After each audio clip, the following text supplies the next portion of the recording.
Right, we should be live.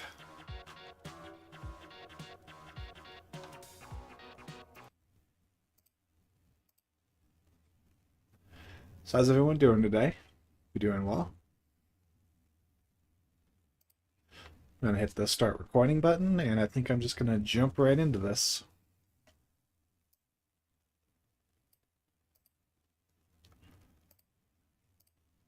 Gonna make sure the audio's good.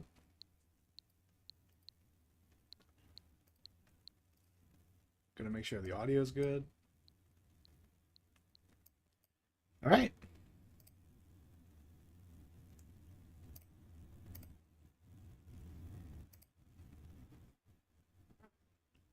So we are back with more Pikmin 2.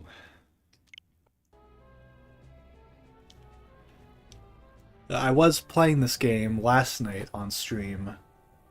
Um, I did take a break about an hour and a half in to play a little bit of Bellatra, which I am glad I did because we beat Gold Stake on Black Deck.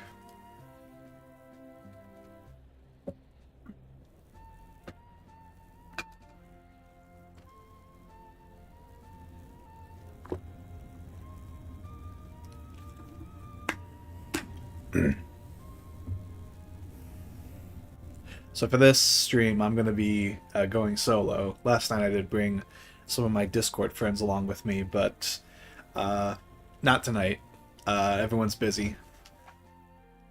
So my ultimate goal, I didn't clarify this for all these live streams, is I want to fully 100% complete Pikmin 2, which includes also beating the mission modes.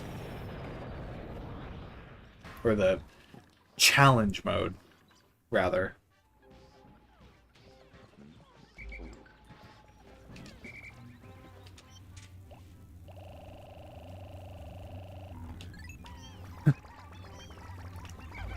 Nice. Nice.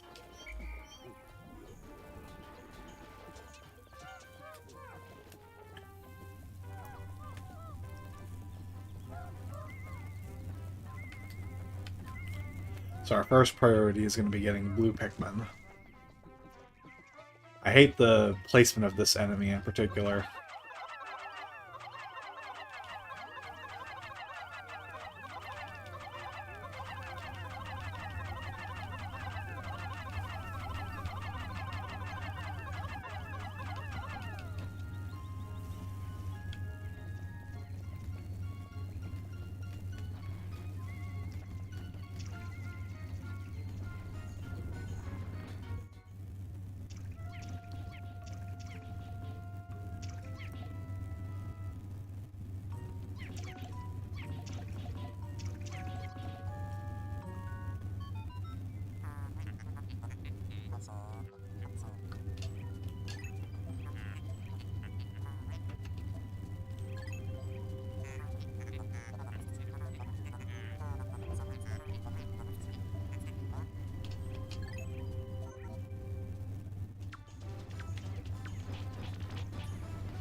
Oh god. Ooh. Okay, that was close.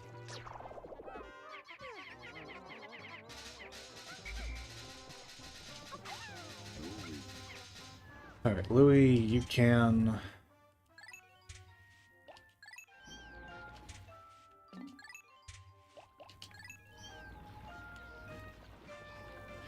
Let's get this treasure over here.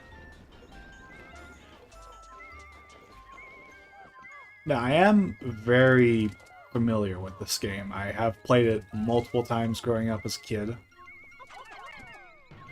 Dang it.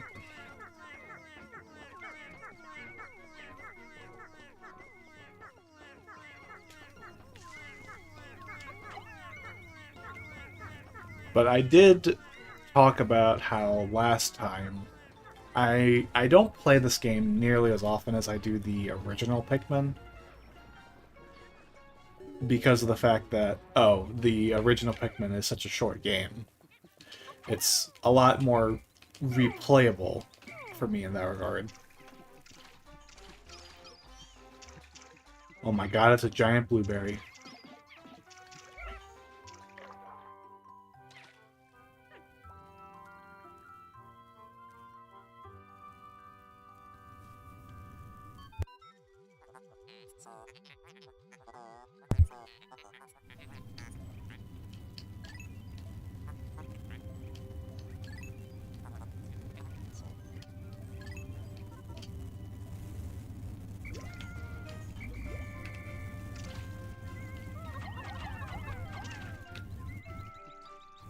How'd you get up there? You're not yellow Pikmin. You can't go that high.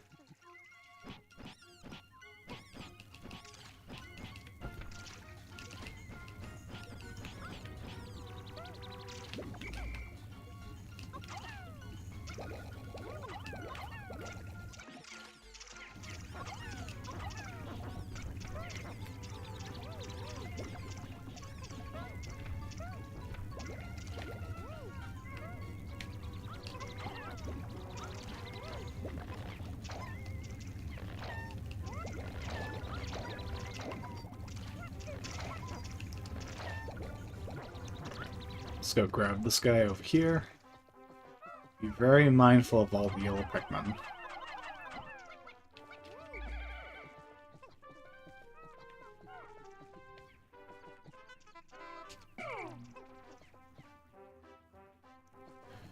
Because they'll try to latch onto that even though there's water here.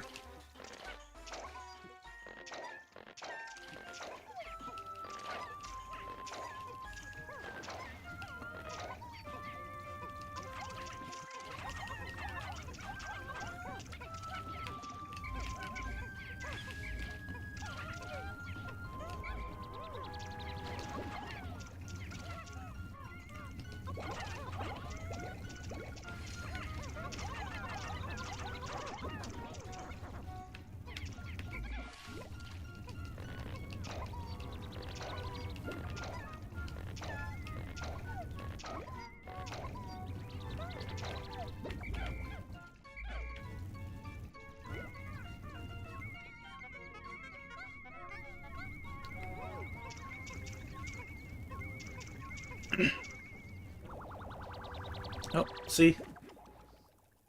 That's why you multitask.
I don't remember what brand this was in Pikmin 2.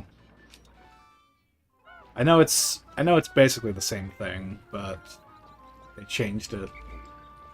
Just like they changed everything about the video game I loved. How dare they?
I always found it kind of funny how they put a little rock here that you can break next to the wall. It's like, why even have the rock here in the first place? it just seems like kind of a pointless thing where they just don't let you go this way initially. Even though the only thing that's up here is like an electric gate that you need yellow Pikmin for anyway.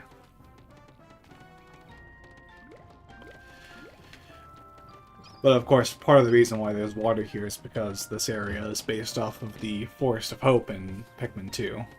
Pikmin 1, rather. 3 of the 4 major areas are based off of locations in the original Pikmin. Everything except the Valley of Repose, which I think some people have theorized is based off of the Forest Navel, but I don't think there's that much of a correlation.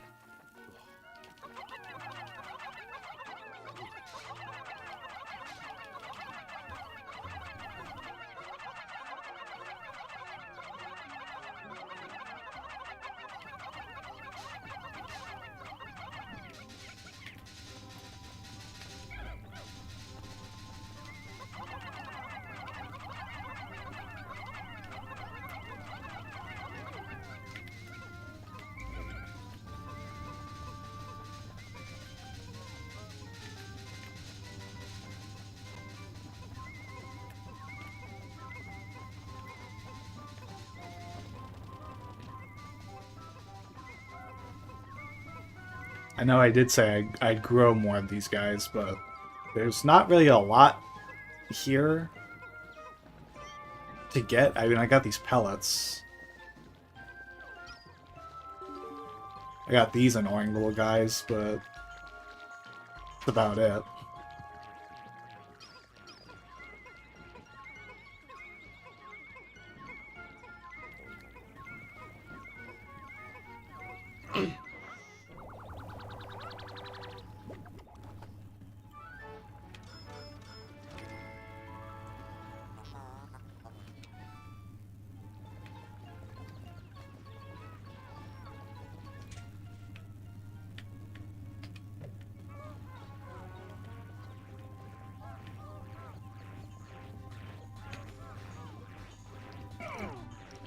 Let me go... Oh, no. I'm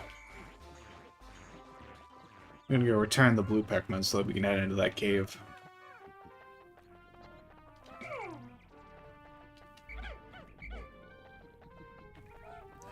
Because there is no water in that cave. Technically.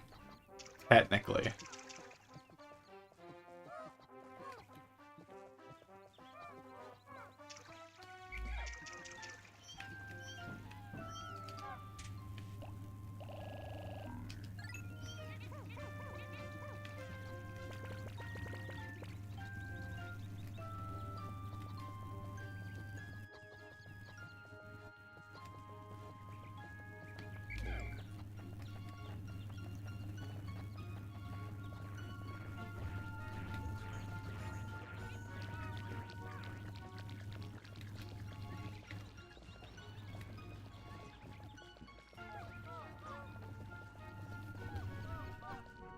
Which, am I recording too? I am recording. Okay. I'm recording this while I'm live streaming it so that I can make a little highlight reel if anything, if and when anything cool happens. Which is every second of this game. It's Pikmin 2. Everything about this game is cool.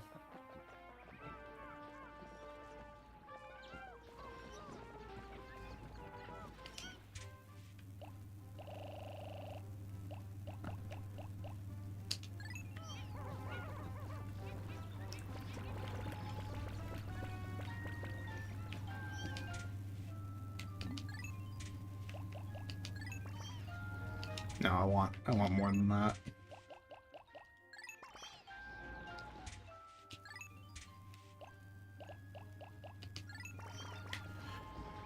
Because there's orange bulb orbs here.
something I feel I gotta give this game credit for, that I only kind of feel in retrospect thinking about Pikmin 4, is that, like, this game's cursor controls a lot better than I think people give it credit for. Like, I know a lot of people love the Wii version, and I do too. It's just...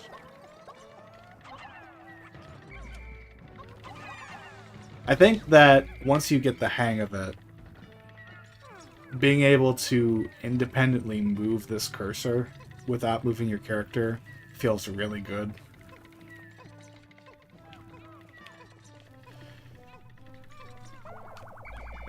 You can't really do that in Pikmin 4, though, because of the auto lock-on, which is, like, my one complaint about that game. He was like, leaning, he was like leaning like a little puppy there. It was adorable. Let's get you.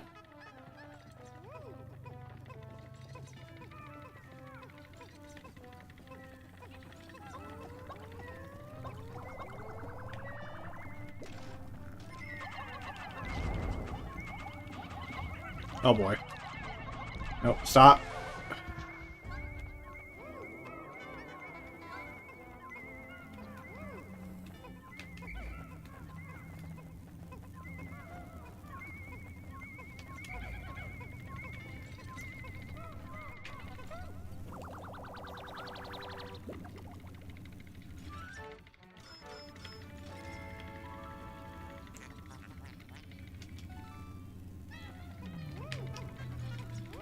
Also, the music in this game is actually pretty good. It reminds me a lot. I don't know if this will be familiar to anyone, but it kind of reminds me of Gauntlet Dark Legacy on the GameCube. It's probably like a really obscure one, but it's one I have a lot of nostalgia for, so...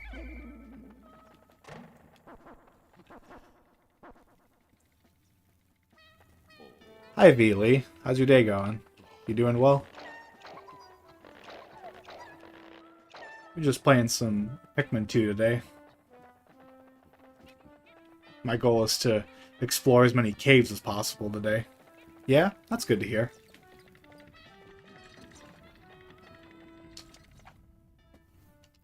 Nice to have you here.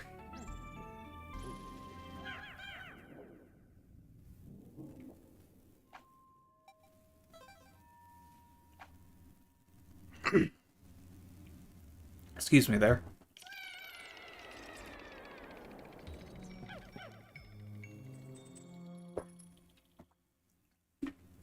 You're playing Pikmin 4 right now? Oh, I know. I was not meaning to slander Pikmin 4 there for a moment. I love Pikmin 4, I really do. I love all the Pikmin games. It's just a little design quirk that I kind of get why people don't like it.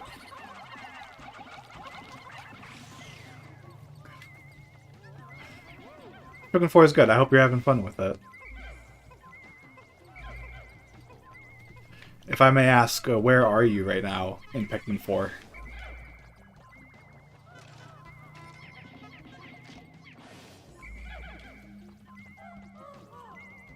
What about Pikmin Bloom? I have played Pikmin Bloom before.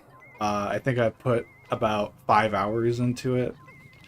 It's a neat idea. I'll give it credit for that. But obviously, a Pikmin mobile game's not going to play like a traditional Pikmin game. They gotta kind of reinvent its mechanics.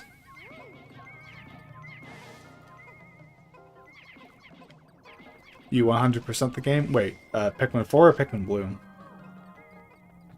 I don't... that feels like a silly question because I don't think you can in Pikmin. Oh, okay. Pikmin 4. Okay, yeah. I was gonna say, I don't... Can you 100% Pikmin Bloom? I don't know if that's... I don't know if that's feasible, but no, Pikmin 4. That makes a lot of sense.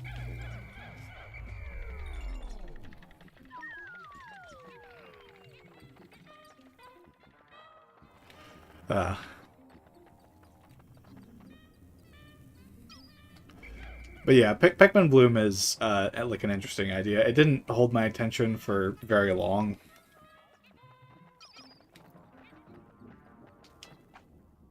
I do like to walk, so it was kind of like a little fun thing to do on the side, but I don't feel like I need a game to like encourage me to walk. I just kind of do it.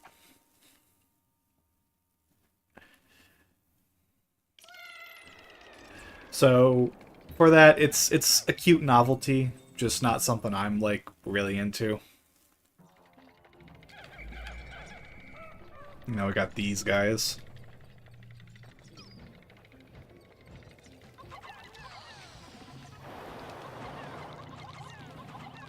These guys deflower your Pikmin.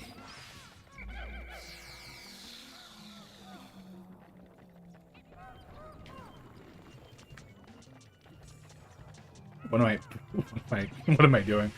I, my Pikmin 2 instincts are kicking in. The original Pikmin 2, and I'm like, oh, you just gotta move the right stick. Right stick is the camera in this game.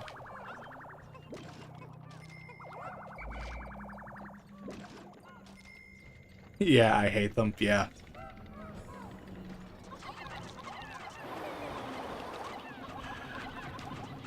I don't mind the controls in this version. I understand why they did it. It's to make it more like Pikmin 4. Make it more like, which Pikmin 4 is designed to be like a more traditional video game. God dang it. A lot easier for people to understand.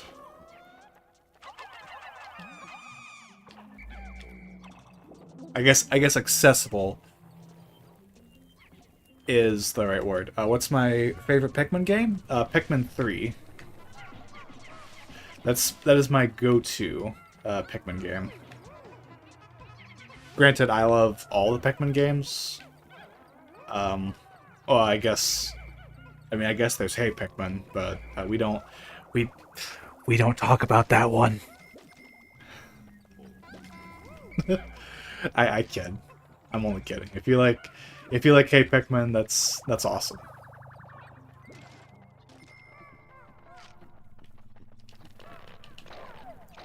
The demo? What about the demo for Pikmin 4? It's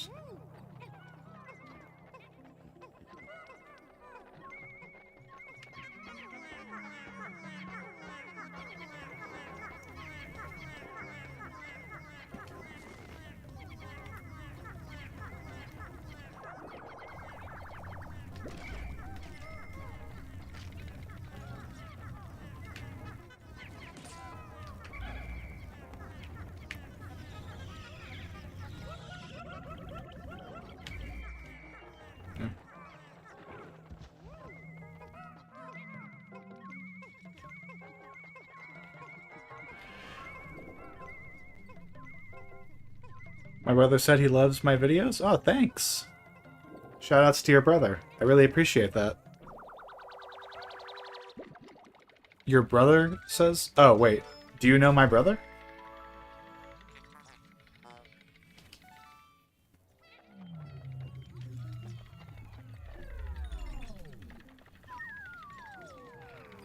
You.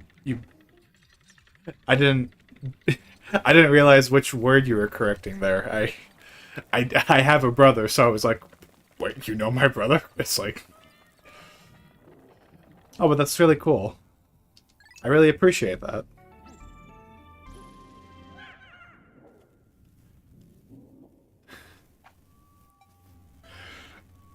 I don't even like talk about my YouTube channel with my brother. I don't even know if he knows that I have one.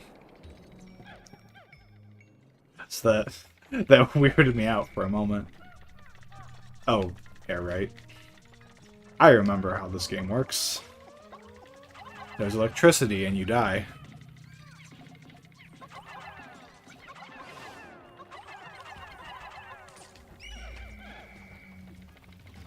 No.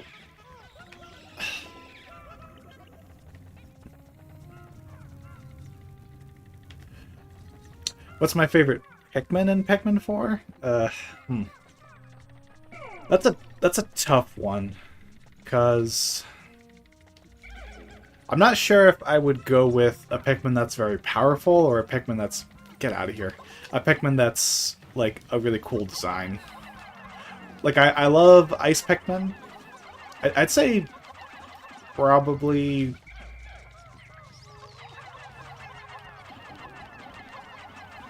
Are they called Ghost Pikmin? It's been a little while since I played Pikmin 4, the green ones that you play during the night modes. I do really like the mechanics behind the night mode. The night expeditions. So I really like those. But obviously the most powerful Pikmin in Pikmin 4 is the purple Pikmin. Glow Pikmin, yeah, that's the one. I just call them Ghost Pikmin because that's what they are. Oh, there's a Wally Hop on this floor, I forgot. It's somewhere here and it's going to murder me.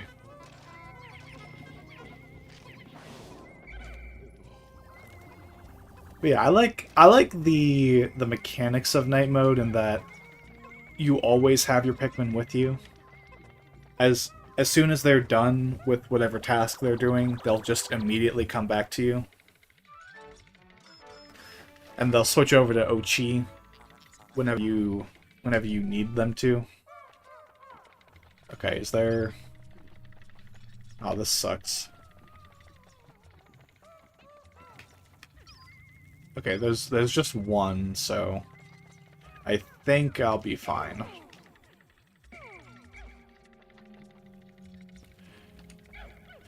Favorite monster in Pikmin 4, huh?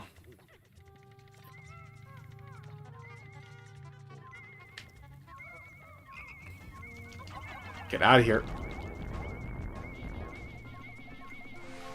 That's a tough one. I'm trying to think. The first one that comes to mind, I've not played Pikmin 4 enough to memorize the enemy names, so I just go off of designs. The first one that comes to mind is that little flat creature that has the gold stones on top of him. I really like their design. I also like the one with like the elephant trunk that has armor on top of it. So you try and random Wollywog from the air. No, it's a Wally Hop now, don't you know? It's yeah, but yeah, it is a surprise, and it's. I think the white ones in this game are actually worse than the yellow ones, which is ironic because in the first Pikmin it was definitely the other way around.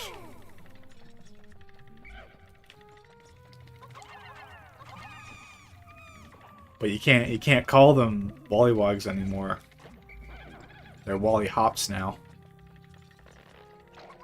Groovy. Oh right, Groovy Longlegs. Yeah. Oh, that's a good one.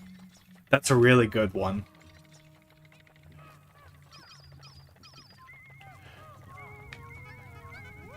That might be like the best boss in Pikmin 4. I'm trying to think. Yeah, I think that'd be the best boss for me. Gildamanwi and Gildamander. Ah. I see.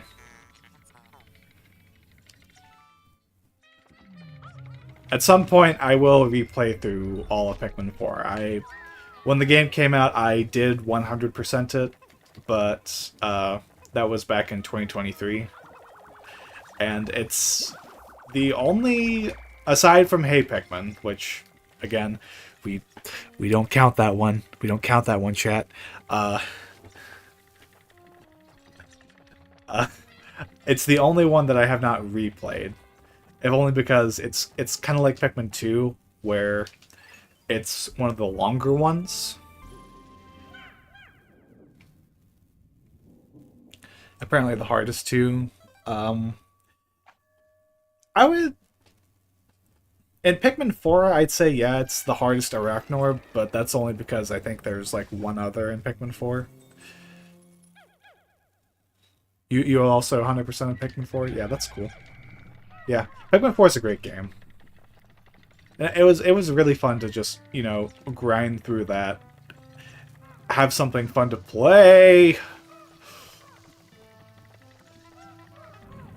After I finished up Tears of the Kingdom, I forgot this is Bomb Rock Central.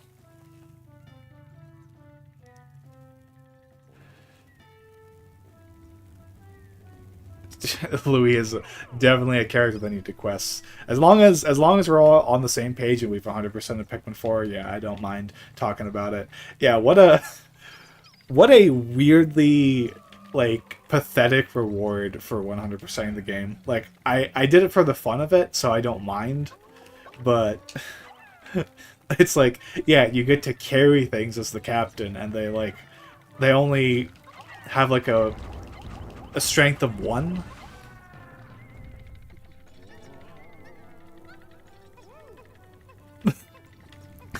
All my homies hate Louis.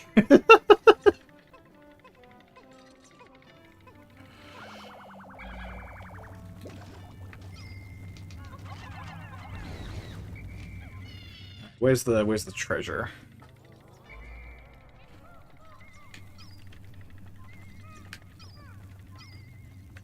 There's a bomb rock, and oh, never mind, that's not a bomb rock. Yeah, they gave Louis like way too many quests. It's like the fact that you have to basically wait till the very end of the game to take advantage of Louis' quests is kind of annoying. I did forget about that part. Um,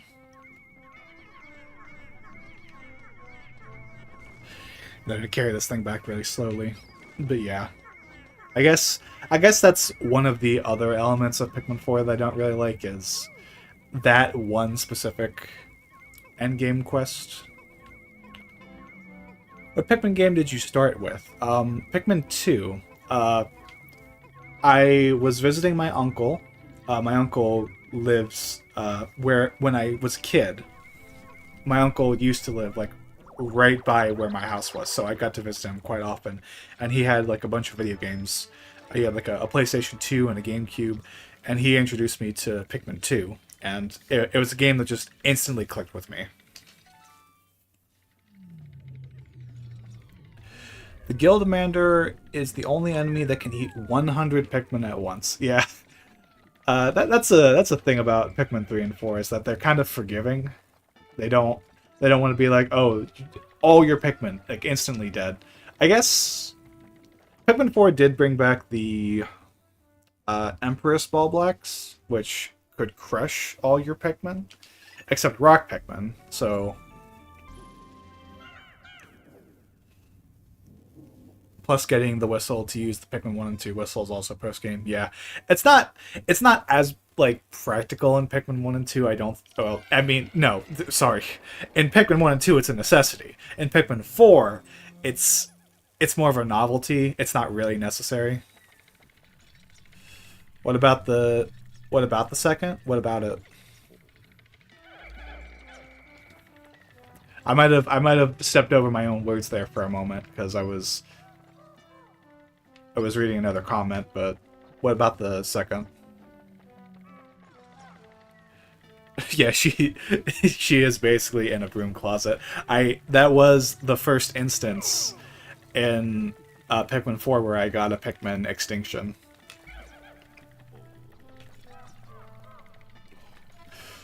Like it's funny. Like the second Pikmin game. I like this game. I really do. Um I was mentioning this on stream before I think anyone was watching, so pardon me if I'm repeating myself. And I said this in the last stream too.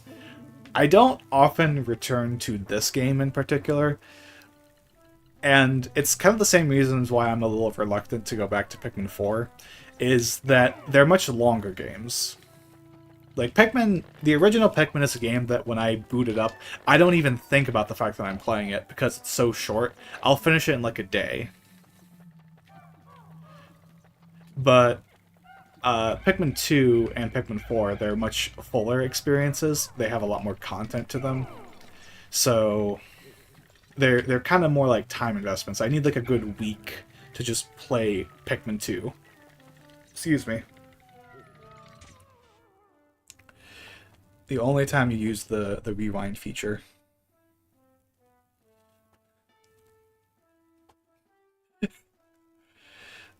I I ate the feature, but a roll hit me out of midair. I called.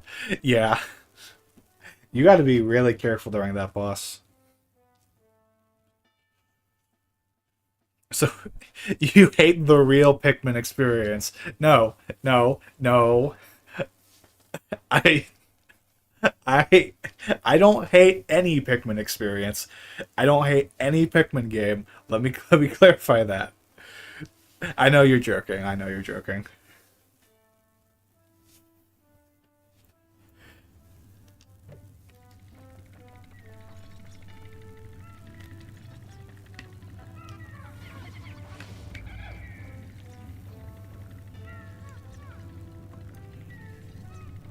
Is Pikmin Bloom included in not hating Pikmin game? I don't hate Pikmin Bloom.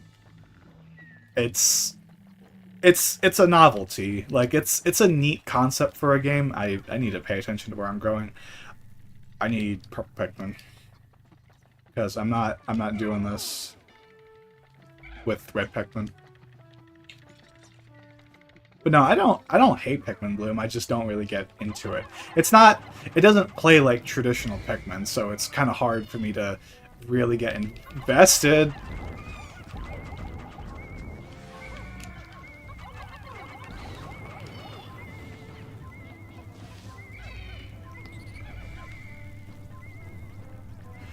Jesus.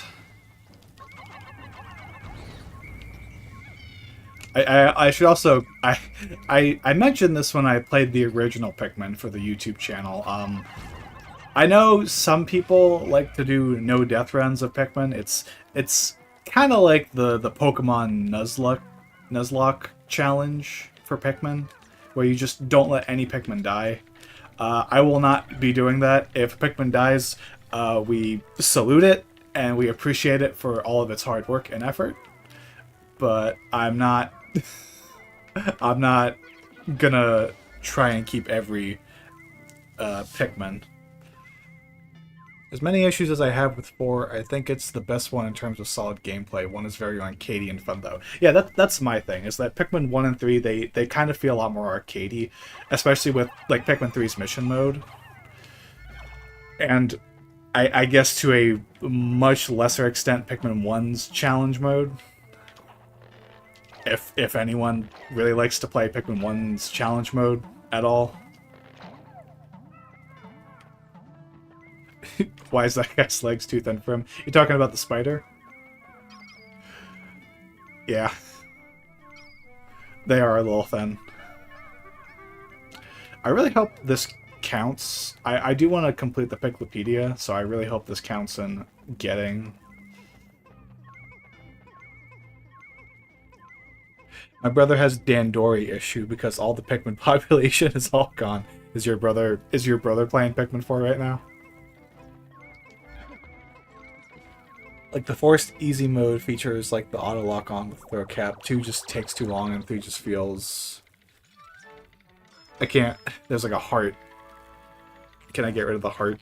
There's a heart in front of the YouTube chat for me. Let me move that. 3 just feels poor, huh? I like 3. You've hurt my feelings. No, I'm kidding. I'm kidding.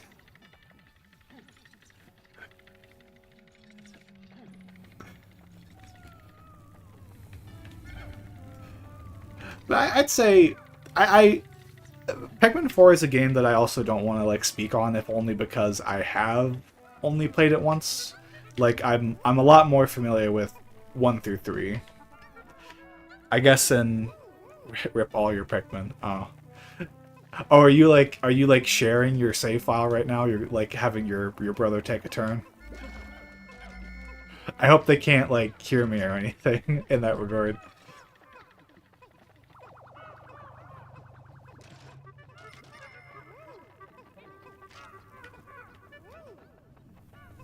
But like I was saying, I guess I've only played Hey Pikmin once too, so I can't really speak on that one myself that much either. Yeah? Okay. Well, that's cool. It's cool you're sharing your save file like that.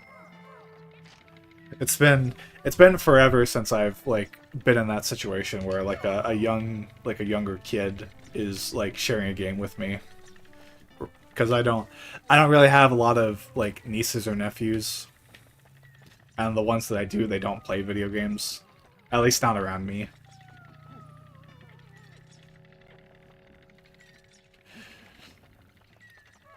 I actually considered I wanted I've considered doing like a challenge run where I don't upgrade Ochi, but the other challenge run idea that I've had is seeing how far you can get trying to complete Pikmin 4 without getting any Flarlick. Like once like with the 20 Pikmin cap, how many treasures can you realistically get? You can't get everything, because there are some treasures that just require more than 200 Pikmin, which like you could circumvent most treasures by just, you know, having a bunch of purples. But where, okay, it's here, and there's a bomb rock here. I know there is. That's why Pikmin 2 is evil. No, don't eat the white Pikmin. Don't eat the white Pikmin. It doesn't taste like white chocolate. It doesn't taste like white chocolate with raspberry eyes. Are they gonna... They're gonna touch the fire.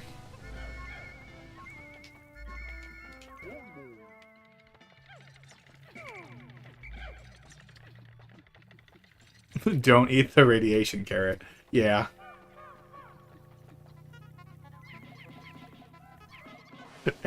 It'll kill you.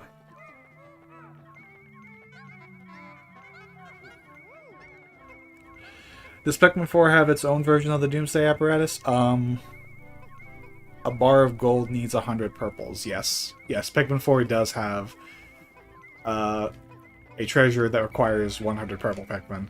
And it is in the last area of the game. So it is... I like to think that it is a deliberate tribute to Pikmin 2, which there's a lot of things that Pikmin 4 does that are based off of Pikmin 2, and not just the caves. There's like the fact that I'd say like the post, like the whole idea of Pikmin 4's endgame is like a big tribute to Pikmin 2, but also incorporating elements of Pikmin 1 and 3. I've always viewed Pikmin 4 not as like the best original game, but kind of like this big love letter to the whole franchise. But lets you farm purples, yeah. The fact that you can get the purple onion in Pikmin 4 goes a long way in making that nowhere near as infuriating. Granted, enemies don't respawn in Pikmin 4, so you still have to grind a little bit, but it's nowhere near as bad as in Pikmin 2, which at some point, since this is going to be a 100% file, we will be getting to that. Which, it's mildly annoying to grind for purples, but once you know the best strategy, it's just like a few cave revisits. So it's not that bad.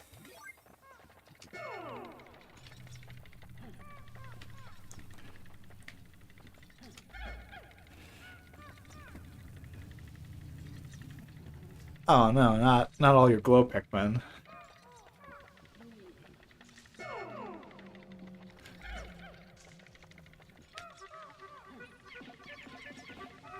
What happens? Yeah, the Olimar missions. That's one of the things I really love about Pikmin 4 is that it's like, if there is whichever Pikmin game is your favorite, if it's Pikmin 1, Pikmin 2, or Pikmin 3, there is something in Pikmin 4 that calls back to that game. Like Pikmin 2 is the obvious one because the entire game is structured like Pikmin 2, with the caves, collecting treasures, the fact that there is no day limit, you can just play the game for as long as you want. That's obviously all Pikmin 2. But you have Olimar's missions, which is, you know, a huge tribute to Pikmin 1, giving you a day limit again, collecting ship parts, things like that. And then you have Pikmin 3, which is represented by all the missions in the games, the Dandori challenges and the last set of Dandori challenges, the 10, which I like to think is tribute to Pikmin 3 Deluxe specifically. You use the Bulblax Kingdom to grind. I use the Subterranean Complex in the Valley of Repose to grind, because there's 3 purple flowers. But you can use pretty much any cave that has a purple Pikmin flower. I think there's 2 in this cave, so that's also a fairly good one. Pikmin 5. Pikmin 5. Let's go. Pikmin 5. Yeah, 4 does feel like an end cap. Honestly, I've said this. Let me kill this boss real quick.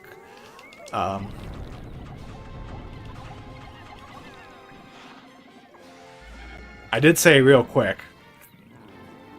I did say real quick. But no. I said this with Splatoon. I'm a big Splatoon fan. I've done a lot of Splatoon content for this channel. I played like 1,000 hours of it. I would love it if the next Splatoon game did decide to reshape the formula, like rethink it. And I feel the same way about Pikmin, where like we've had 4 really solid Pikmin games that do play kind of similar. Pikmin 2 and Pikmin 4 kind of separate themselves from 1 and 3, but I'd love to see like a brand new kind of style of Pikmin that still retains some of the gameplay aspects, but manages to shake the formula up in quite a few ways. I only say that because, like, I don't want, like, a Hey Pikmin sequel or anything like that. I want something that still kind of plays like Pikmin, but feels a little more novel. It's kind of a weird middle ground, I guess, I'm trying to request.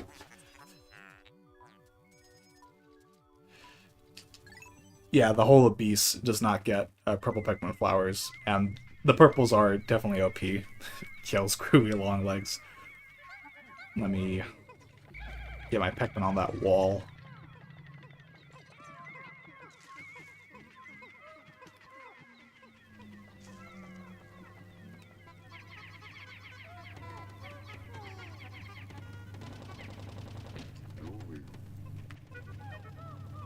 And they're going to very slowly drag... Why are they going that way?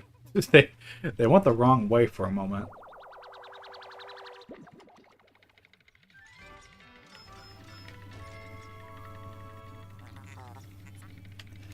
And now we are immune to fire. I don't know how a Gundam mech makes us immune to fire. I think that if you took a flamethrower to this thing, it would probably melt instantly. But... yeah.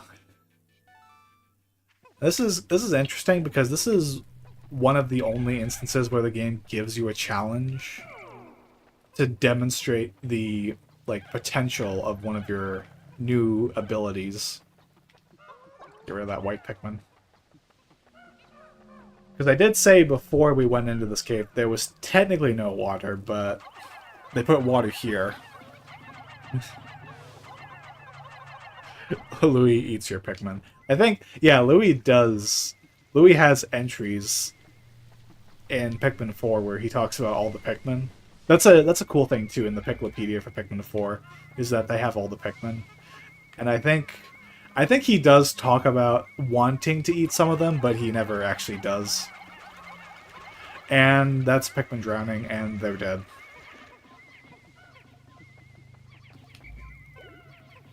Well, that's our first Pikmin loss. And it was to water, which I said was not in this cave.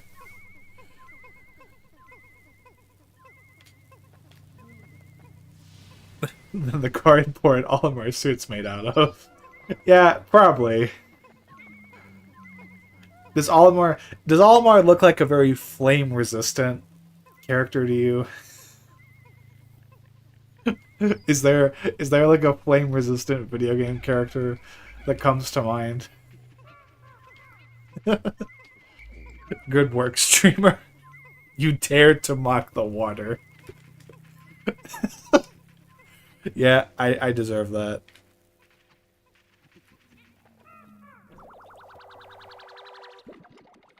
I I get I get maybe hating to fight them because they are some of the more difficult bosses, but I do love the Man at Legs and Water Wraith myself. I left some Pikmin back there. It's fine. Um, I love how like difficult and how intimidating they are as bosses.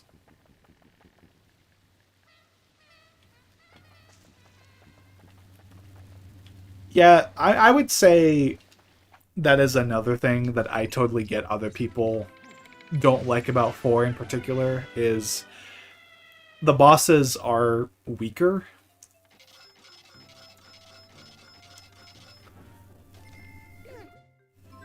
In comparison. I would still say like if your first game is Pikmin 4, I still think that you could struggle with those bosses quite a bit if you don't know like the ideal strategy, if you don't just use like all your items instantly.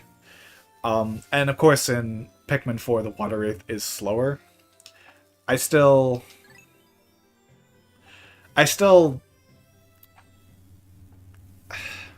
I still like how they pay tribute to Pikmin 2 by bringing back the Water Wraith in what is essentially just a recreation of the submerged castle, though. And we will be getting to that at some point. I could, I mean, I could make it my next cave, but I don't know like what order I want to do all the caves in. I was thinking I'd just like knock out the Awakening Wood instantly.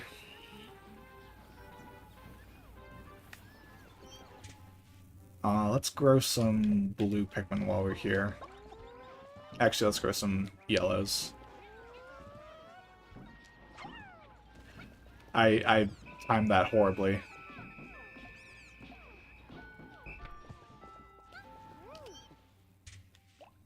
Wouldn't say weaker, it's just easier because things like Man at Legs are basically grounded. Easier to hit them. Oh, yeah. Yeah, I would say it's definitely easier to hit the Man at Legs. I think it's just easier to also, like, kill them faster. I think I'll get some grass instead. Try and flower my Pikmin. It would be a really bad idea to actually do the Submerged Castle right away because I barely have any blue Pikmin.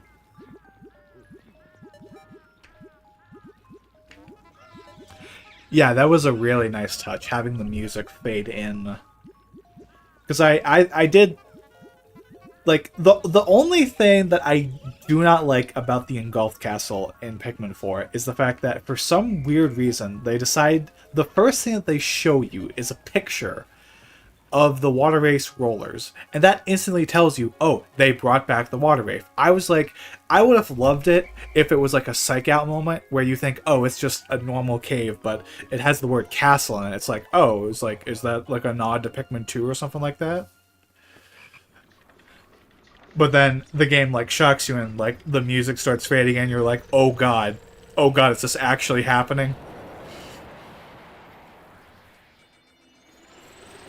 Because like otherwise, like I love the tribute idea. I love how cool it is they decided to reference.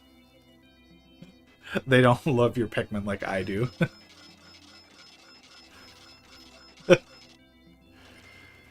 got a lot of treasure that day.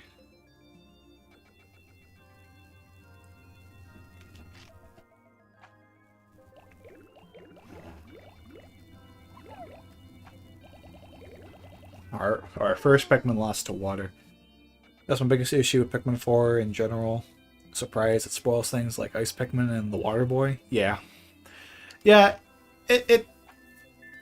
I would say that, like, the late game surprises are really cool. Like, I was never expecting, like, the version of Pikmin 1 that they decided to put in there. That's a lot of emotes, oh my god. Is the video buffering? Wait, hold on a second.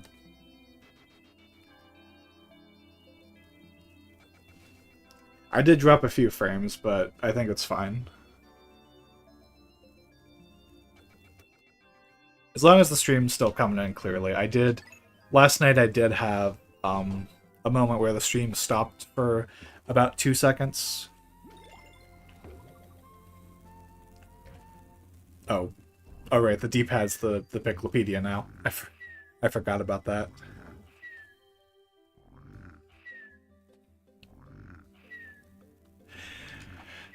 Yeah, Pikmin 4, I have to wonder if Pikmin 4 is going to be, if it's like a sidestep, like if it's just doing its own thing, or if it's going to be the template for the next Pikmin game. Because some of the mechanics, it's smooth on your end. Okay, that's good. Some of the mechanics in Pikmin 4, like how you can only carry 3 Pikmin types, I kind of get it because of how many Pikmin types are in the game. It would be kind of hard to like. You would never ideally want to have all Pikmin types out at once because you need like probably like a good 20 or 30 Pikmin to complete certain challenges, like of a specific type of Pikmin.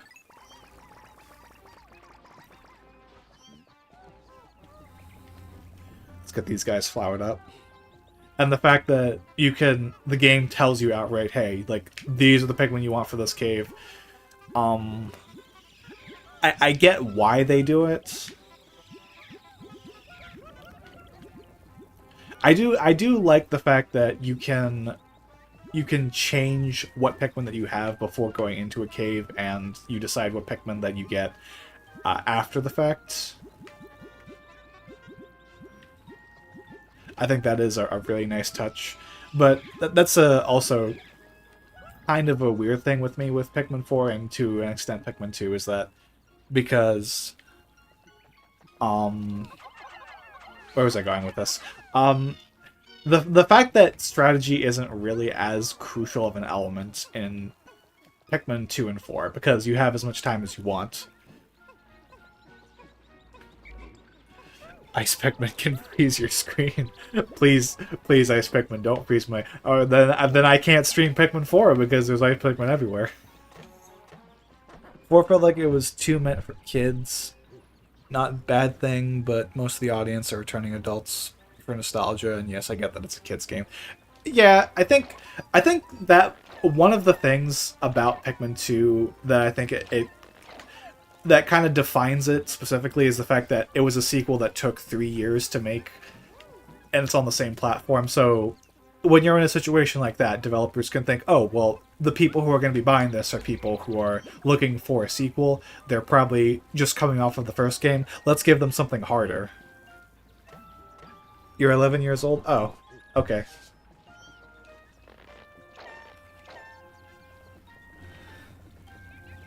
But yeah, like I was saying, it's Pikmin 3 took 9 years to release, and Pikmin 4 took 10 years after Pikmin 3. Like I said, I don't count Hey Pikmin. We do not count Hey Pikmin. And that's not slander. That's not slander.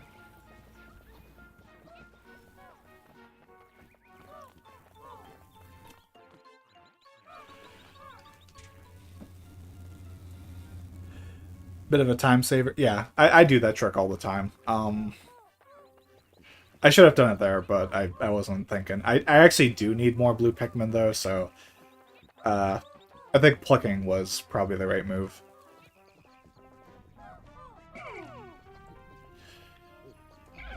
Okay, this first guy is... I think I'm going to use my first Bitter Spray here. No, I'll fight him normally.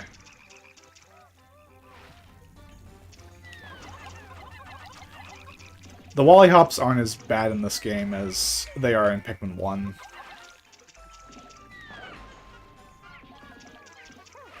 Oh god. See, I told you.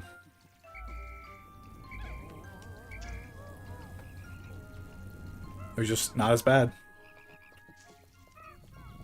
If this were Pikmin 1, I would have lost like 12 of those instantly. Oh, I need white Pikmin too.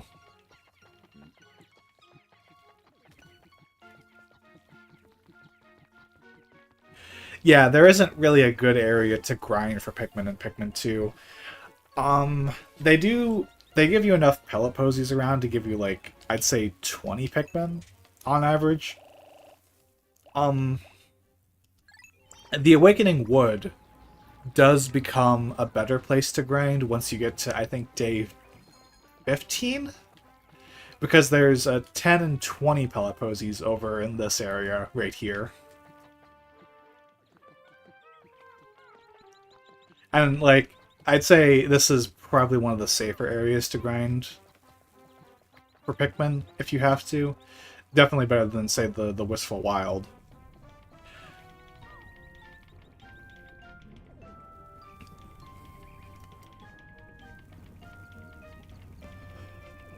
On all the different kinds of Pikmin. Yeah, that'd be neat. You know what would be really cool if there was like an actual physical Piklopedia.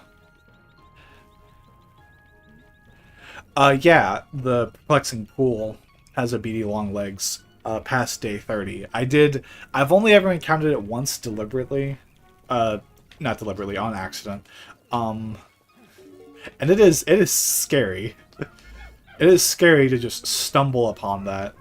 Alright, let's try and lure this guy.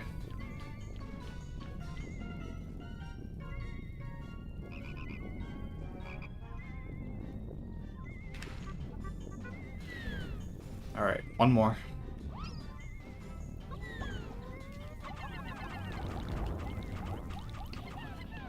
Alright.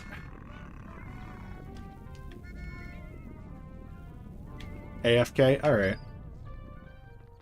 See you in a bit.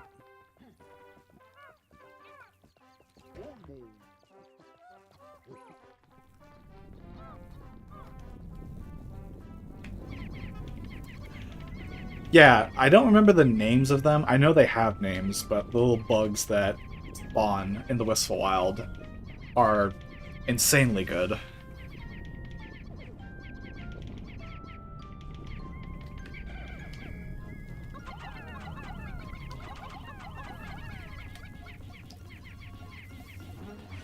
You're back? Welcome back. Alright, let's get these guys on here. Let's get this treasure now. We just need to get the purple Pikmin out of this group. Get Louie over here. I believe it's 20 for this.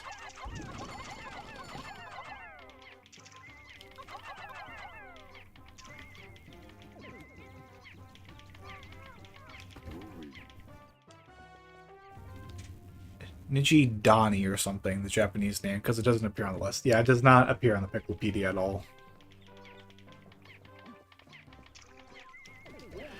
I can kind of understand why they wouldn't put it in the Piklopedia, because it's an enemy that only appears on very specific days. They kind of want it to be like a little secret. Oh, it's 15. And all my Pikmin fell. Why are they drowning?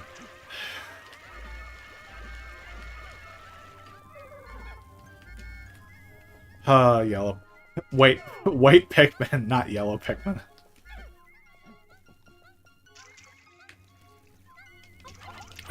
We have entries for grass. Yeah, that is true.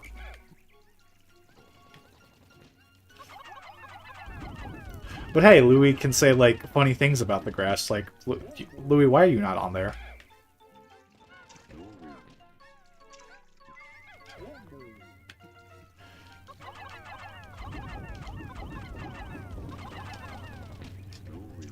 I can't believe you misgendered them.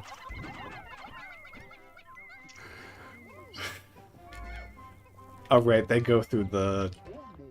They're gonna go through here now, which is a problem. I'm definitely gonna have to fight this boss. I might actually be here an extra day, just to get some more blue Pikmin.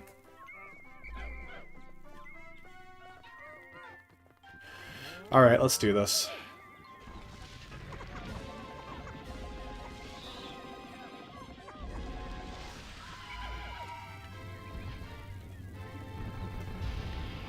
Alright.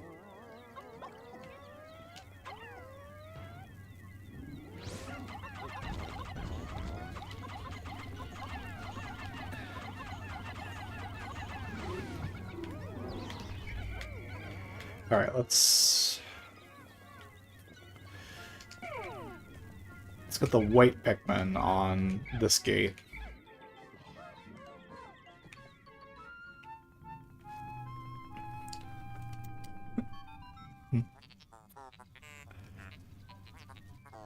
You thought that ground bird thing was from Final Fantasy? No, that's not. It's not a. Oh wait, you're talking Smash Bros. You thought that was a Final Fantasy enemy the whole time? No, that's from Pikmin.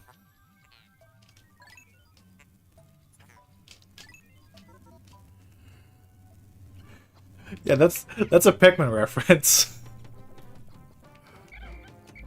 All right, let's grow a whole bunch of blue Pikmin.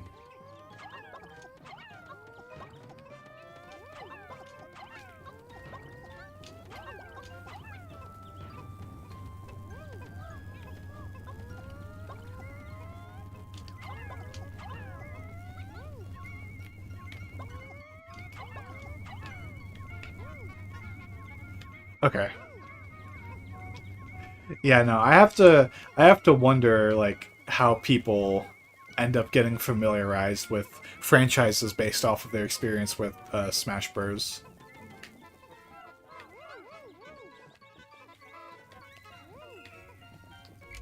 I don't need that to go to red Pikmin. I need more blue Pikmin because at some point we will go into the Submerged Castle. I don't know if we're going to do it this stream, but we will need a lot of blue Pikmin for that. Yeah, I might need an extra day just to get back to this cave. I actually don't remember what hazards are on this cave too, so...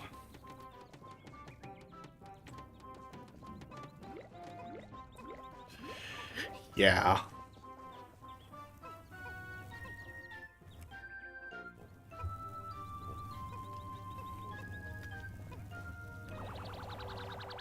Now we got the treasure back. Yeah. At some point I want to, like, put the chat in the live stream.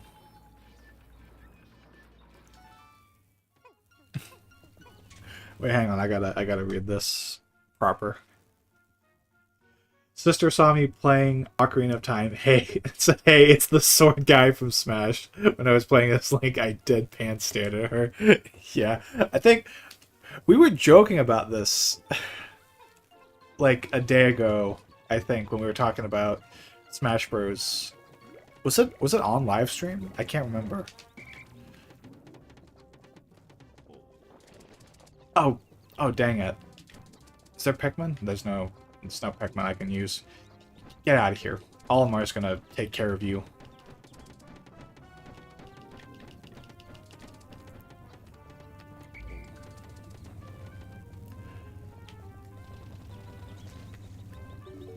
Okay, let's... If we're fast, we can get back here. In my defense, Corrin and Roy did first appear as Smash. And those were the ones I brought up.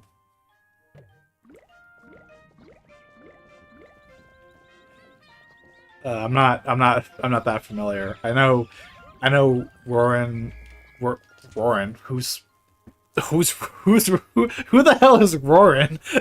Corrin is in Smash Bros. And so is Roy. And I do remember, like, when Roy was added to the DLC, they did like a little funny tribute where, like, not a tribute, a little gag where, oh, they showed Roy from one of the Koopalings from Mario. That was funny.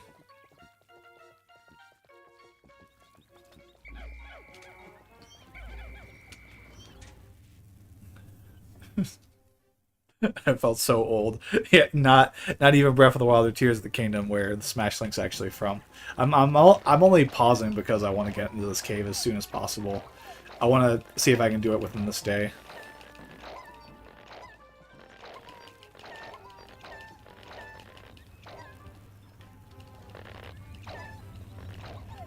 Okay, I know there is water in this cave, so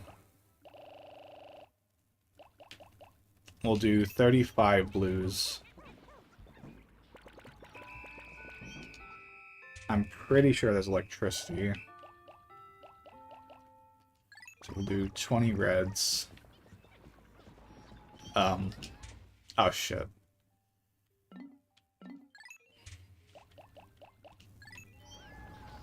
They're messing with these Peloposes. Come on, Pikmin.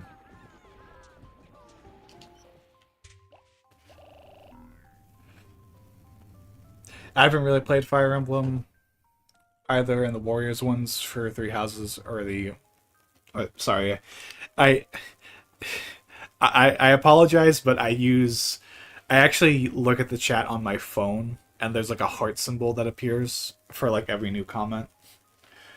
Engage in the Warriors ones or Three Houses are the only ones. I've not played any Fire Emblem games. I do have Three Houses on Switch, and it's something that I do want to play. I might actually do it on stream just because I feel like I can.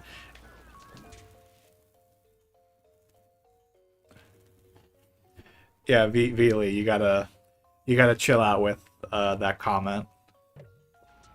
I appreciate you being here, but I don't want people spamming stuff in my chat like that. This purple Pikmin is gonna... I need to grab this purple Pikmin.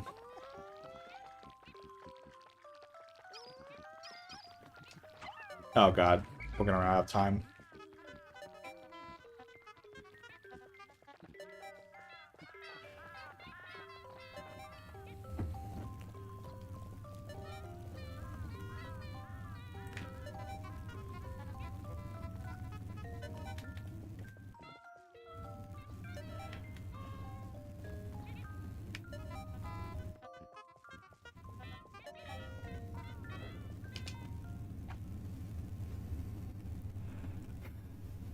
Yeah, the heart does kind of get in the way. Oh, there's no fire in this cave. Well, I didn't need red Pikmin. That's great.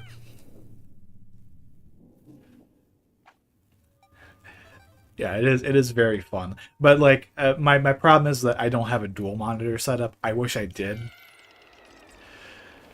Because I would love to be able to look at YouTube chat, because, you know, that's one of the fun things about streaming, is just having a chat that you can kind of talk to about the game and things that are going on like that. Alright, do I have enough purple Pikmin to deal with this? Yeah, I do.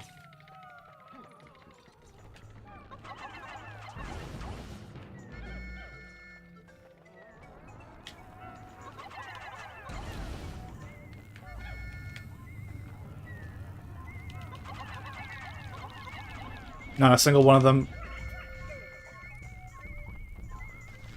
Not a single one of them stunned him.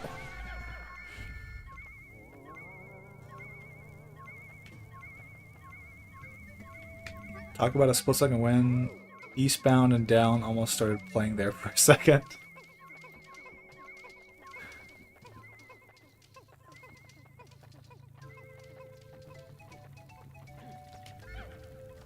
Alright.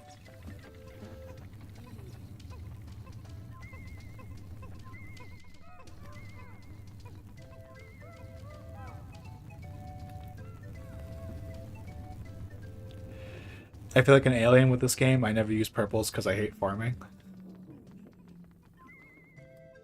Hang on. Give me a second.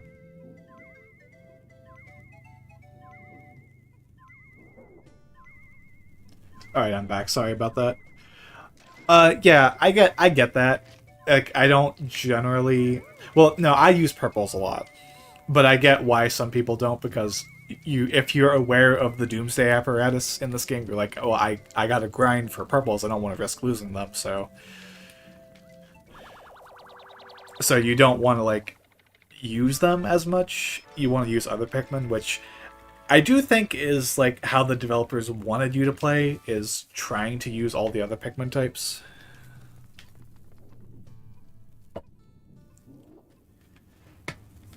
Gotta take a swig of my water real quick.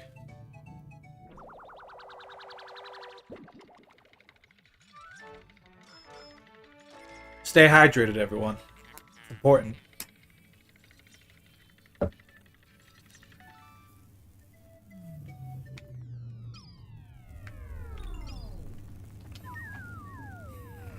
Don't kill Moss.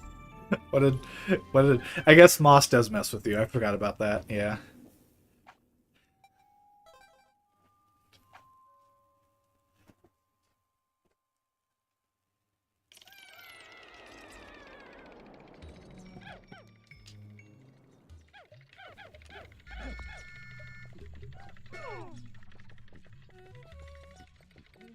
This isn't a cave. This is just normal. This is just normal plains area. This is not a cave. How did we even get here?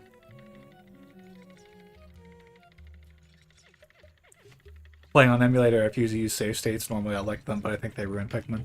Uh, See, it's weird because I am trying to play this Pikmin 2 save file without resetting, but I would normally, if I lost a bunch of Pikmin during a cave, I would just reset.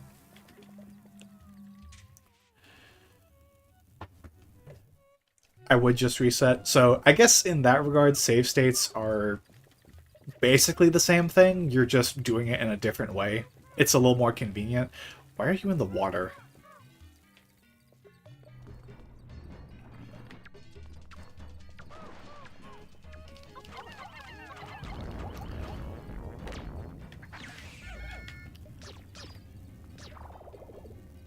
Everything's across the water. You can use the carrots to stun Moss? Yeah. I actually...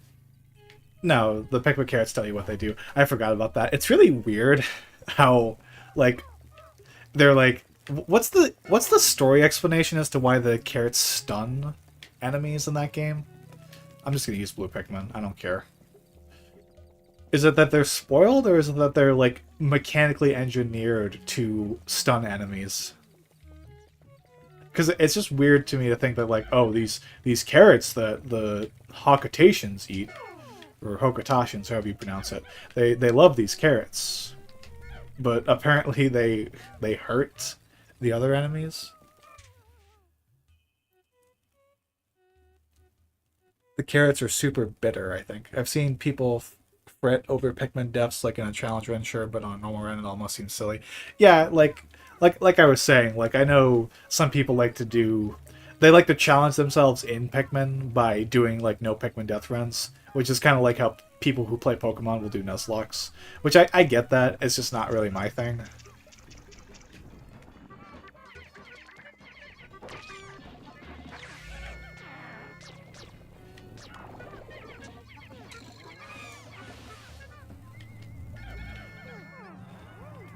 Alright. This is gonna suck.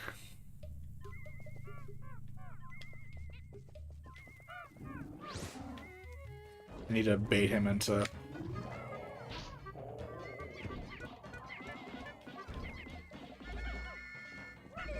Oh god.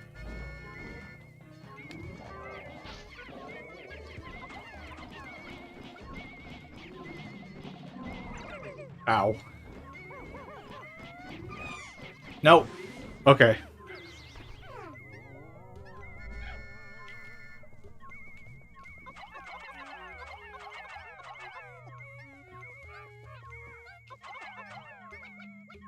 I think this was supposed to be sushi, but it's like... It looks nasty. Like, I love sushi. I would not touch that thing with a 10-foot pole.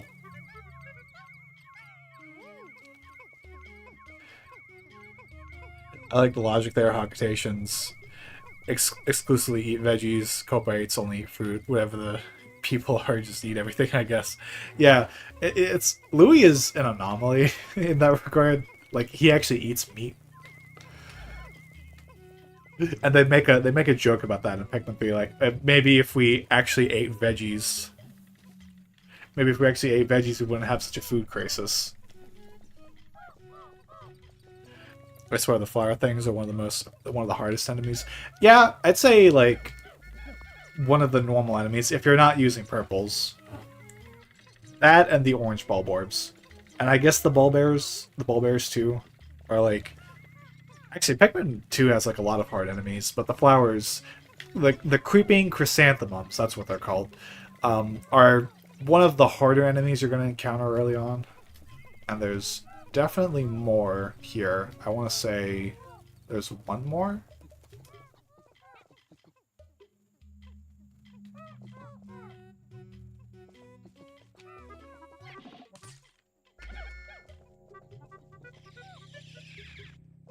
I don't remember what Louis says about the smoky prog in Pikmin 4. I'm sure it says something like, "Oh, you can't eat this" or something like that, but like the exact wording, because I love Louis in particular when he makes his little references about, "Oh, I want to eat all the enemies. I just want to eat everything."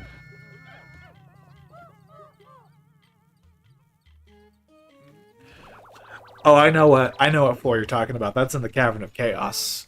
And yeah, that one's pretty annoying. I think it's just funny in that regard though. Like, oh my god, they just enemy spam at this point. Like I feel like that was a floor where they kind of just ran out of ideas, so they just like a million ball boards everywhere. Just put them everywhere.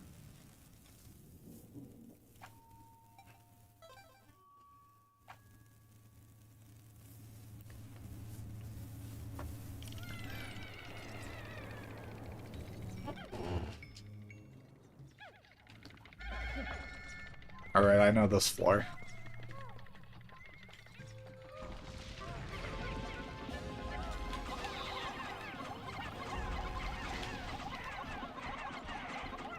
Oh, come on, you're dead.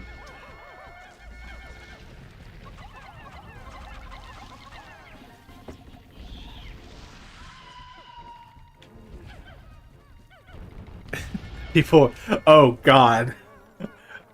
Oh god, you just took me back to 2007 era YouTube. Oh my god. People would put the This Is Sparta remix over that floor.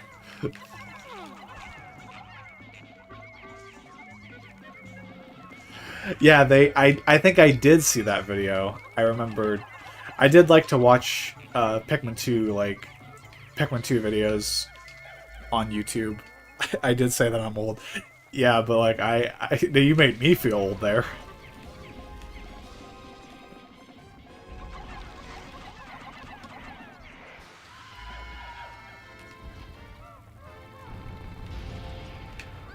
Anyway, there's the sausage. And that's all the enemies on this floor, but we're gonna hate here. We're gonna hate. I'm sorry. We're gonna be here for a little bit. We're gonna hate here. I hate this. I hate this floor.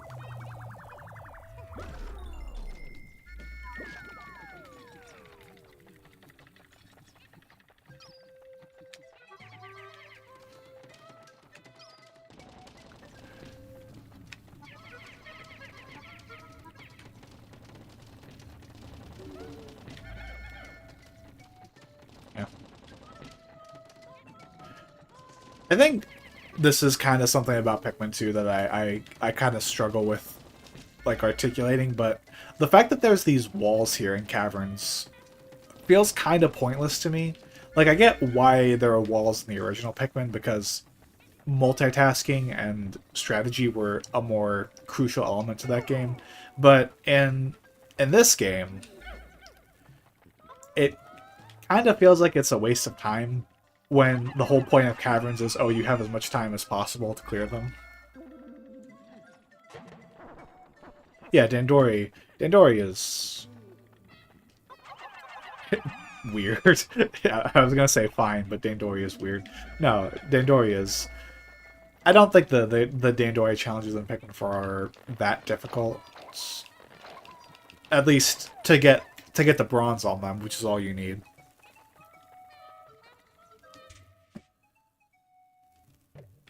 Oh yeah, the dynamic music in Pikmin. That is one of my favorite elements of this entire series, is the fact that whatever activity you're doing, the music will kind of reflect that, so you get this little, like, this little like beat going. I can't tell if that's like a percussion or something like that. But it's going like ta ta ta ta ta ta ta ta. Didn't know if you knew. Yeah, that's cool. I appreciate it.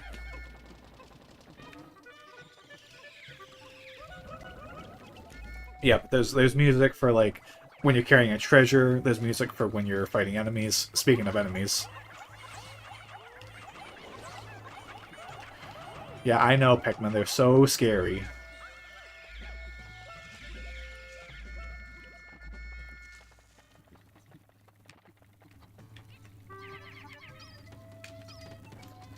Is there another flower on this floor? Did I miss it? Oh. Now, normally, here's another thing too. Normally, when I play, I use a little trick to get 2 sprays out of each individual drop, but for this playthrough, I'm gonna try and challenge myself to not do that. I don't know why. Let me read this one out because I think this is kind of funny. A certain YouTuber that specializes in music goes into great detail on it, and it's awesome. Name withheld for courtesy reasons. Don't want to shout people out on your channel. A certain YouTuber. I think I know exactly who you're talking about, though. Is it Scruffy? Is it Scruffy?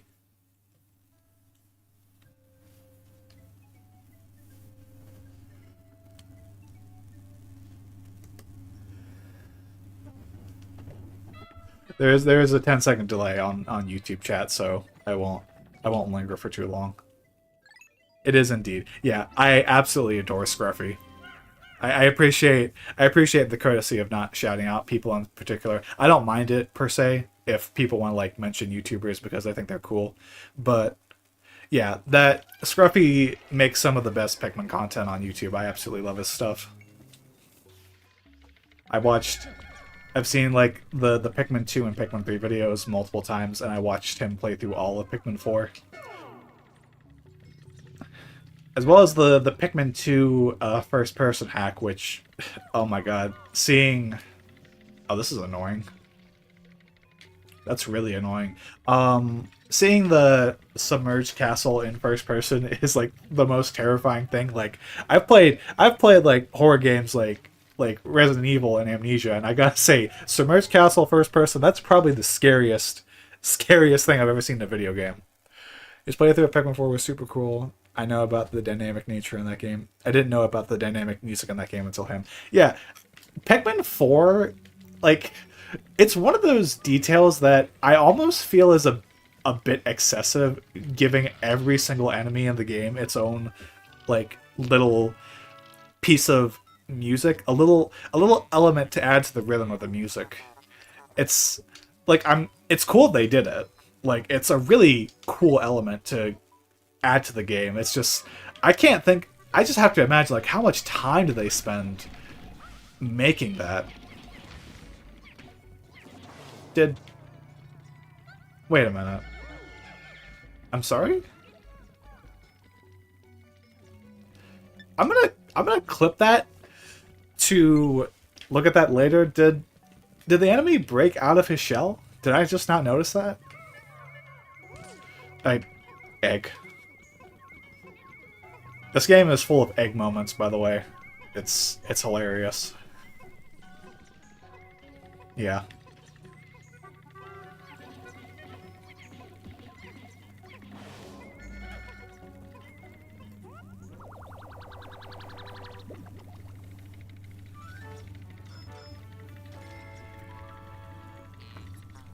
It's like the Firekeeper emoting back. If I click on this heart, does it get rid of it? Back if you emote in Dark Souls 3. It's unnecessary but super cute. I've not played Dark Souls 3. I've not played any Dark Souls, so I'm not too familiar with it. But it's interesting. Egg moments? Me? Me? Oh right, you're the Canadian egg.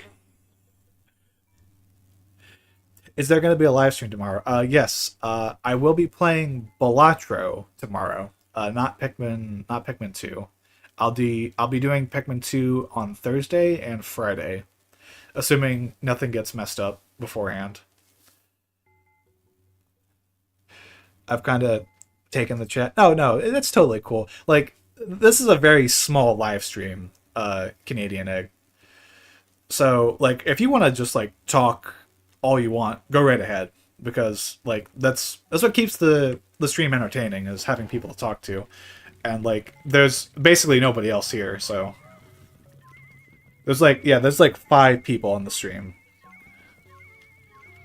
So and Jesus! I forgot you were here.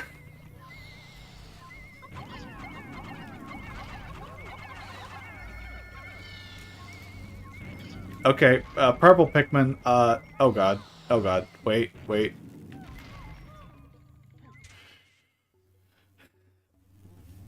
It's cool if you decide to talk in the chat. You're not taking over. I swear it's cool. I got distracted for a bit. This game is evil. This game is genuinely evil. Like,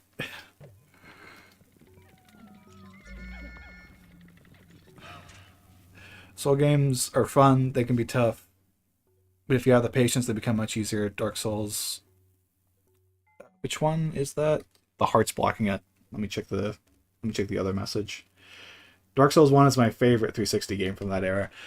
Yeah, I hear a lot of people talk about how great Dark Souls is. I saw Elden Ring's gameplay and I genuinely want to give it a shot. It's just I don't have the money for it right now. So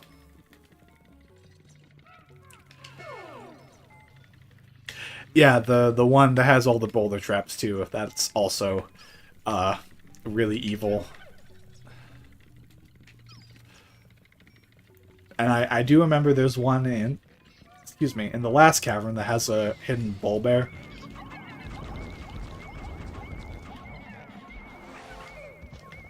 And there's a giant magnet inside of him.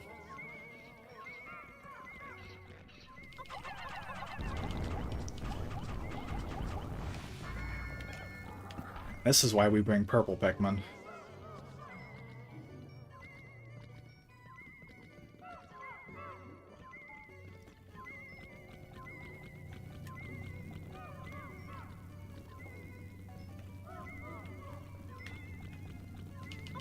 I don't want him to...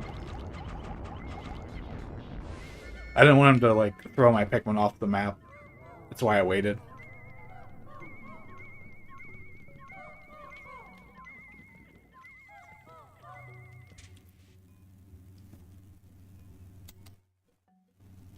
Let me read that real quick. Elden Ring is different in terms of difficulty. It focuses on perfection instead of learning, which can be rough. I'm not, like I said, I'm not familiar. I just thought that Elden Ring looked really cool, and I do want to try some more open world games in particular because it's a genre that I'm not too well experienced with, but the handful of games that I have played are pretty good. Or at least I really like them. I have played Skyrim. I know people will probably judge me for that one. But no, I really like Skyrim. I really love Breath of the Wild and Tears of the Kingdom. So I thought Elden Ring looked pretty cool. I will admit I have been intimidated by the idea of playing Dark Souls and Elden Ring because people say, oh, they're really difficult games, and I'm not really that into brutally difficult games. There's some that I would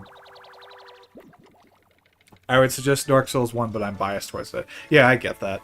Ever play Far Cry? No, I've not played Far Cry either. Can't say I've seen a Far Cry that really interested me.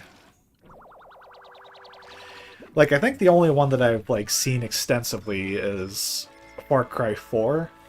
And, like, it looks neat, but it's not really my kind of game. I can't really explain why. I just looked at it and thought, okay. I actually do have some Pikmin plushies. I have a red Pikmin, a yellow Pikmin, and a blue Pikmin.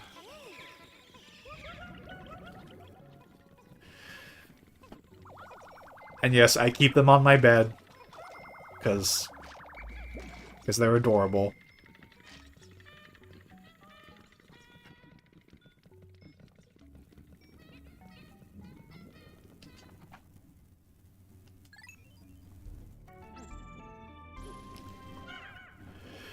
If I'm to be honest, Souls games are rough because a lot of mistakes that happen are your own fault. If you get hit, it's because you failed to read the boss, stuff like that.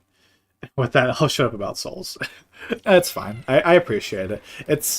I don't really know anybody in my friend group who like regularly plays any Souls game, so it's kind of nice to hear about it from somebody who's a bit more familiar with it. Oh right, this floor. But yeah, it's like I did watch a video recently, which I won't like get really deep into because it's not just about Dark Souls. It's kind of about like a lot of other things. But it did kind of make me feel a little more comfortable about the idea of getting into a Souls game because, you know, the trial and error aspect of it. I don't mind trial and error per se in video games. Why am I bringing yellow Pikmin? What am I doing?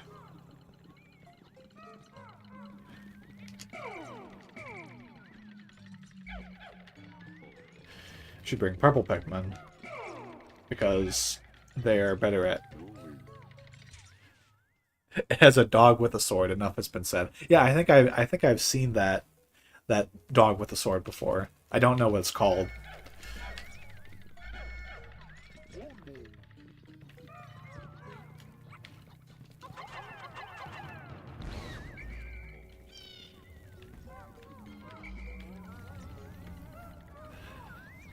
But I really I really don't know much of anything about Dark Souls. I think the only thing I remember besides the one video I was talking about was another video where um a guy went through all the oh my god. Hold up, I got the subscriber notification. Mason the Blue Rabbit 66 just subscribed. Thank you. I really appreciate that. That was the first time I ever got a subscriber notification on a stream. So I really appreciate that. It threw me off a bit. I'll be totally honest. I didn't think that would work without my browser being open. The Great Gray Wolf Sif. He is the goodest of boys. You have a white Pikmin? Oh, that's cool. I do kind of want to get the whole collection. I kind of worry that Nintendo's going to just take down all the Pikmin plushies from their Nintendo store.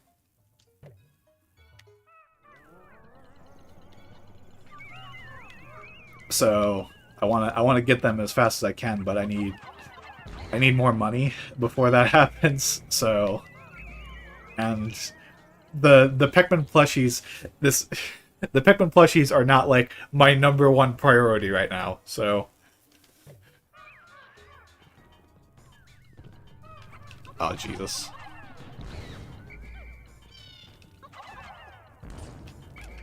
Okay, enough with the orange ball borbs. All right, I'm tired of them. All right, let's get this guy.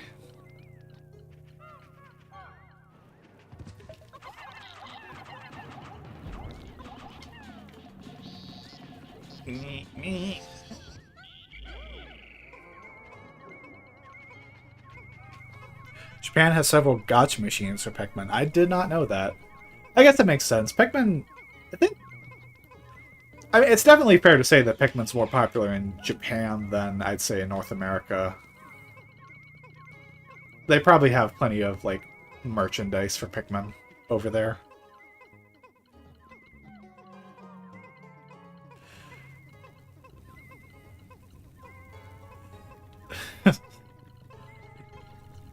The biggest tourist trap. I mean, like, knowing that gaming culture is massive in Japan is kind of one of the reasons why I want to go there at some point. Just to, like, I would love to... I don't know exactly what places I would go to in Japan, but I'd love to go to the Nintendo store at least once and like get something from there. I know there's a Nintendo store somewhere in America. I don't remember where, but specifically like a Japanese one. Sonic is, yeah, he is much more popular in North America than in Japan. Um, there's another, oh yeah, there is another treasure here.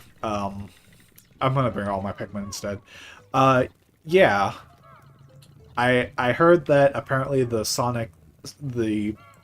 the movie Sonic the Hedgehog 3 did not do well in Japan, which it makes sense because Sonic, for some reason, he's just not that big in Japan, and it does kind of feel like he's a character that was made to appeal to American audiences with his, you know, sleeker design.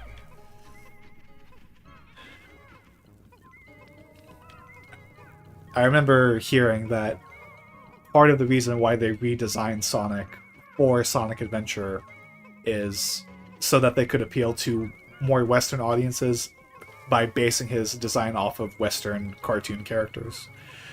I want to go to Japan, but I know for a fact that I need to bring a ton of money in order to leave fulfilled. Yeah, yeah, that's I'm in the same boat. Is I would love to actually do some traveling, but I just don't have the money to do it in any capacity.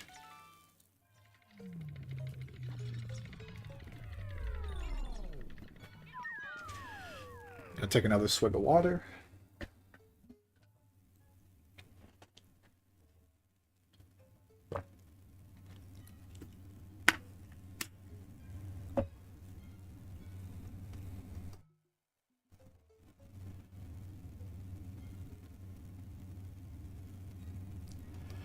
All right.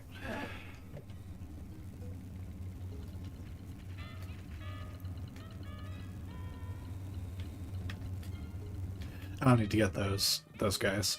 Let me think. What's the next thing to do after this cavern? I think we'll go to the Valley of Repose.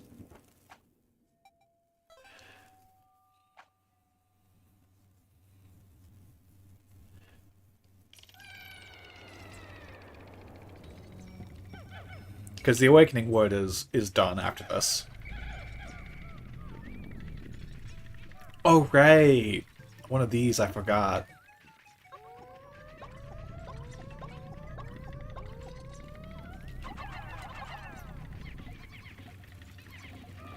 There's a white flower here, too.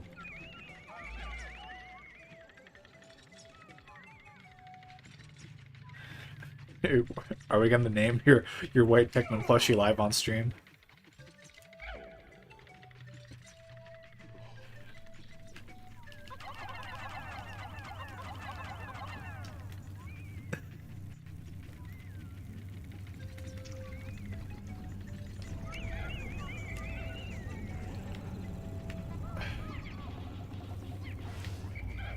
I'm scared. I know what happens on this floor.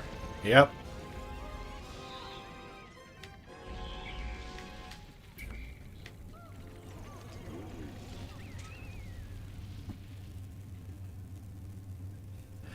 I'm gonna call him Peck Peck. That's a good name.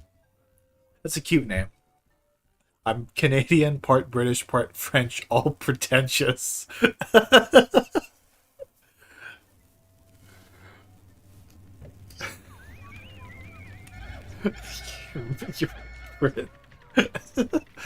All right. I don't know. That threw me off. All pretentious. All right, let's fight this guy. This is annoying. This is annoying right here.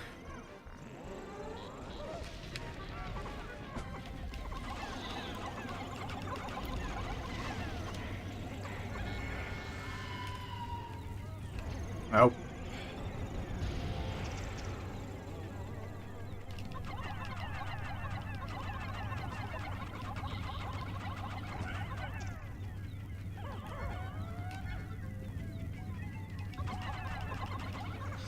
There we go. Alright. I can't remember... There's probably...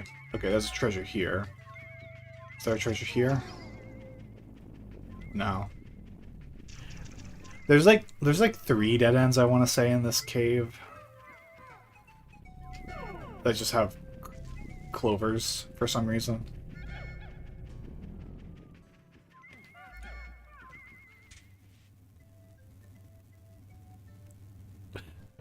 We messed up so badly in the past that we put pineapples on pizza, realized our mistakes, and blamed the Hawaiians.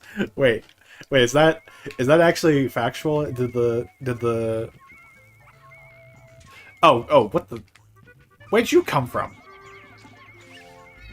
Did you guys put pineapples on pizza first before the Hawaiians did?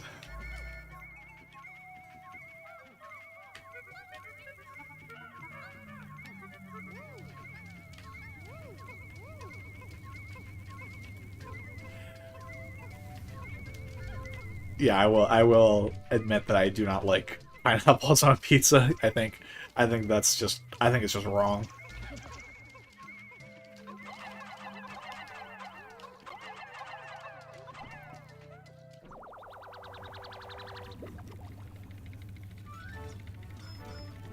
Canadians invented Hawaiian pizza and just called it that.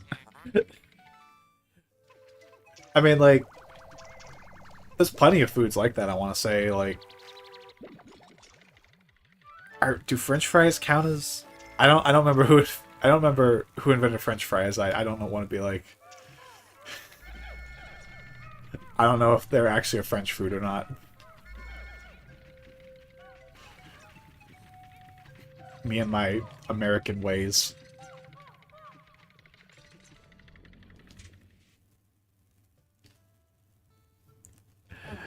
No, I will. I will bash people for liking it. Pineapple on pizza is an ungodly abomination, and it doesn't deserve to exist. I don't. Just for me personally, I just don't get the idea of wanting to have sweet flavor on a pizza. To me, pizza is salty and savory and cheesy.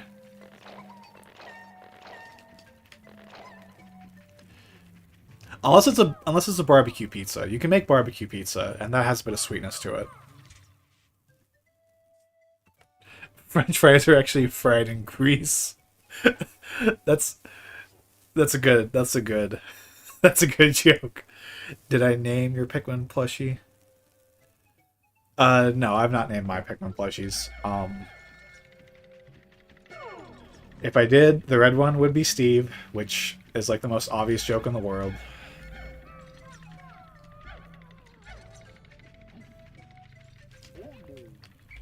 But I've not named my Pikmin plushies.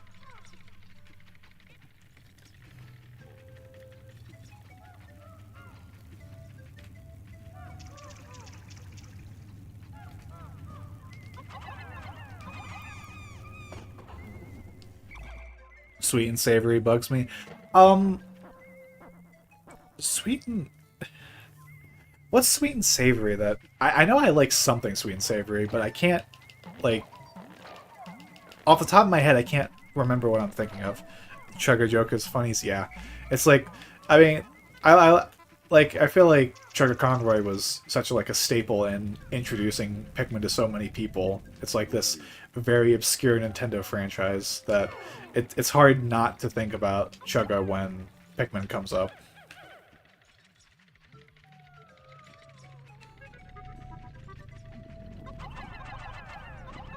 Why are you there? Evil. This game is evil. I need to get rid of that as soon as possible. Okay.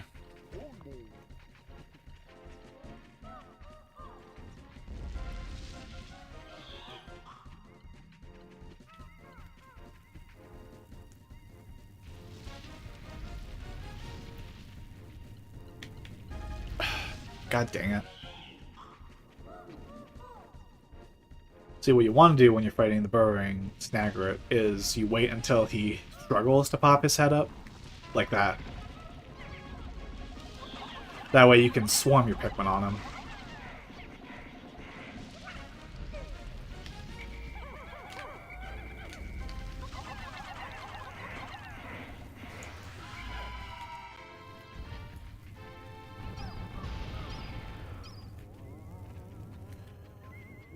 Alright.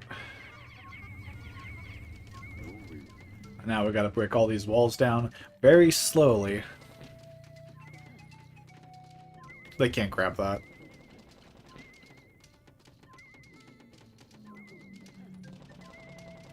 Yeah.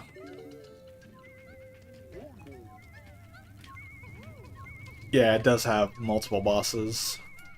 It has 2 burrowing snagrets on floors 3 and 6.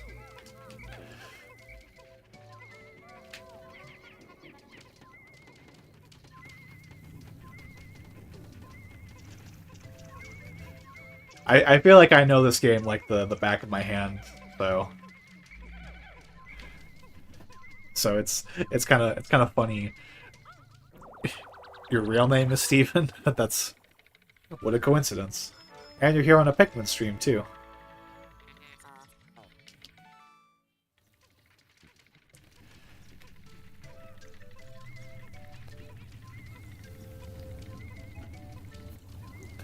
I should have made a be right back screen for the stream. I've only been streaming for like a week now at this point, so I'm still trying to like add elements to it, but I guess there's like text in OBS. I gotta use the restroom pretty soon.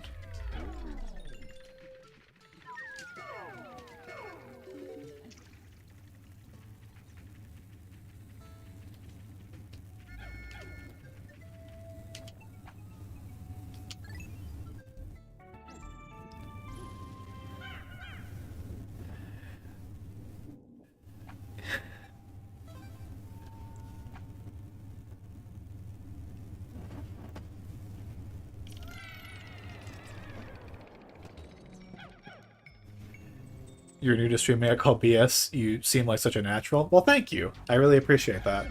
Um, at the very least, I have been making YouTube videos for about a year and a half. So, and if you do check out the channel, which I'm not saying you have to, but you know, you do you.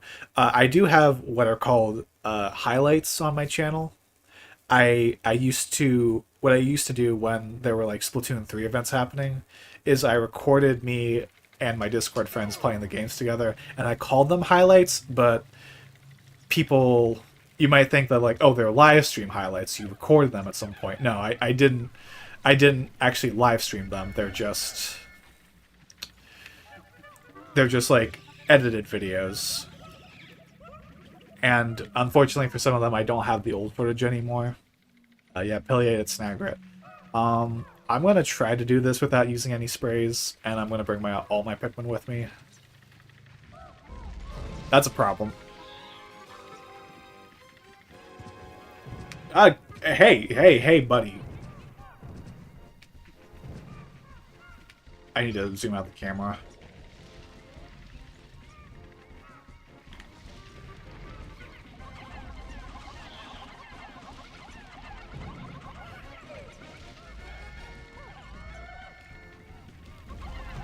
You know what? I'm gonna actually just try to do this the normal way. And I'm gonna lose some Pikmin doing this.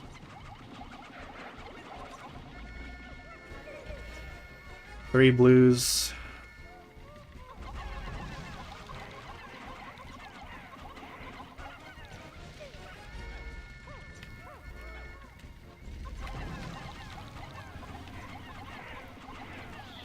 Oh, what?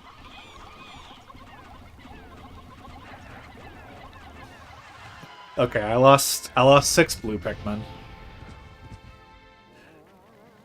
Didn't know he didn't know he could move that far. Yeah, neither did I. I'm like, what? I swear he was gonna. I knew those were safe zones, but I thought he was just gonna like grab Pikmin right from there.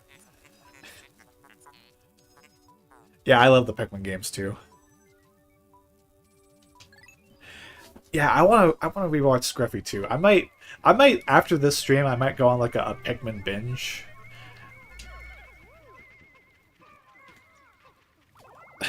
Did he only eat blues? Bro has an issue. Yeah. There's some Queen Candy Pop Buds here though, so I can get them back pretty easily.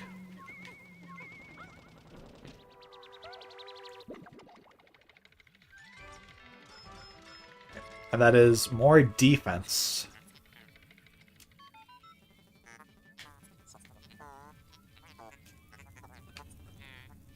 Yeah, if I recall correctly, there's...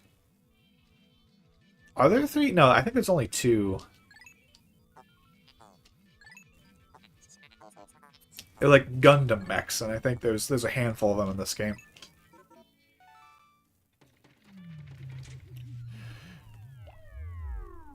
No, there's three. That one is...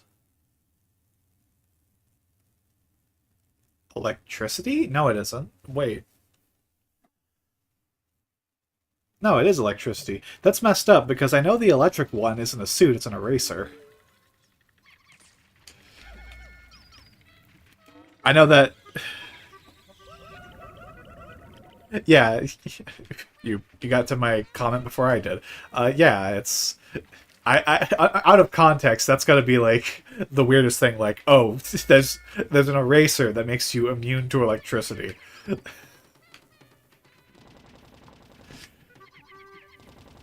Pikmin, am I right?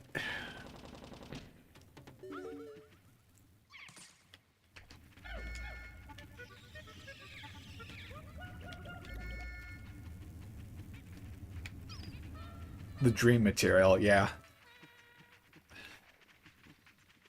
Because the... I don't know, what are rubbers... Are erasers made of rubber, or is it, like, some other material? Because I don't think rubber works in that exact way. I know the idea is just, like, it's a rubber-like material, so it's impervious to electricity.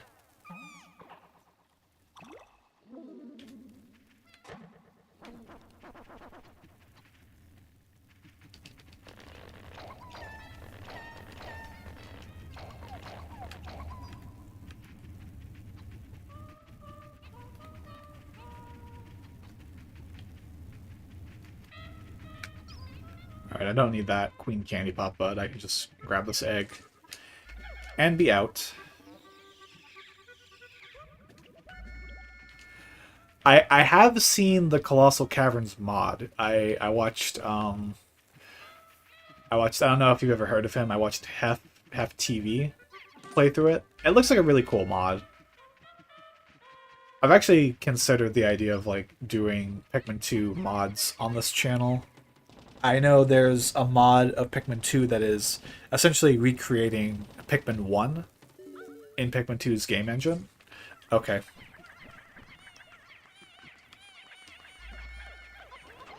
Oh no, not Sigma.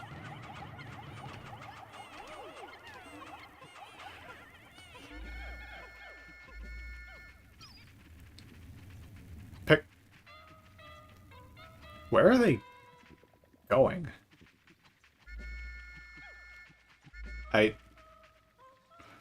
Okay, fine, be that way. Oh yeah, Pikmin 1 squared. I'm gonna leave that one blue Pikmin here. He's gonna come with me, but I'm gonna leave him over there. Yeah, Pikmin 1 squared, which, it looks really cool. Like, the idea... Like, Pikmin 2 does do a lot of, like, little quality of life updates for the Pikmin formula that it'd be nice to see those get implemented into the original Pikmin. So it's something that I want to give a shot. Whether I do it on stream or not, I'm not sure yet. I do have it set up though, so it'd be a cool thing to do.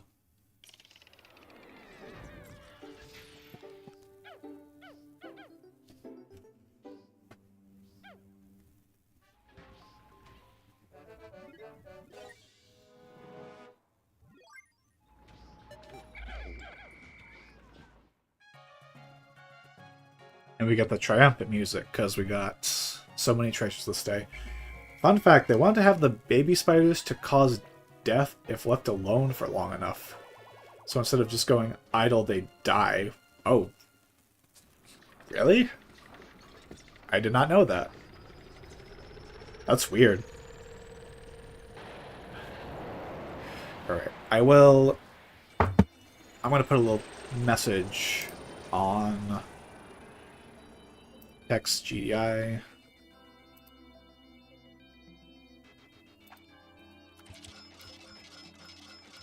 Okay, I'm gonna go use the restroom real quick.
Alright, I'm back.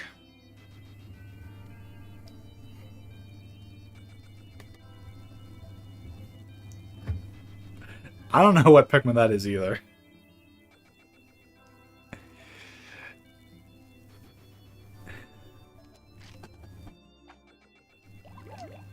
Alright, how many? I lost, yeah, 6 blue Pikmin. But we still grew more. Alright, we got... I need to grow some more yellow Pikmin, so... Unfortunately, the Valley of Repose is not the ideal place to be growing Pikmin, but... what can you do? That is the Awakening Wood fully cleared.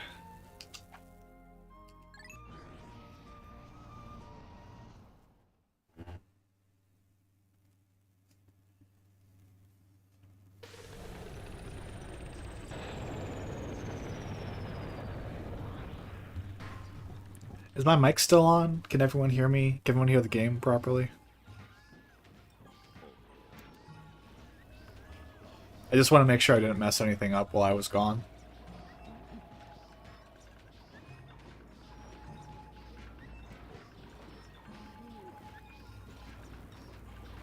Yeah, we have plenty of Pikmin for...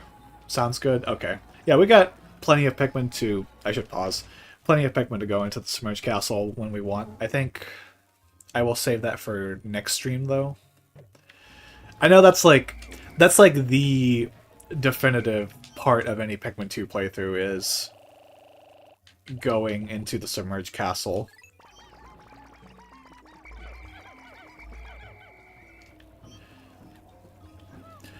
It was white Pikmin. Oh. Oh, that makes sense, because it's a white square.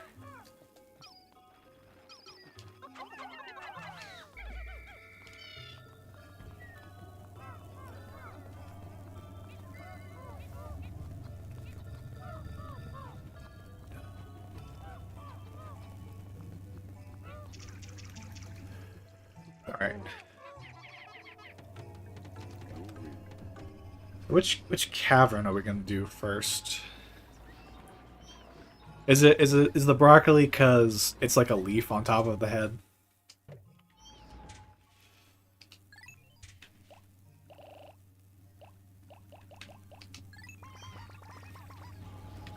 I don't know. Okay.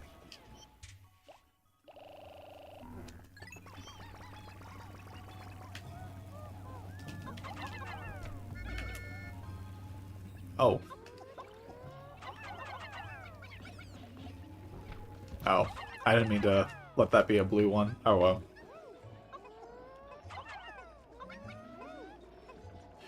We do need more yellow Pikmin though, so...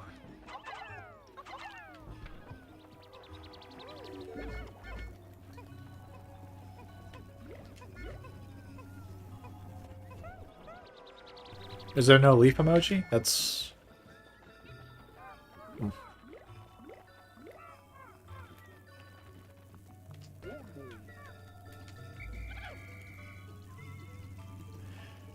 Yeah, another thing about the music in this game is that the rhythm changes based on whether you're playing as Olimar or Louis.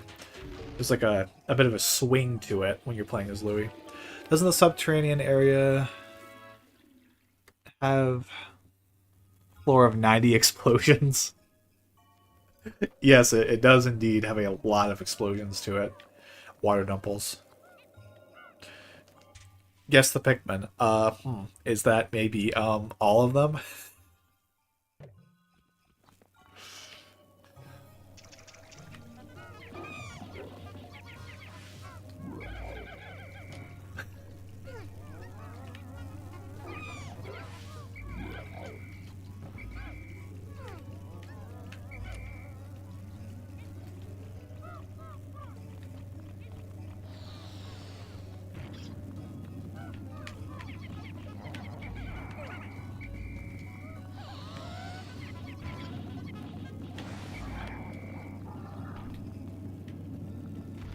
Gotta be careful with these boulders.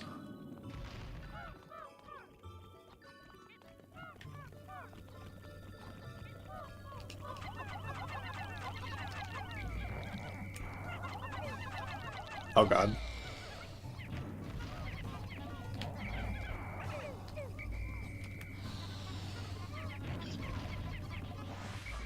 Alright.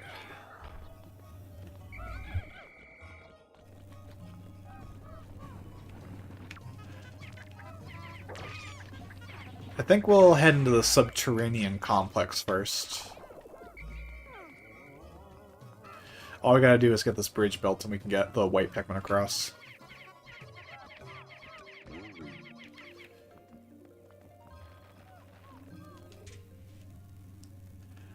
Yeah, I did see that. That was in a that was also in a Scruffy video, and yeah, I have heard that extended death sound, which it's really bizarre that that's even in the game. I don't know if you could still do it in the Switch version. That's the version I'm playing. Um, how many yellow Pikmin we got? But yeah, if you pause at the right time, I know that you get to hear the extended death sound.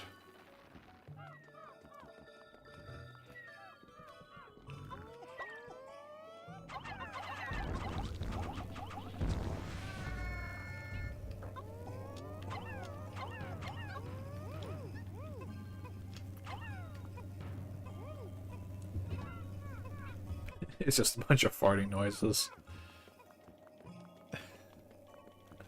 Oh, there's like a little like leaf emoji.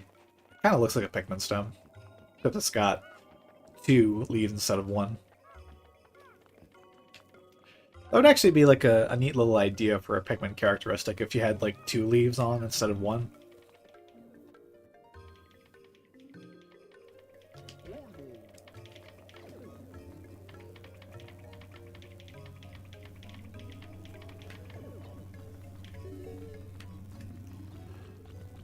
Alright, these guys.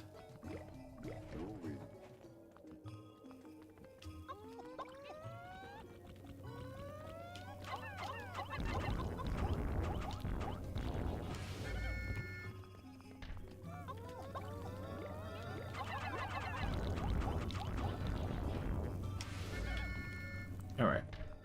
So what we'll do is we'll get our white Pikmin onto the poison gate. Oh wait, there's one more enemy.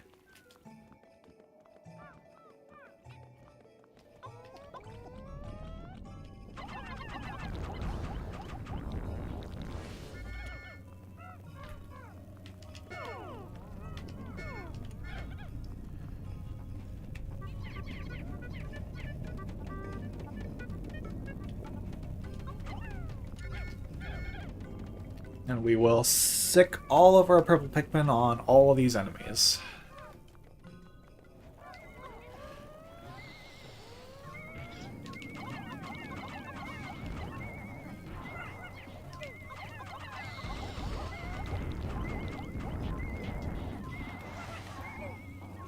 I don't know how you guys did not get crushed there.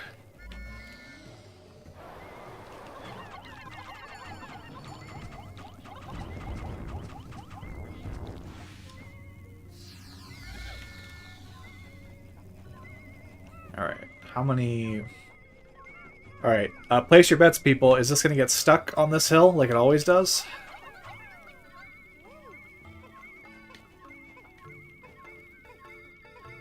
Yep.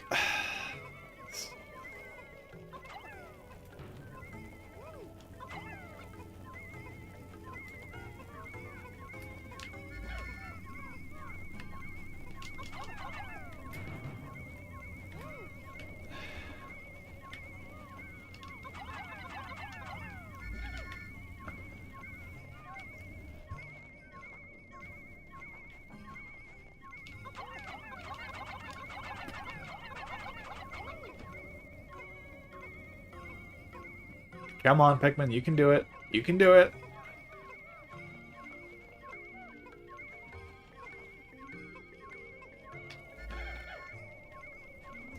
Whatever. We'll get it another day.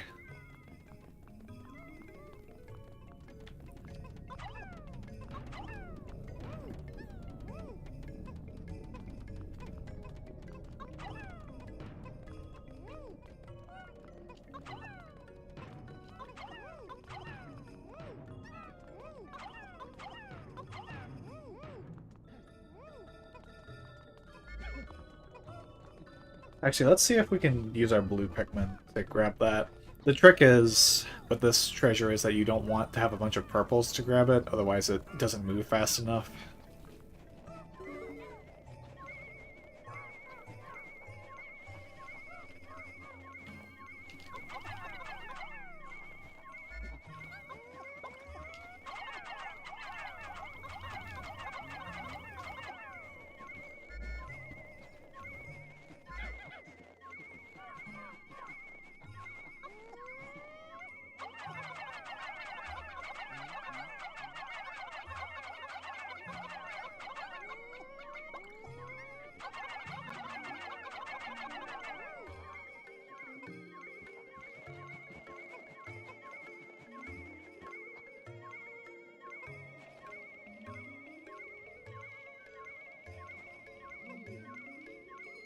This is bad.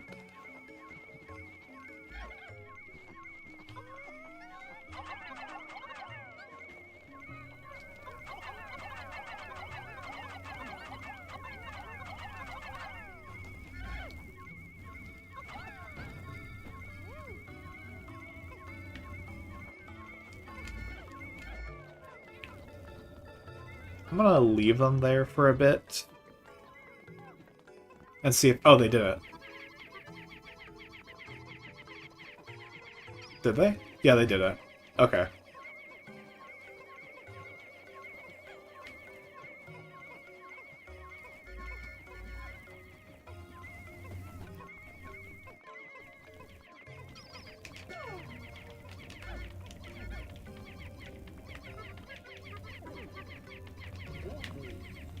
Alright, I don't think we're gonna get into a cave in this day, but the next day we will. Which is fine, because we've basically done all the surface stuff in the Valley of Repose. All that's left are these, like, 2 treasures over here that we can't get.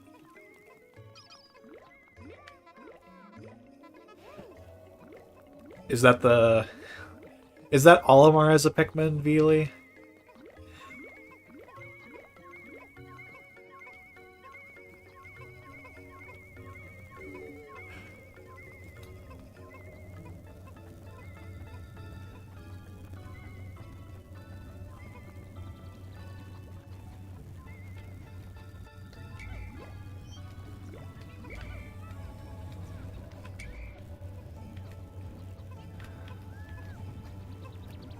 Leaflings, yeah, the Leaflings. Yeah, that's what they're called.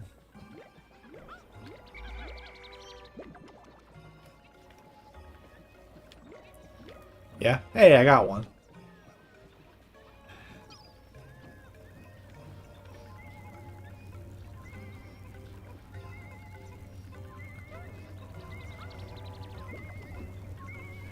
Meanwhile, the streamer... I'm sorry.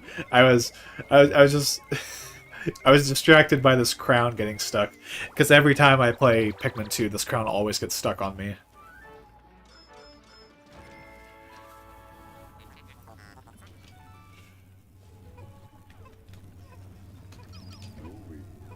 Yeah, we're definitely not going to have enough time to get into the caverns this day. But that's fine.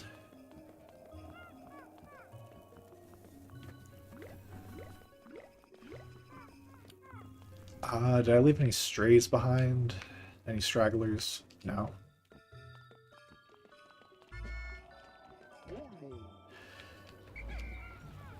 $23.77. Yeah.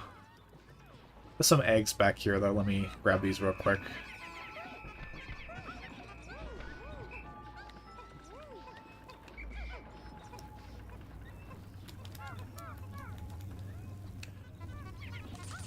Plus, you two look like you're having so much fun with your Guess the Pikmin game. I didn't wanna like interrupt it.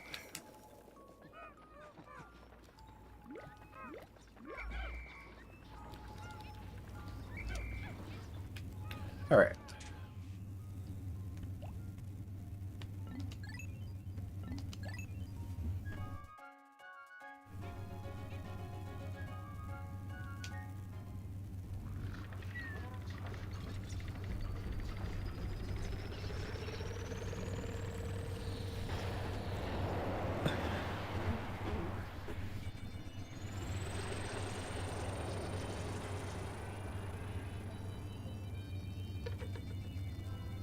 What was that noise? Oh god. I just heard the ship pop up for like a moment.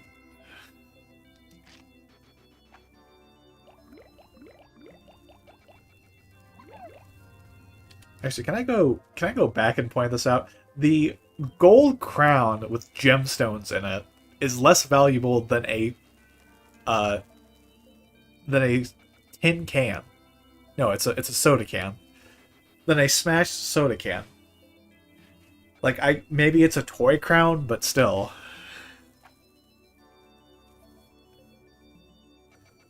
Let's see.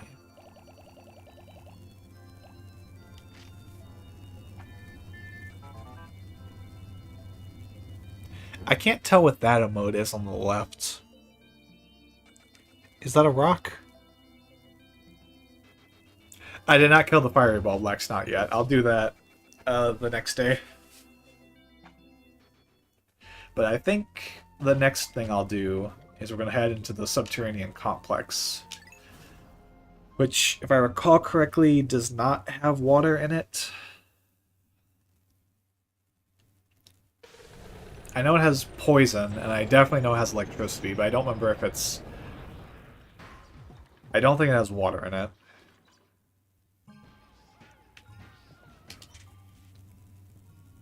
Um... 10 purples... 10 whites... Because I know this cave has, like, a lot of flowers in it. And I know that because we're going to be grinding in it a lot. For purple Pikmin.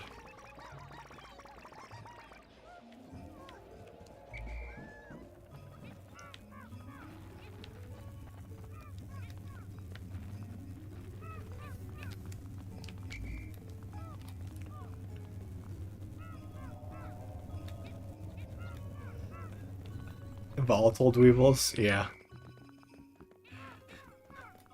This is a neat game.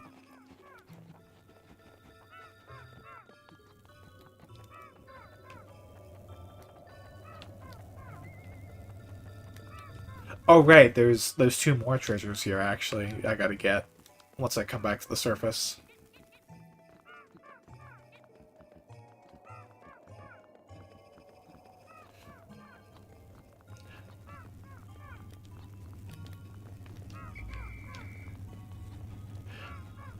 Yeah. I'm trying to... I can't...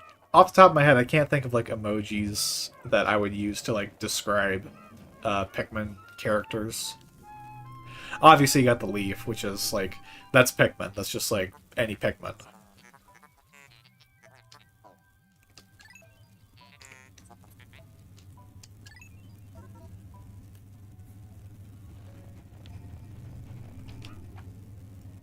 Yeah, there's no water in this cave. Alright.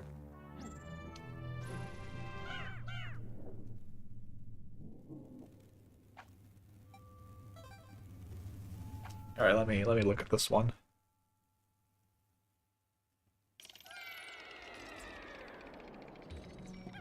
Okay, I can tell that's a spider, but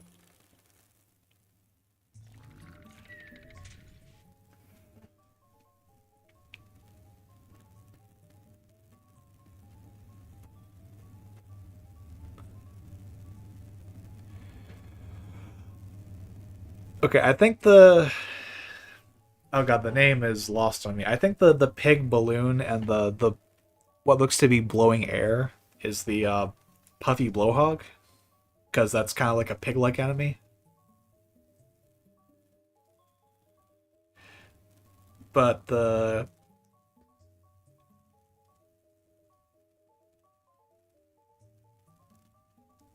spider with the I can't tell what that second emote is. What if I'm gonna go to the YouTube chat. I'm gonna hover over it. It won't tell me what it is. Dang it. It was the puppy blowhog. All right.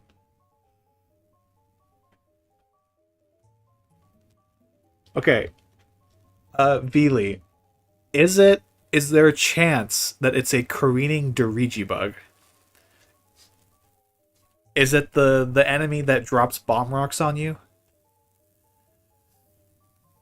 Oh no. Oh, you already said it was Groovy Longlegs. Oh, alright, I wasn't paying attention. Sorry about that. I thought those were like party balloons.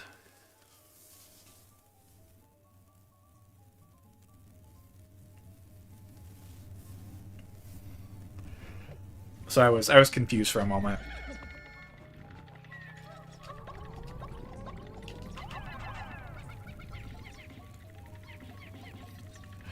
Frog, well, that's just a Wally Hop. Or I guess if you're playing an older version, a Wally Wog, which I will. I will refrain from my from remarking on Pikmin 3 Deluxe for a moment, because I would go on a rant for no good reason if I do that.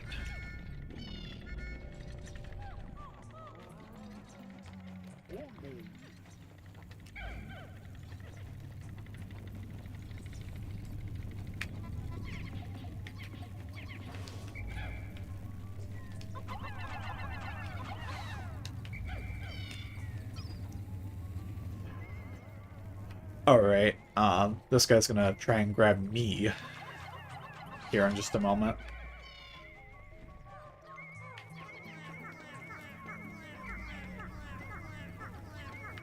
I gotta make sure there's no... Okay, there's an egg. Egg moment.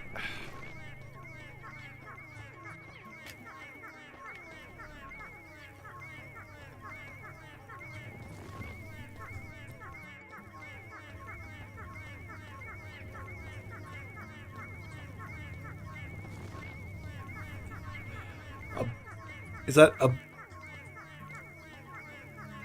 That's the best you can do? I'll be honest, I'm drawing a complete blank on that one. It's a bodybuilder with arrows going from up to down, and the last is a tortilla. Is that the water wraith? Is like the joke that he flattens you so you get turned into a tortilla?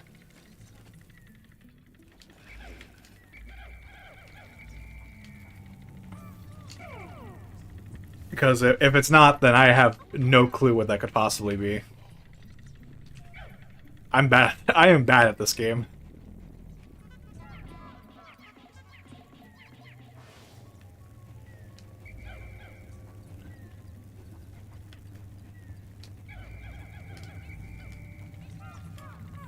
Let's see.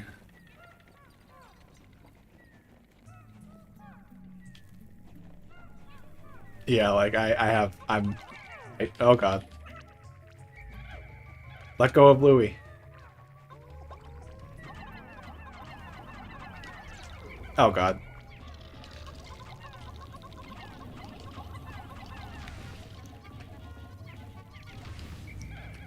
Ooh. Okay, we got some spicy sprays. It was a Wally Wog. Oh, okay. Because it flattens things. Hmm. Turns them into a Pikmin tortilla. God, now I'm hungry. I should have eaten before the stream.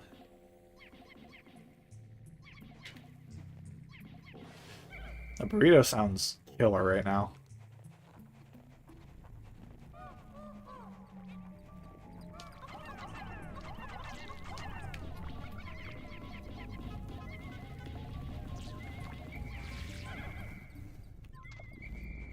The roach emoji. Trying to think if is there a roach-like enemy? There's the yeah, the iridescent flint beetle.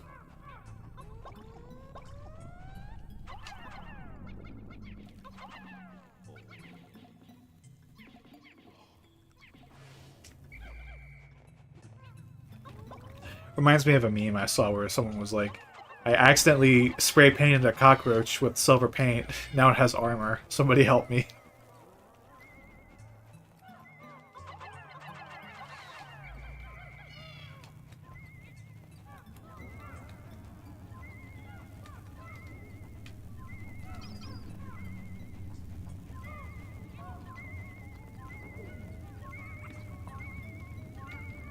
Please don't kill my Pikmin.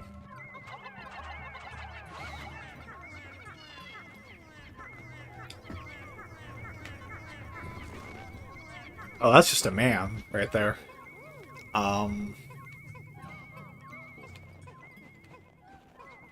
There's so many like humanoid characters in Pikmin that I'm just gonna say all of them are.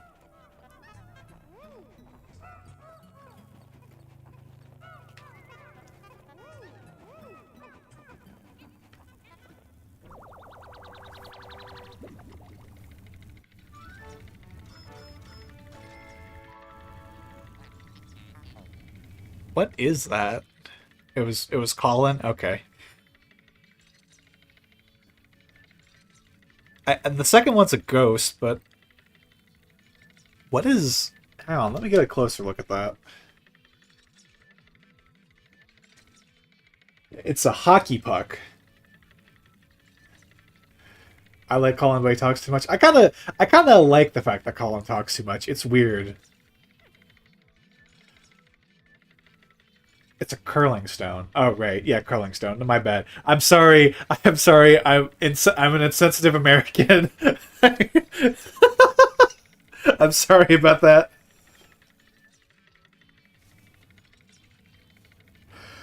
I don't know. Wait, what? Is that the water wraith? Because it's a stone?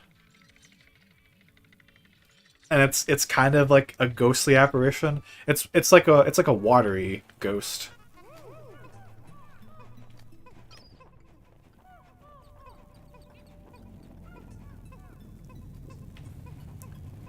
It is. Okay. No, curling stone makes sense because a curling stone is something that moves, as opposed to a tombstone. Otherwise, I would have tried to think of if it was a ghost, I would have thought Smoky Prague. If it was a ghost and a tombstone, I would have thought Smoky Prague. Actually, Smoky Prague should be an egg. It's an ice sport, hence water. That makes sense. Yeah, this is a neat game we got going on. I can actually use my years of Pikmin experience to something, as opposed to just keeping it to myself.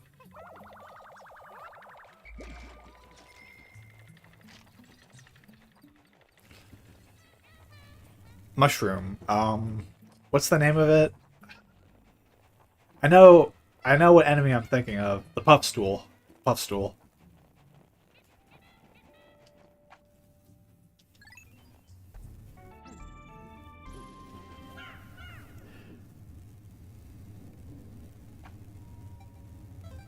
Colin.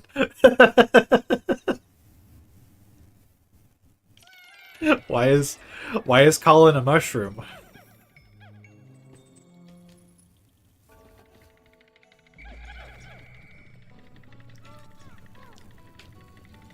Alright, here's the careening Dirigi bugs.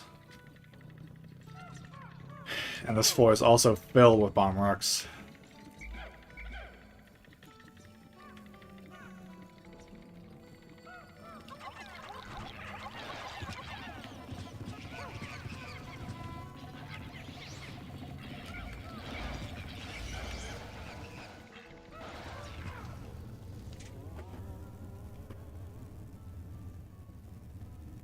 Okay, well that's the Titan Dweevil. I know that one's the Titan Dweevil because there's no way that all those emojis could mean anything other than the Titan Dweevil.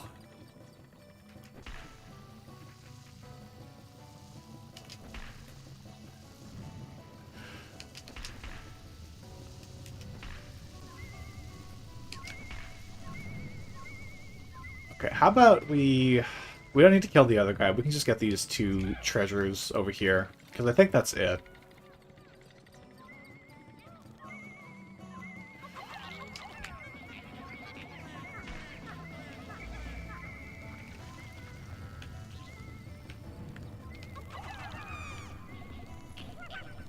Oh no, don't knock my Pikmin off the edge.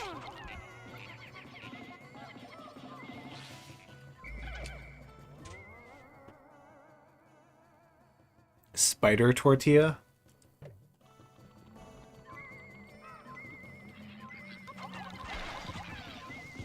I'll be honest, I don't know what that one could be.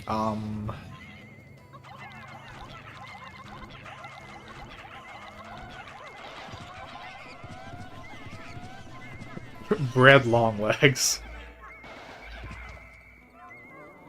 Is it a bread bug?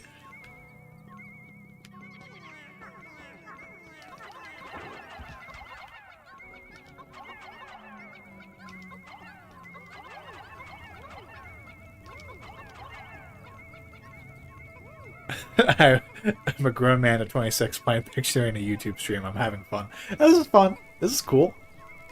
I like this. Raging long legs because it flattens more. Oh yeah, that makes sense. Raging long legs.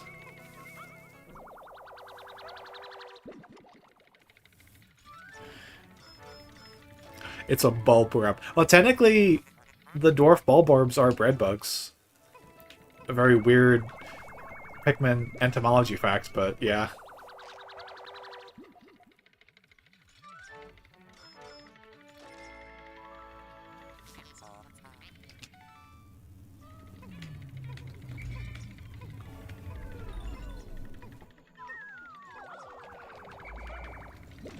Alright, let's get out of here.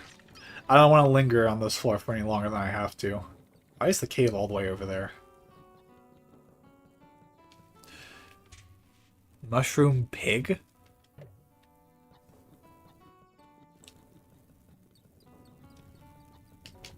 Yeah, they use mimicry to protect themselves. I don't know what mushroom pig could possibly be. A mushroom and bacon pizza, which sounds pretty good right now.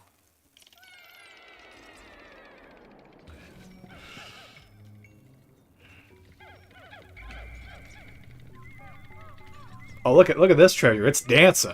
Look at it. It's dancing. Oh boy. Oh, it stopped. Oh, fine game. Be that way. Oh, no. Don't set yourself on fire.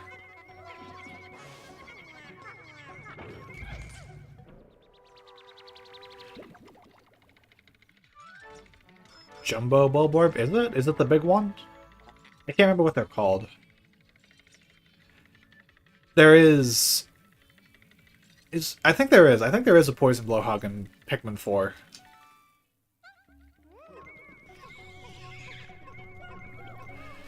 I'm pretty sure it's just called a Poison Blowhog.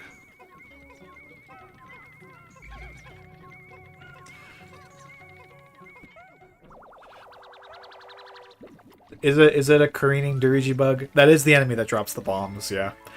I like the fact that I know what a careening Dirigi bug is, but I can't do basic algebra. Like, my priorities are all messed up. I'm not gonna use that white flower. There's 3 more on the next floor.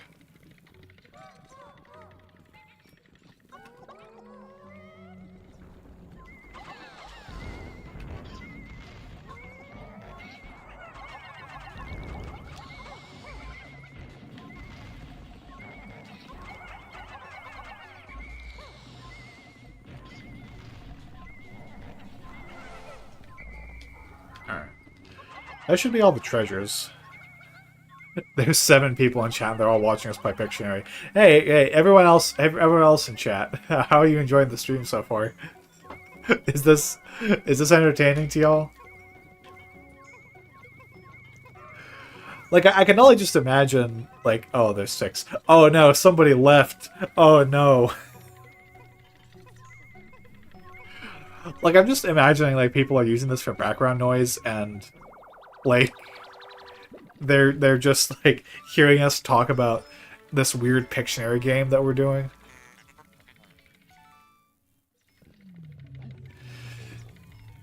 Downy snagret? Yeah, that's a bird. So I think it would have to be, unless it's the burrowing snagret. No, downy snagret. I forgot the names of them. I forgot that Pikmin 4 added, like, the baby versions of snagrets.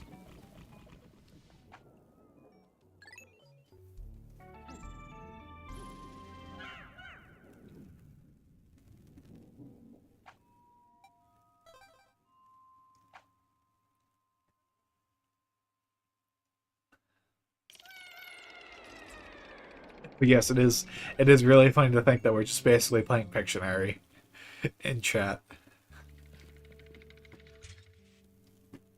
Human spider? Not the tiny dweevil again, is it? I can't think of what a human spider would be.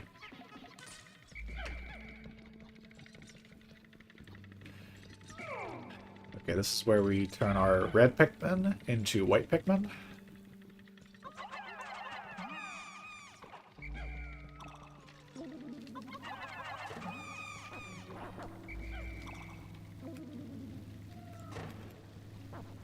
I have autism, so when I first heard Danny Cyber, I almost got bothered. I can see that, but yeah.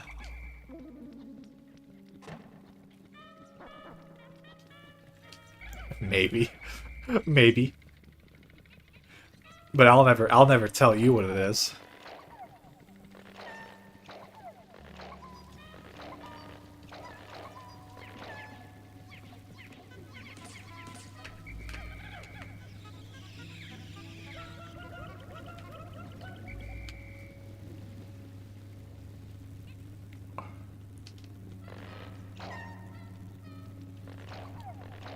Is it Louis? Is it just Louis because he's like he likes bugs? Is that it? I guess you already guessed that because it's the king of bugs.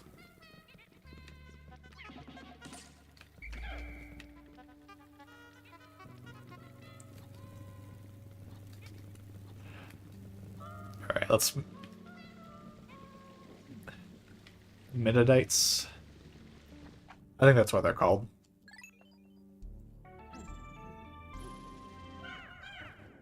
I almost went the geyser. Oh, right, this floor. I remember this floor. It's the baldy long legs because he's bald. I get it. That makes sense.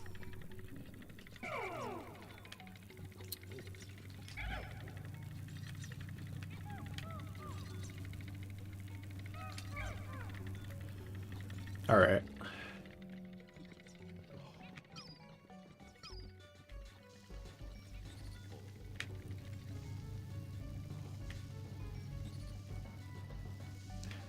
I'm gonna do this kind of dangerously, but...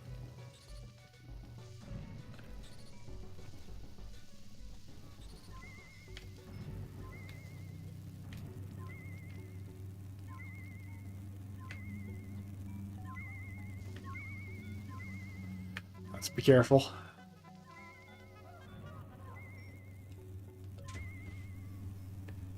Can't find an emoji for lick.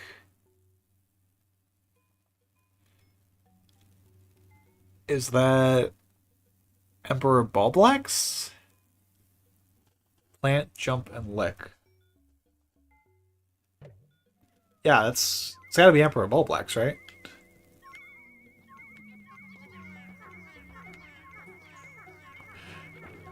Oh wait, is it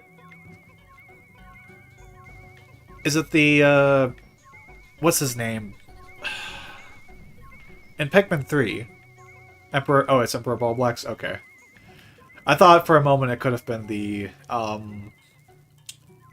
what's the giant, like the really giant boss in Pikmin 3 that has like the big fruit head on it and like the three legs and it has like the rainbow, like the psychedelic rainbow tongue.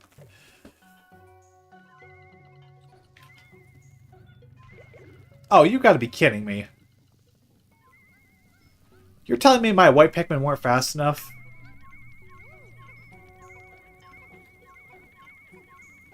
The Quaggled Mire Clops, that's what it's called. Yeah. I've never once had a problem with this floor getting the white Pikmin through here. That's really weird.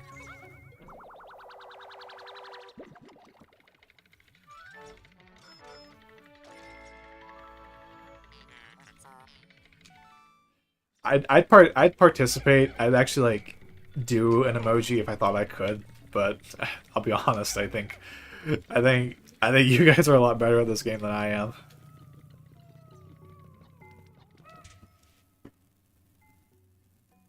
Emote for belch.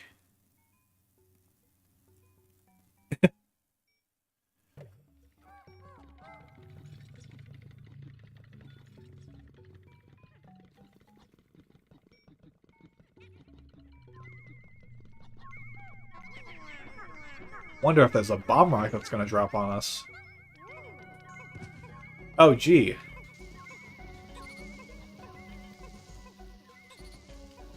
Ah.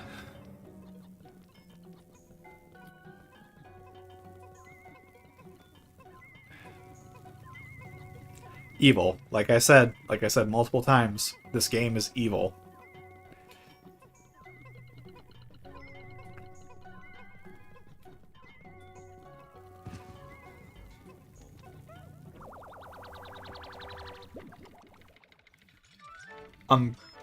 Oh, sand belching mirror slug. Ah, that makes sense.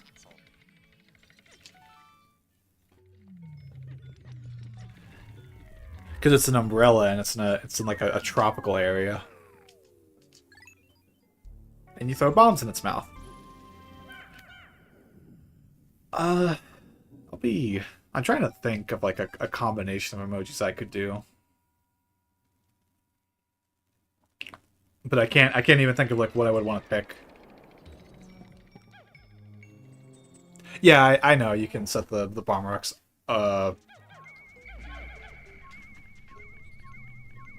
Thank you, game. I appreciate it.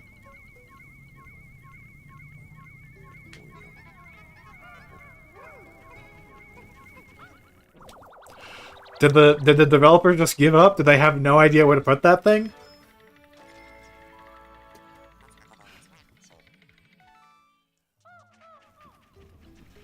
Alright. Can we cheese this floor? No, we cannot. This... Oh, this is a problem. Oh, this is a really big problem.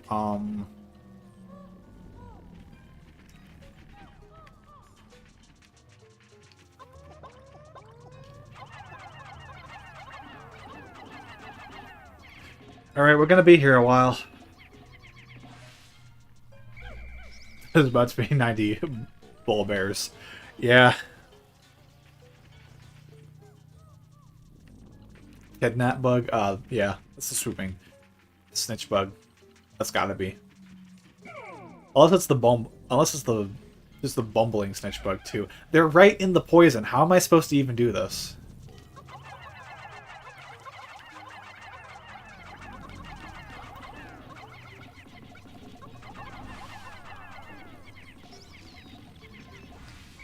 I guess that's how. I mean, if you want to walk out of the poison for me, that's good. Thank you. I appreciate it. Oh, dang, we have 11 people watching. Oh, never mind. We have 9 people watching. A lovely couple decided to pop into the stream and just said, "This is not for me." That's how I like to interpret that.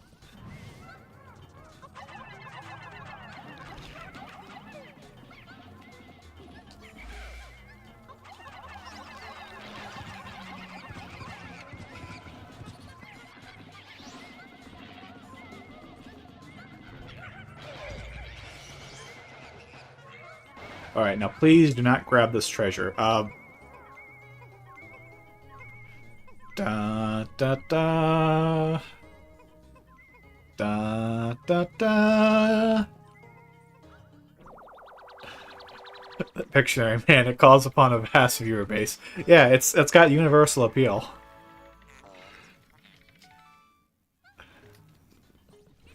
Alright, so I'm gonna try and cheese this last treasure.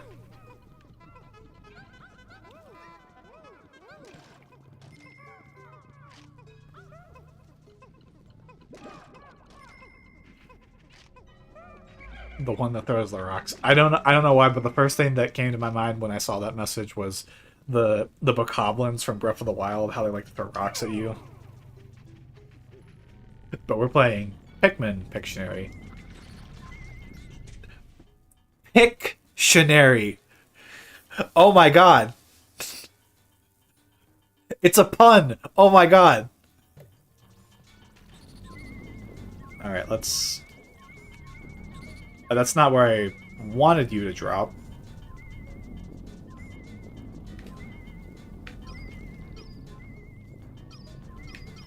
Alright, that works.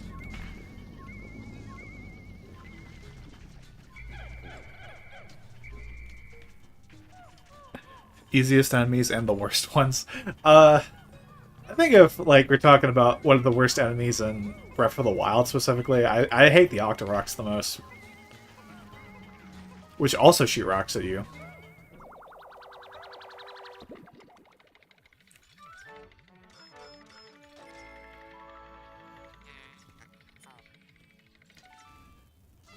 Quellfish thing from 4 that can kill 5 mins at once. I don't remember that one.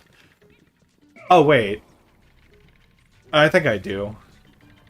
I don't remember what it's called. Like I said, I don't know Pikmin 4 enemy names at all. Did I got all the treasures there, right? I'm scared. I don't want to have to go back into this cave. I know I'm going to have to, because, again, grinding, but... Puckering Blinos. I think that's the right name. That name does sound familiar. Oh boy, Gatling ranks, where are they? There's one over there. It's coming right towards me. I am terrified. Oh my god. There's one up there. I don't remember which one has the treasure. Let's... yeah, this is good. This is good. I love this.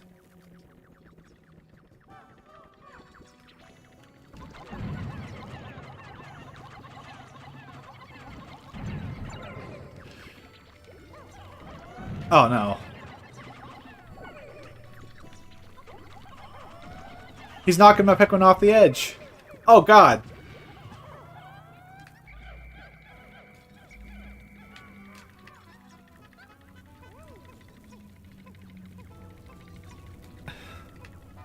Yeah, like, the number's gonna fluctuate, like, you know. That's just the nature of the stream, is that, like, some people come in, they think, oh, this, I guess I'll check this out for a moment, and they're gonna be like, oh.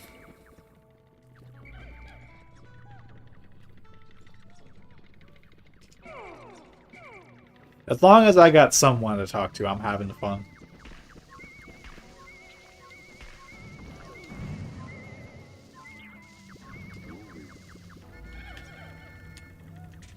But I can't tell what that's supposed to be. Fish. Is that a Gatling Grunk? Only one shot can kill. I did not know that. Really? The other ones just do knockback?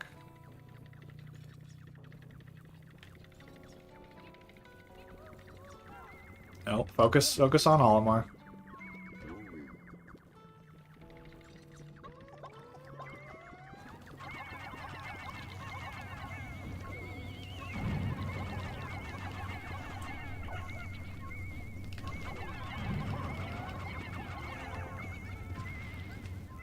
Yeah, I knew you had a treasure in you.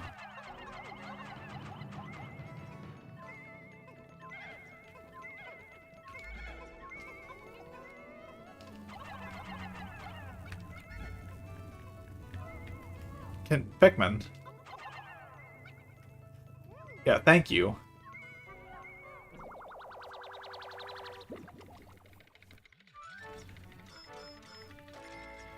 Why do I get the feeling that something bad's about to happen?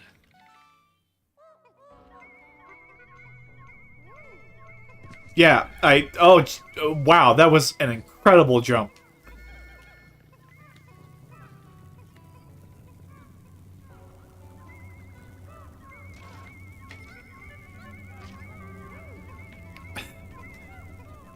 It's walking in fear.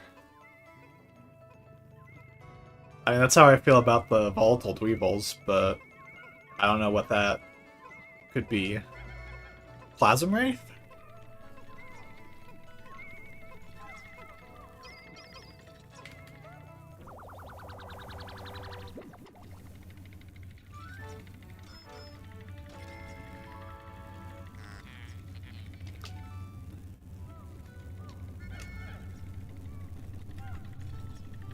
Alright, where's this last treasure?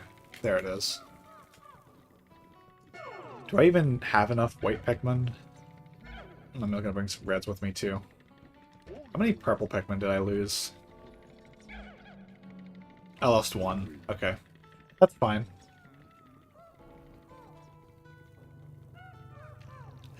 You meant it to be the Bull Bear? Ah, yeah, that makes sense.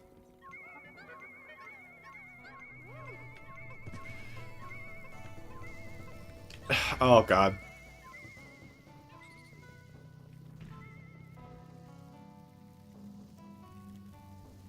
That's Sonic, right? That's Sonic, the hedgehog.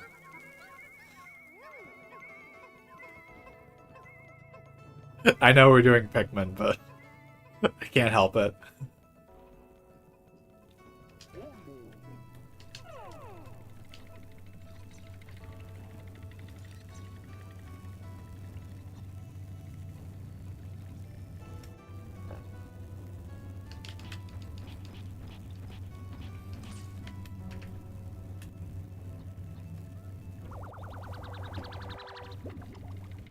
Sanic, yeah, Sanic.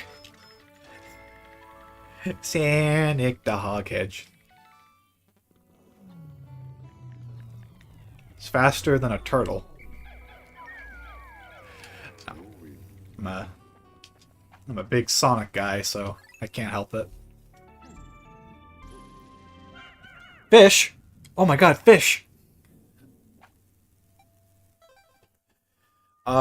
Fish enemy.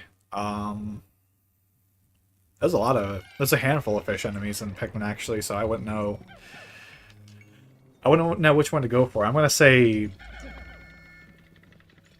Actually, what do they call them in this game? Because the little tadpole enemies. I think a VTuber is now the ambassador of Sonic. I mean, it's better than Aaron Hansen. I'm just gonna say it. That was a weird phase for Sega. I gotta be honest. Like I got nothing against Aaron Hansen, but like he seems like a weird pick to be like the guy to like fly out to Sega of Japan. So I don't know who like the VTuber ambassador would be, but I wouldn't be surprised because VTubers are insanely popular. I watched like one VTuber recently, and I watched them for like 10 minutes, and then YouTube was like, "Oh, you like VTubers, don't you?" And then it just like flooded my YouTube homepage with VTubers. Like I said, I got nothing against them, but yeah, Aaron did bring in views. That does make sense. Corone, who I don't know. I don't know VTubers. The only VTuber who I know is Neanners. That's the only one that I know.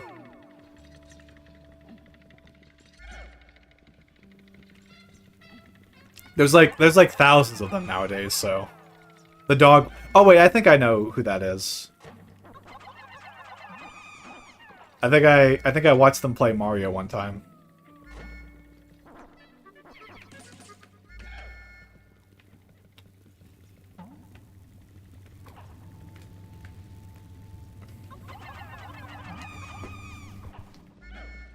I didn't think I'd be mentioning VTubers during this stream.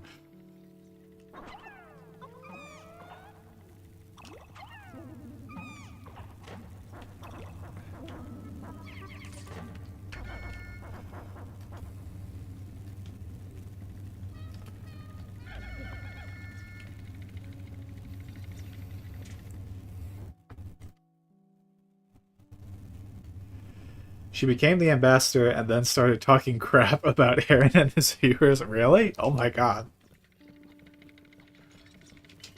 That's crazy to think about. Like I said, I got nothing against Aaron or like anything that he does. It's just it was just like really surprising to me that like the guy who if anyone's ever seen the Game Grumps playthrough of Sonic Adventure, like they did that game zero favors. I'm like I will admit I think Sonic Adventure is a very janky game. I understand that like it's really hard to solidly recommend that game. I think she did one of the voices in one of the Sonic movies. I would not know. I I've seen all of them, but I wouldn't be able to tell you off the top of my head. Then again, I don't. I don't think her voice would like their voice would jump out to me at all. So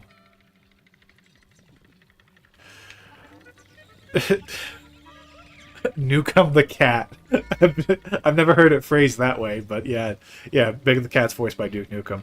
I've only ever seen like bits and pieces of the Sonic Adventure playthrough. Namely, I saw the section in Emerald Coast where Aaron falls off the loop, which does happen. Like if you're not careful, the Japanese voice. I mean, that makes sense. I probably wouldn't have seen it because I've only seen the American version. But yeah, when Aaron falls off the loop, like if you're not careful, that will happen. If you decide, oh, the curve in this level is going to the right, so therefore I'm gonna hold right. If you do that on that loop, you will fall through the floor and die. Like I get that. So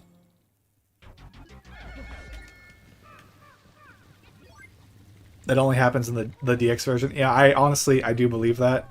Because from what I understand, the DX version is a lot buggier. And if I'd assume that would also happen on the Steam version. Because it's essentially just the DX version. It's just not called the DX version. Yeah, DX is so much worse than the Dreamcast. Yeah, I do have a Dreamcast, and I have tried Sonic Adventure on it, but I never finished it. I grew up with the DX version because I had a GameCube, so I never really... It was kind of weird to me to hear people say, like, oh, the DX version is so much worse than the original. I'm like, I played DX, it was perfectly fine, but then I watched other people play through the original version and compared it, and I'm like, oh yeah, I totally get this. Like, the visuals are so much worse. The glitches are so much worse. It is just not as polished of a game. Alright. Time to fight the second best boss in Pikmin. We'll get to the best boss pretty soon, but...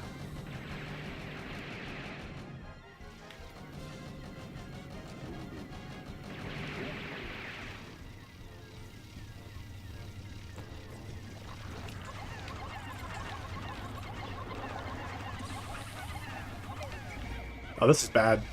What am I doing?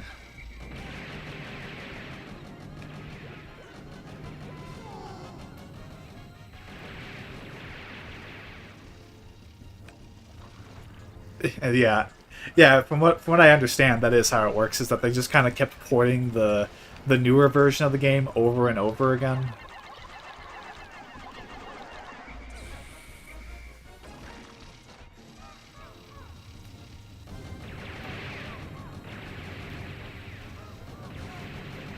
We're safe here, Louis. Just you and me, and all these Pikmin.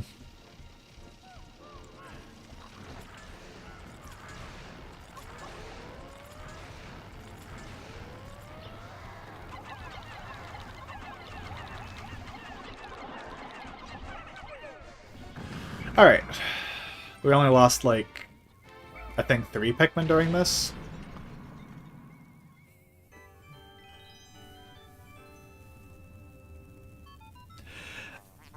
Yeah, that's I think Cyber Shell. I've not actually watched that video in particular. I've seen it in my sub feed, but I mean, like, if you're talking about like who's best known for discussing the differences between the original and DX, it's got to be Cybershell, right?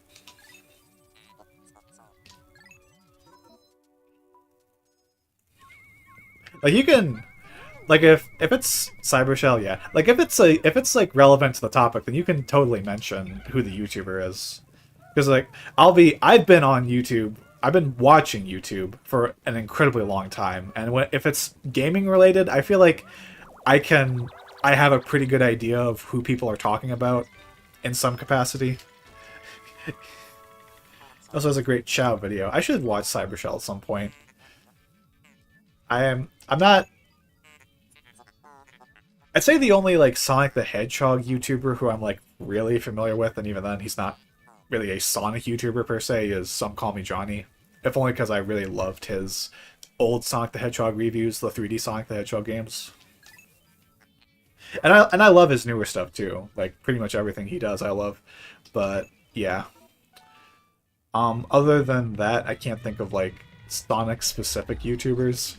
And I know Game Grumps does not count.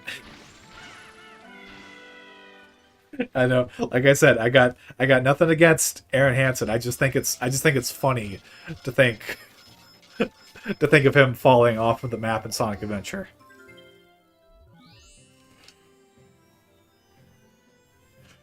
But yeah, I should give Cybershell a watch at some point.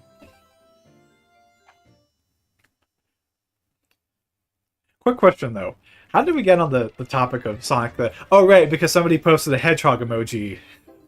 And I was like, what Pikmin enemy is that? Okay. So, now let's get into the Frontier Cavern. First, let's manage our... We actually need more white Pikmin. We actually lost more white Pikmin than I would have liked. Actually, I would like more purples. Because I know how the first couple floors go. You see, I know that was like... My brother used to watch Game Grumps a lot, and he mentioned that there was like a controversy around the fact that people thought like, oh, he's faking it. He's faking it for attention. But I'll be honest, like I really don't know much about that playthrough of Sonic Adventure, so I can't like speak in confidence like, oh, like... But if he was playing the DX version, it is a buggy game. So I don't necessarily think that he was like faking it or anything like that. But like at the same time, like what exactly would you expect from like after the Sonic 06 playthrough? Like I feel like talking about how notoriously glitchy the games are is kind of anticipated. Like it just makes sense. Is that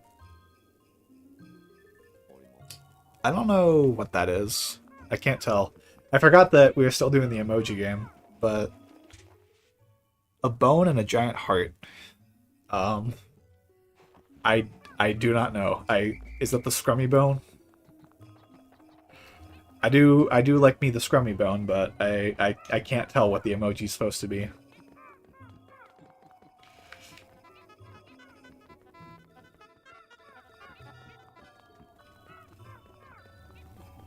The crab thing? Oh, it was the scrummy bone. Okay, sweet. So that, yeah, I can't tell what the other one's supposed to be though. All right, Frontier Cavern.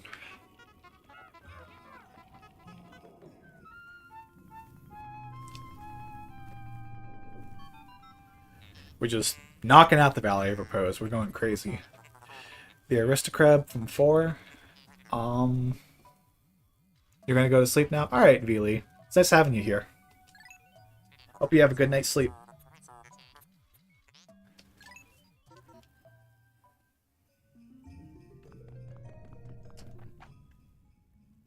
Good night.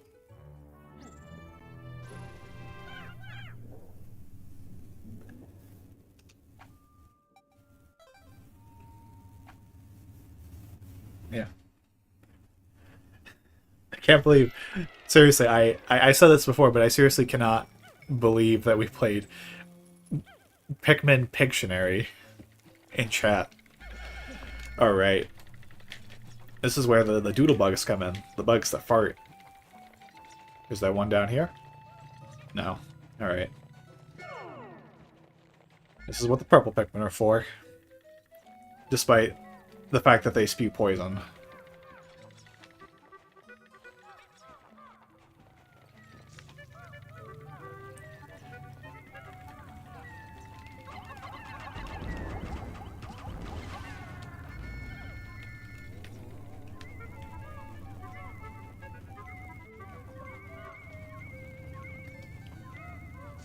I don't know if I asked this earlier, but for anyone in chat, and I think Canadian Egg, since you're the one who's been here the longest, you got a favorite Pikmin enemy? Because Vili asked me, so I'm there's 2 of them. Oh god.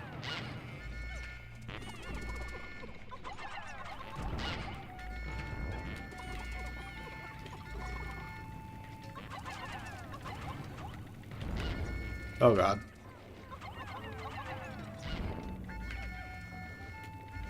This cave does have a floor for Bulbear. I believe it's floor 3. Thankfully, I have plenty of bitter sprays, so that won't be an issue.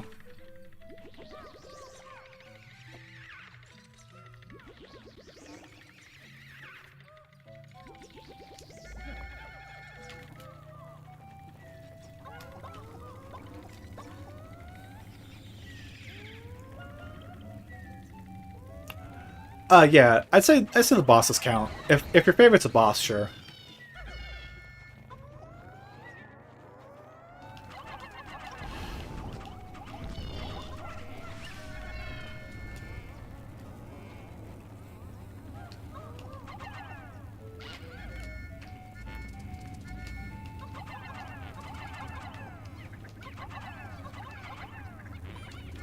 Oh god.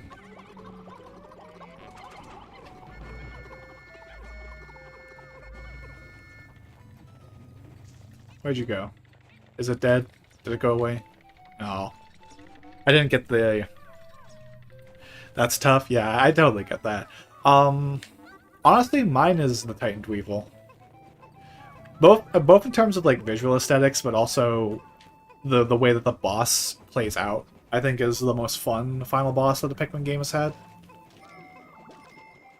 Plasma Wraith is a close second, though.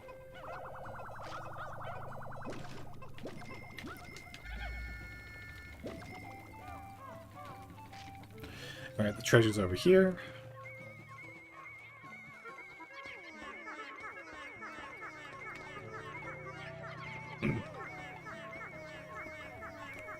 Water Wraith's a really good one.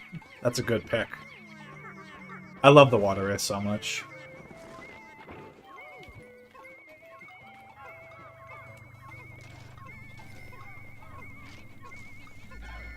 Oh, hey, Veely. I thought you were going to sleep.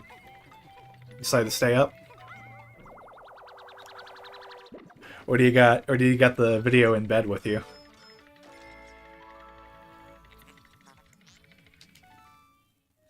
The Goldie Longlegs in 3. Oh, that music. I forgot about the Goldie Longlegs. The music there is really good. Where is this other treasure? This map is so tiny. How is there a second treasure here? It's over here. You can't sleep? Oh. Sorry to hear that. No, you know what? I actually get that. Like, I know it's kind of silly to think about, but I totally get the feeling of, like, I could try to sleep, genuinely, but I just know for a fact that I'm not going to be able to sleep. The Moth boss in 3 was good as well. Yeah, the Behemoth Fozbat. Mothbat? Fozbat? Yeah, I think it's Fozbat. That's a good one, too. Honestly, I think Pikmin has some of the coolest boss designs in gaming for me. Like, again, I don't want to talk down Pikmin 4 because I do really love the game, but I think that might be the one example of a Pikmin game where the bosses could be considered kind of lame because some of them were like, some of them were just like giant versions of enemies. Like that's fine, but I think the more distinct bosses in games like Pikmin 2 and especially Pikmin 3, I love. Which enemy? Let me look at that real quick. I want to give the Mamuda a hug. Oh yeah, the Mamuda's adorable. I like how fuzzy they are on Pikmin 4. That's a really neat idea. Alright, purple Pikmin again. Just doing all the heavy lifting, purples.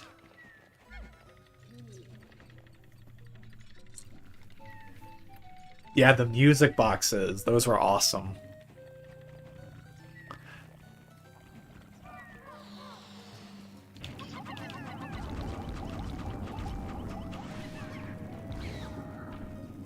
Don't hit the Pikmin.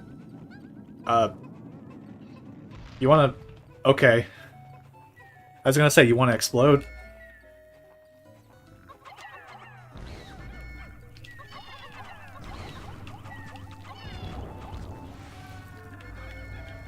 I know we were talking about Sonic Adventure DX earlier, and I gotta say, it's kind of funny that I kind of feel like the Switch versions of Pikmin 1 and 2 have like a few similar quirks. Namely, sometimes sounds just don't play. Have anything like T that may help? Yeah, you got T there, V. I always like to a cup of milk before going to bed. That's my thing.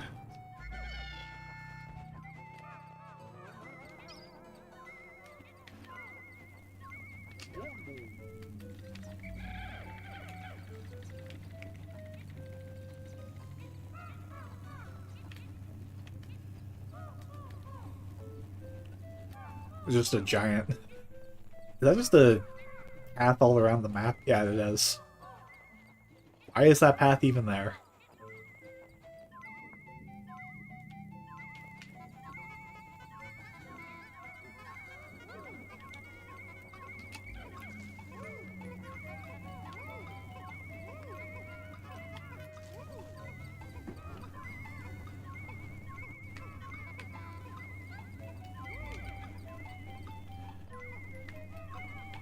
I really like the music in this cave, too. It's not, like, as memorable to me as the one in the Bulblax Kingdom, but this one's really good. A small bit of milk may help if you're so inclined. Yeah. And another trick, if you're having trouble sleeping, wear socks when you go to bed, because it keeps your feet warm, and that kind of signals to your body to go to sleep if your feet are really cold. It helps if you're wearing socks. I think the treasure carry sound on this floor is just a tick-tock. I think there's a enhancement to the little toy whistle. I can't tell what it is.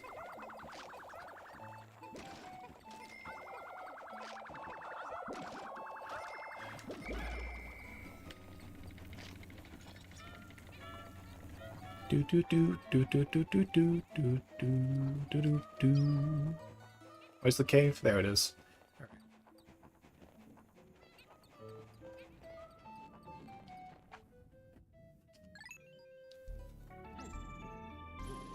Excuse me for a moment.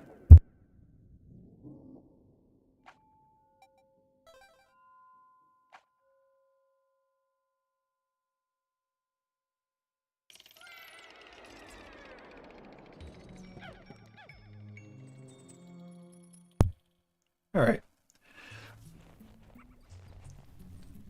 Also helps me, but curling up while laying down helps a lot of people, I find. Just become a ball. Yeah. I lay on my side and I curl up just a little bit. There's the ball bear. That will not be a problem, though. Come over here, buddy. Never mind. Alright, be that way. I didn't want to fight you anyways.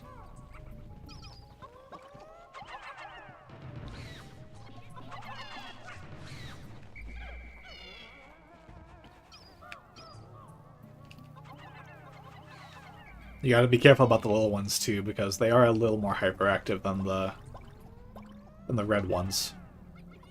Ah! Why? Oh, right, there's Bulbman in this cave. I'm not gonna get Bulbman on this floor. That one yellow Pikmin just, like, dove as fast and as far away from me as possible. That's just... Oh. Alright, let's kill this guy before he becomes a problem. Hi there. You hungry? You hungry? You seem to be a bit stuck there, sir. And you apparently can see through walls. That's not fair. I can't do that. Actually, I can do that. What am I talking about? Alright.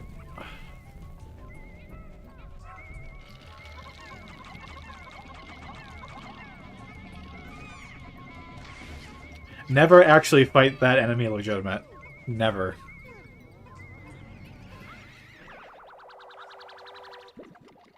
Having a hard time sleeping is a self-defense mechanism. Means something is agitating you.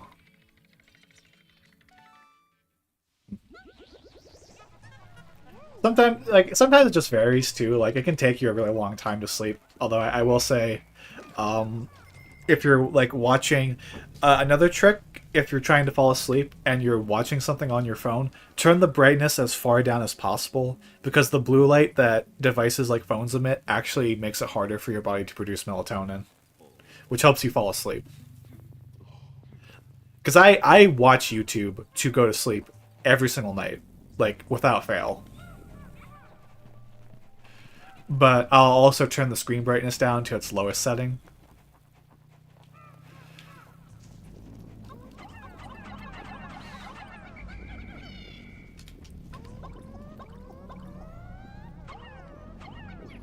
Alright, now let's not accidentally throw a yellow Pikmin again. It didn't work. Well, I didn't say it was a fast solution. I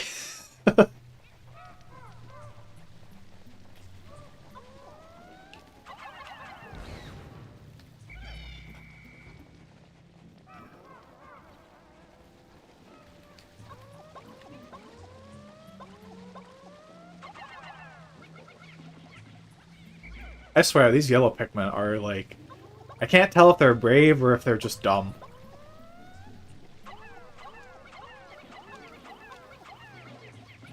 Gotta give it more than a second, yeah.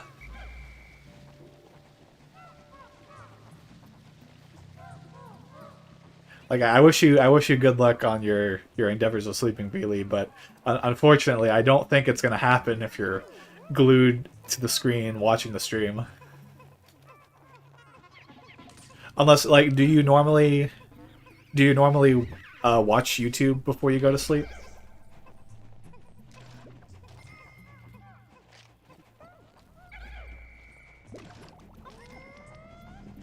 This is not fair. Are they gonna fall in the poison? Okay.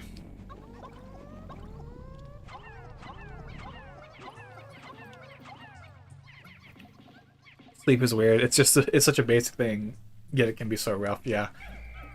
Yeah, I don't get our bodies are weird. Like why is it like the unhealthiest food is like just the tastiest. Like there is no world, there is no universe where I will take like a plate of carrots and celery over like a juicy cheeseburger. You're gonna try and go to sleep. All right. I wish you luck, really.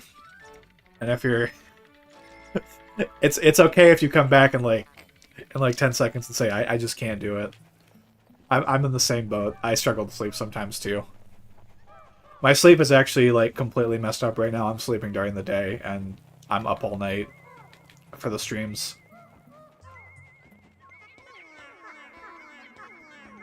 Not the streaming isn't actually what's messing up my sleep. It's just the fact that I happen to be awake at night, so I'm like, I guess I'll stream right now.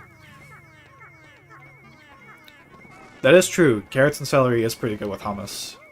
But at the same time, if my choice were between like carrots and celery or like a salad or something like that versus a pizza, a cheeseburger, a bowl of ice cream, then it's no contest. I'm going with the unhealthy choice. Currently 2:24 for me. Yeah, same time for me too. I know it's pretty late at night, but I'm glad y'all can be here for it.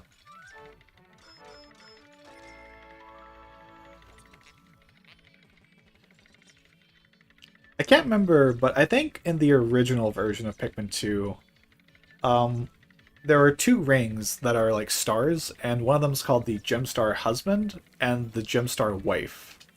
But they changed it for this version. I'm not sure why. But which of the states? Pennsylvania. I don't mind saying that in particular. I won't go any further than that, but yeah, that's fine.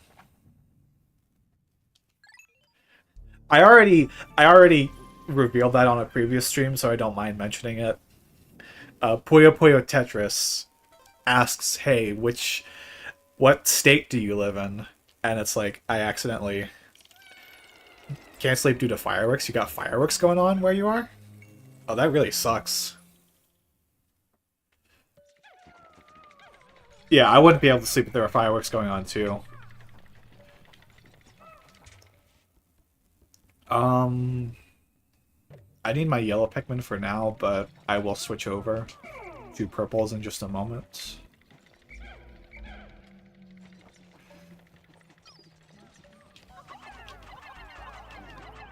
Oh yeah, Pennsylvania is more of the upper states. Are you upper states or are you lower states? Canadian egg. Wait, you're Canadian. Wait, do you live in Canada?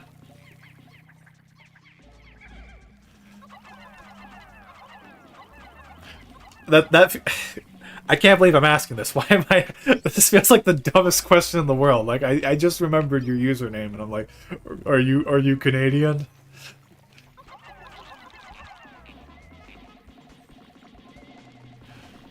Given Canada, I assume. I'm sorry. That was like a brain fart on my part. I gotta remember I'm not immune to electricity right now. Kind of a silly question, yeah.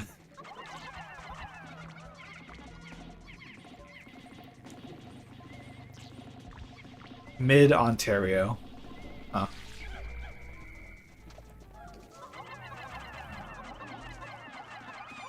You'll have to forgive me. I don't know much about Canada other than like Toronto.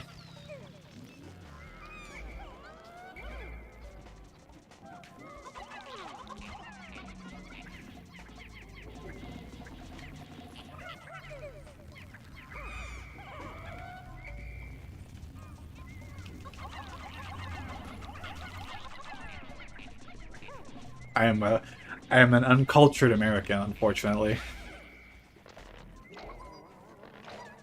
You sleep with a nightlight? I get that. I used to. It can be helpful. It's admittedly a little more convenient than having your phone next to you all the time and then turning on the flashlight to see in a dark room. Because I don't have a lamp in my room or anything like that. If I want to get to my night, oh, not my night light, my room light, I have to use my phone to find out where it is.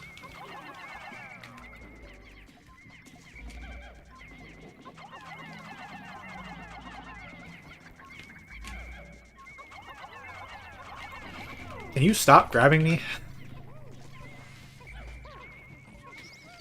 Get out of here.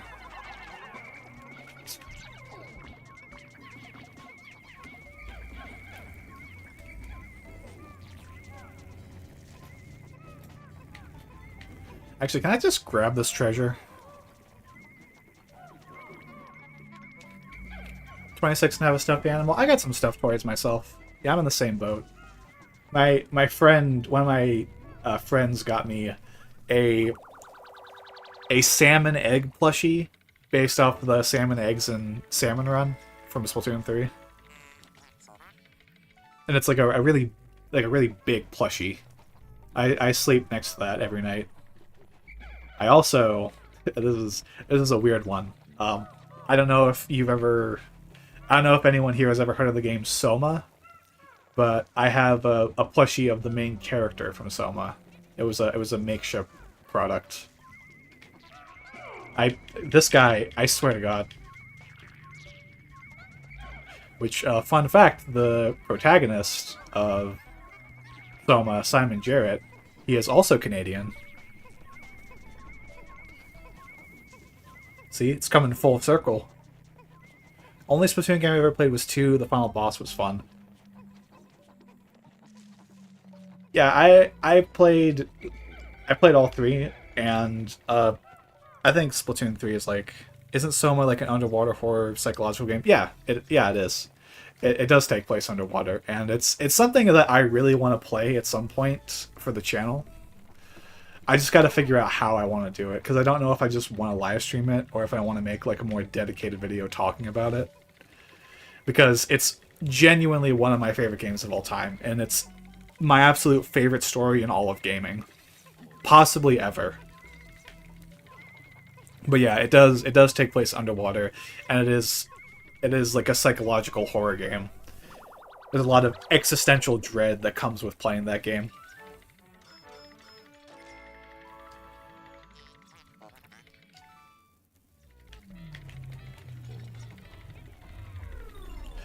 No clue who Callie or Marie are, but the sign is kind of a bop. Let me read that. But the song they sing is kind of a bop. Yeah. Calamari Incantation, and it is such a good one. All of the music in Splatoon is really good. I say that fully knowing that belly flop is a thing, but yeah. Sometimes the story is enough cough cough me liking Dark Souls.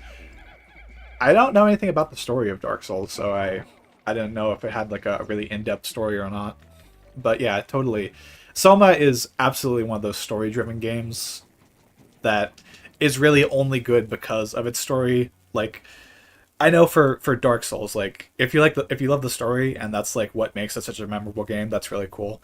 But I think the rail bouncing with the cannon is fun in Splatoon. Yeah, I like that level too. But Dark Souls,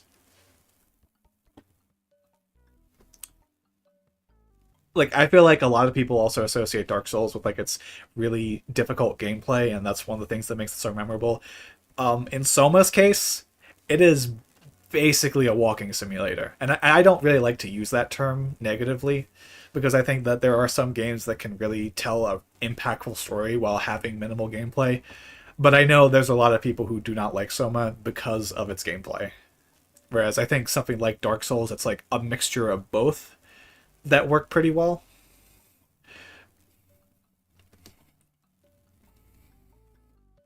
Dark Souls is a skimmer story, just playing gives you the rough story, but there's a ton under the surface. Yeah, I kind of I get that.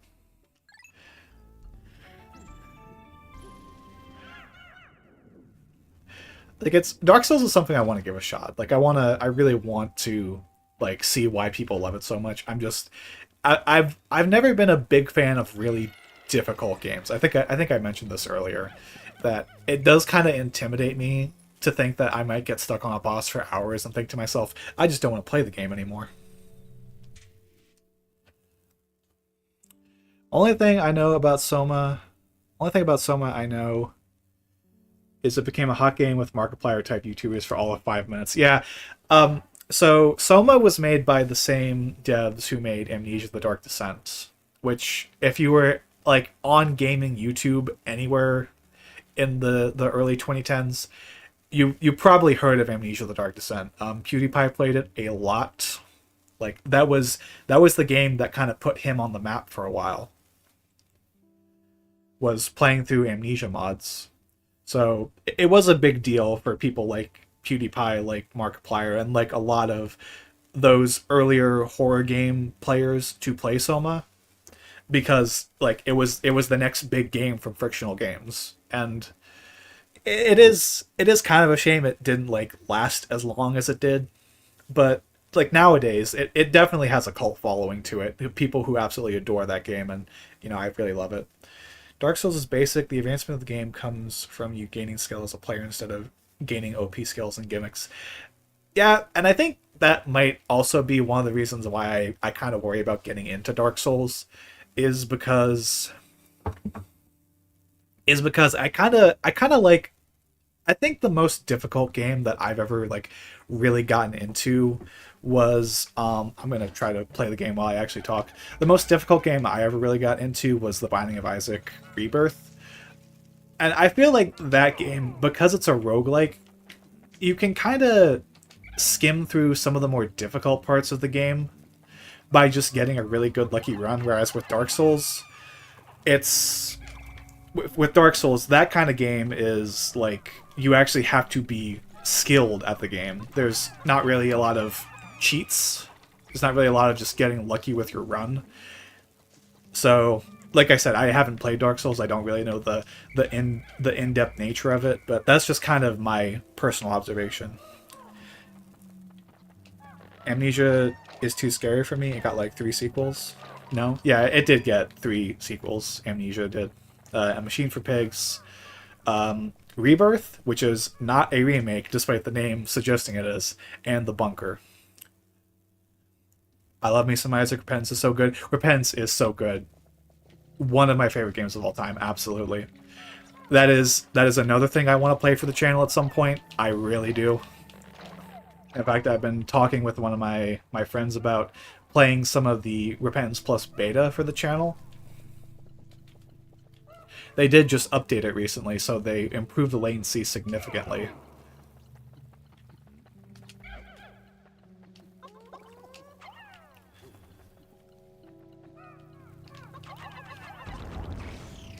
But yeah, what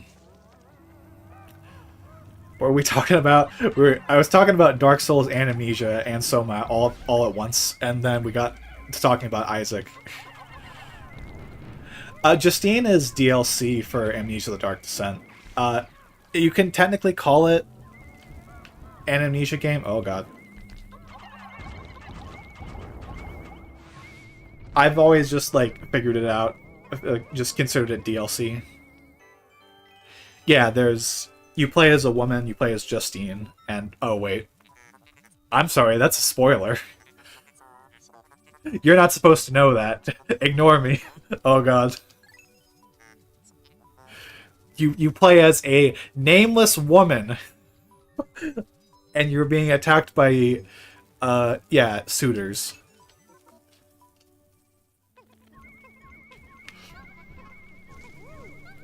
Oh god, if you've been like I know I have an incredibly small like subscriber base, which is totally cool, but like if anyone's ever been following me, like you know that I have a really big problem with accidentally spoiling things for people.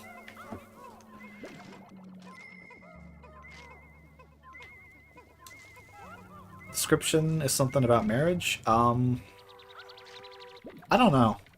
Oh no, spoilers. Yeah. Like I won't go into it, but there's a video on this channel that was once the thumbnail was just a complete spoiler. Like it was spoiling. I won't say like what game it is to make it obvious, but it's unfortunate because like I don't want to like spoil people on content because of that video. And somebody called me out for it, and like they had like every right to do so because like if it was a new game at the time, so. So yeah, unfortunately, I do try and like not spoil things, but and like the in Justine's case, like the DLC, I want to say came out 2011, either 2011 or 2012. So it's well over like 12 years old at this point. So it's really hard to talk about it without mentioning spoilers. It's also really short. If you know what you're doing, you can beat it in like 30 minutes.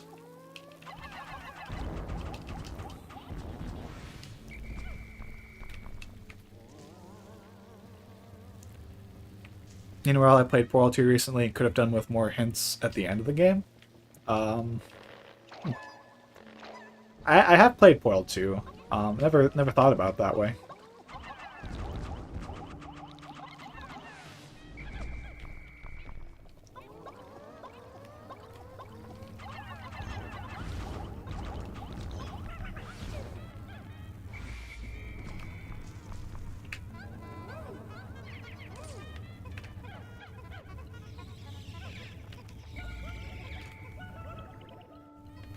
Man, we got 20 people in chat. That's crazy.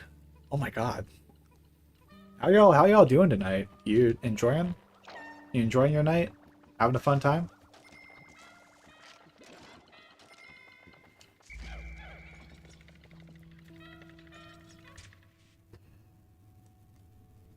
The big thing you learn about insert name here just comes from left field. I've not played. I wouldn't know honestly. Like it's beneficial because it also means that I'm not accidentally going to spoil anything about it. But I've not played Portal 2 since I want to say 2000. When did that game come out? Actually, I don't remember when Portal 2 came out. It was definitely the last decade. It wasn't like any time between 2020 and 2025. So I wouldn't know.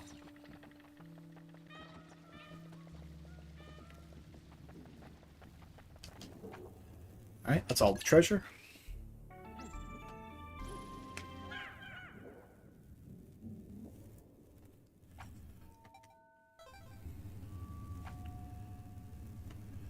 I think a bot hints at it much earlier and says things about Caroline. I would not know. That's funny because that actually reminds me of something from Soma, where one of the in-game achievements just straight up spoils one of the things in the game. We're back on Soma again. April 18th, 2011, I think, according to Google. Yeah, I'd believe it. Google is never wrong. Not in my experience. That's a joke, everyone. Oh, there's one over in the water.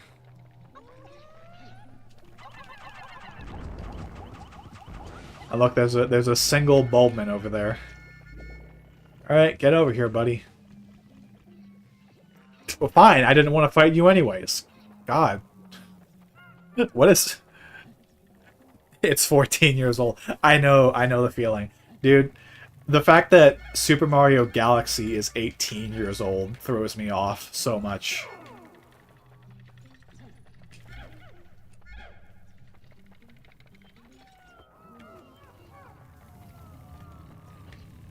Like to me, like that's the game that I associate with playing as a kid, and now feeling really old for thinking like, oh my god. And don't even get me started on Pikmin. The original Pikmin is from 2001, so that is 24 years old.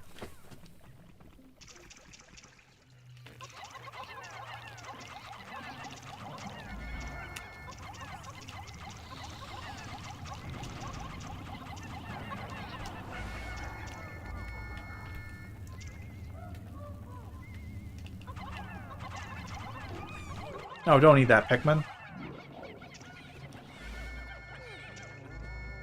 Luigi's Mansion is almost 24 years old. Oh god, I didn't think about that either. Yeah, it's crazy. It's crazy to think just how old the GameCube is. In a way, it can be considered a retro system, and I think that's also best exemplified by how many people want to see GameCube games on NSO at this point, because it's such an old it really is such an old platform despite the games still feeling pretty modern.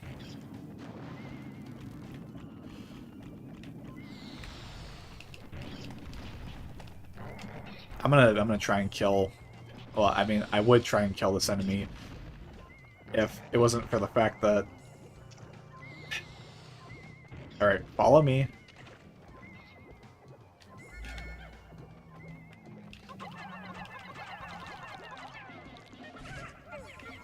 Alright.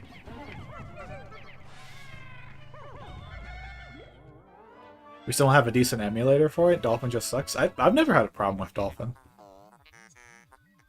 Dolphin's pretty good. I mean, you need a decent computer to run it, but I think Dolphin's not that bad.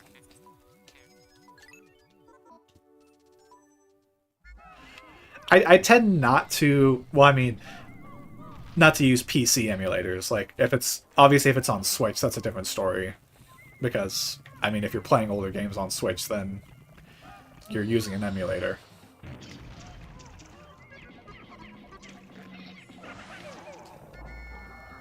Dolphin just eats saves. I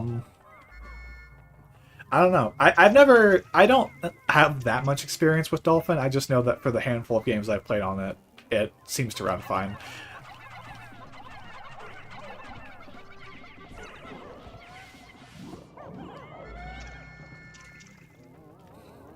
When you say it eats... Oh, wait, you mean like it deletes save files? Because I think the only two games that I've like legitimately played through in its entirety on Dolphin are the original Pikmin and Luigi's Mansion.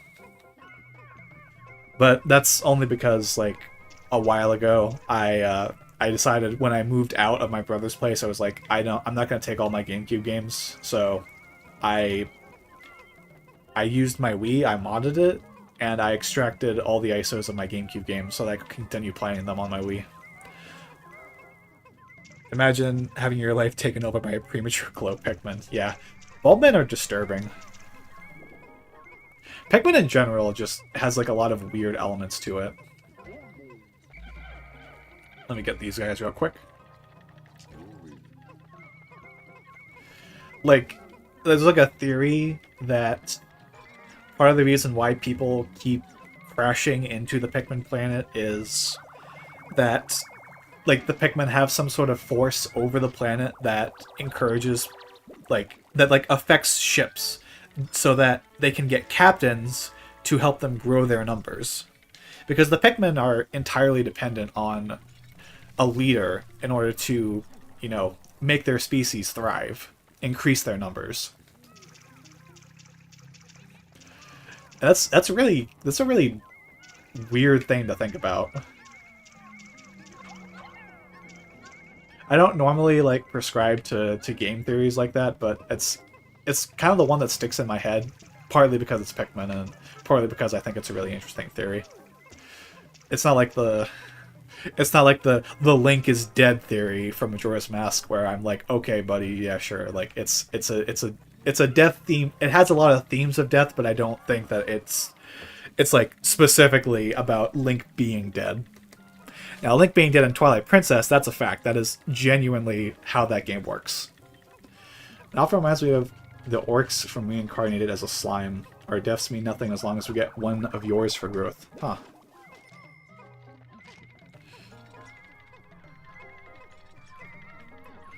I don't know what that is. I never heard of it. That's an interesting quote, though.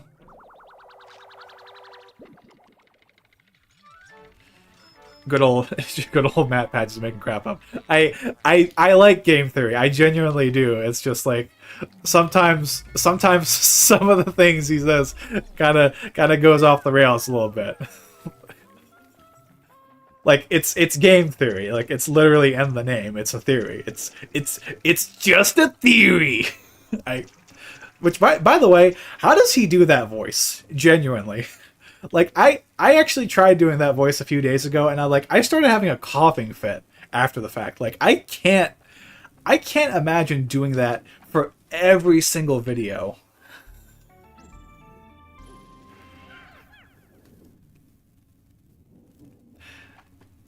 Yeah, there's a scene in that where an orc gets killed and the rest just look at the body and are like lunch and just eat it. Oh my god.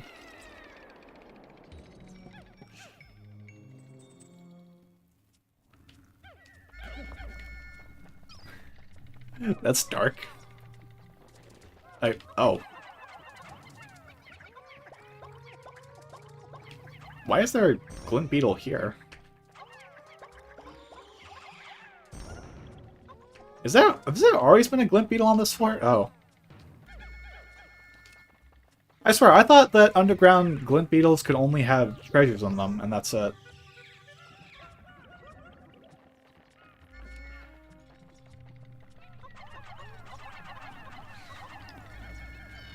Oh, right, this is the boulder floor. Well, we're not going after that white flower. We're just not. And before we do anything, I'm gonna scour this cavern. Okay, that is a perfect example of why you don't continuously look at chat the entire time. I'm really bad at that. One eats a lizard man and the rest just webbed feet. It's a decent anime. Just gain webbed feet. It's a decent anime. I will figure out one day how to remove that heart emoji.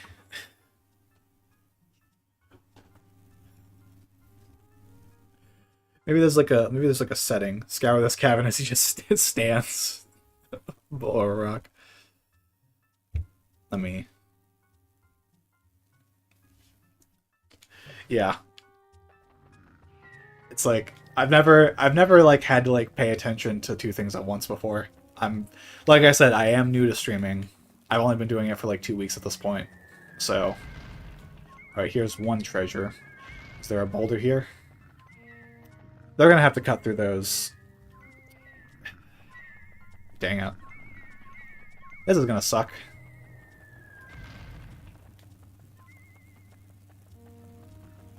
Yeah, we're just gonna have to kill everything here, unfortunately.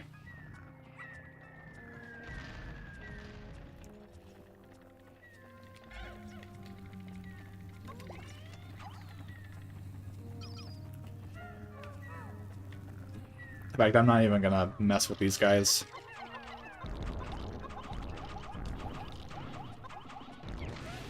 Man, it's cold in here. Should, like, grab a blanket or something. Let me check that message real quick. Some boulders only fall if a min is with you. Carrying one is a good idea while running. Is that how it works? I mean, or rather, some traps only happen. Yeah, I know that, like the enemy ones, but I thought the boulders were always there. Okay, there's one treasure.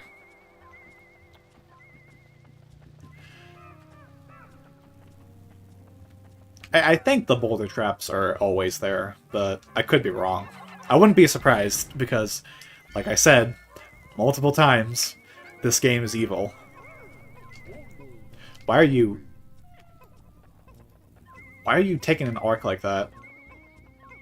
Is there a boulder here? There should only be 2 treasures on this floor, so I'm not too worried.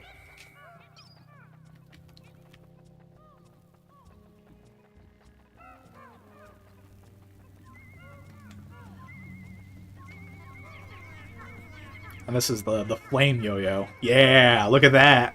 That's sick!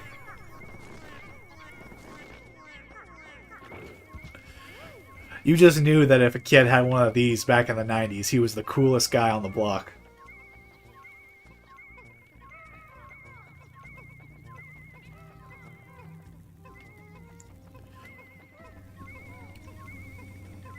Bloody while I walk in the shard room fell on my unsecured group of 80 mins and basically killed them all.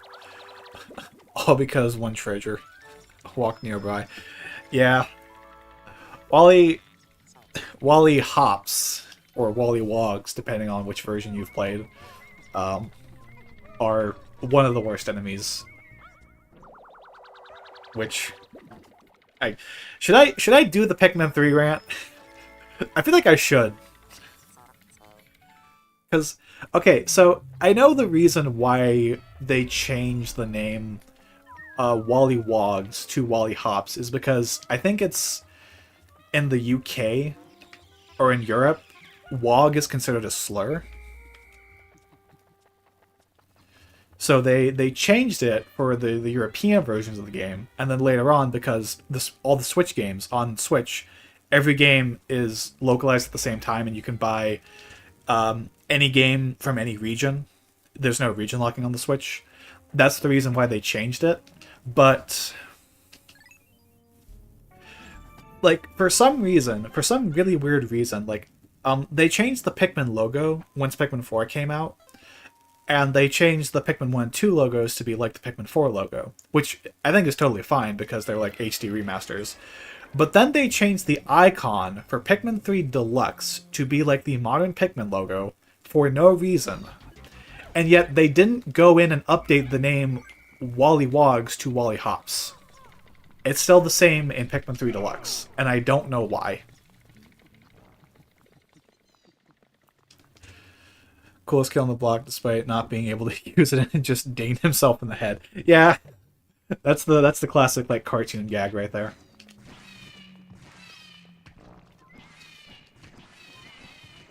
Alright, it's time for this boss. God, what a weird... This is a weird game, by the way. If you couldn't already tell, you're trying to kill my Pikmin. I am not going to have that. Wog is a British slur, yeah. Yeah, and I think you got to be more mindful of that stuff nowadays, especially since, like I said, the Switch is not region locked. But it just makes me wonder, why did they not update Pikmin 3 Deluxe to rename the enemy?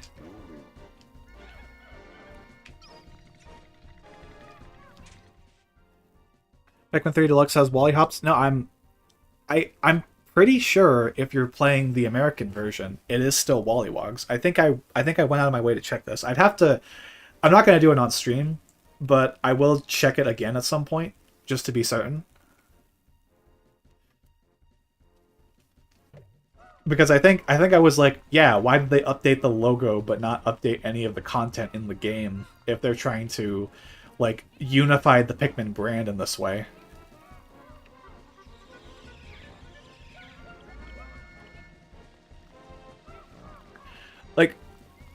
Like that would be like if in the original, like for the original Super Mario Bros., Nintendo puts it on NES Online, and for some reason they use the modern Super Mario Bros. Logo. They don't do that. I think the only Wog name is Wogpole. I think... Yeah, that's why I was curious. What did they rename the Wog poles to? I don't think they're called Hop poles, because that just sounds silly. Maybe I just got a British copy.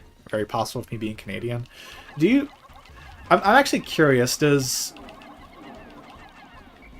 Because I don't know how the rating system works for Canadian games. Like, is there a different system for Canada, or does the ESRB still do it? It's still Wogpole and 4, I think? I don't know.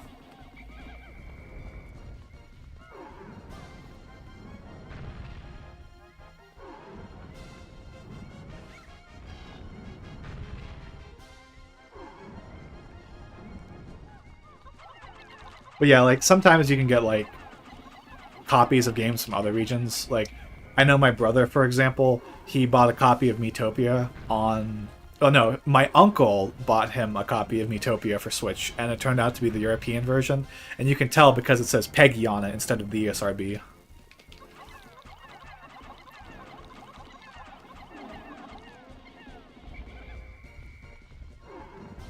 I kind of don't trust Amazon to like give me the right version of a game because of that. And so it's been a really long time since I pre-ordered from them. I think the last time I've only seen ESRB ratings. Okay. I guess I could look it up. It wouldn't take me that long. There's one more. It's one more of those little, like, grubs on the ground.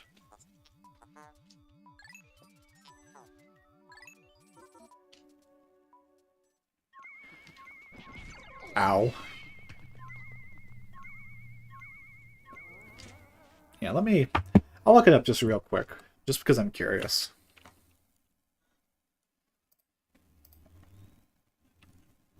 Let's see. Does Canada use ESRB or PEGI? Okay, I use ESRB. Alright. That makes sense.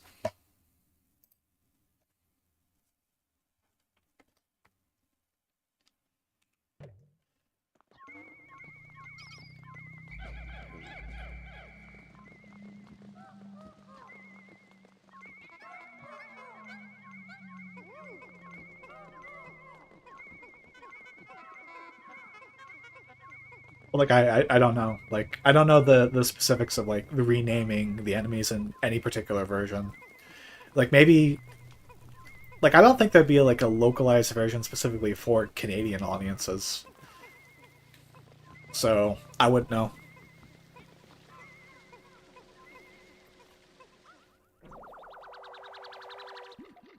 I just know that the reason why they changed it is because it is a British slur. Where were you folks during Pictionary? Yeah, we were playing Pictionary for anyone who was like just coming into the stream. We were doing like pictures. We were doing emojis and trying to figure out what Pikmin enemy it was.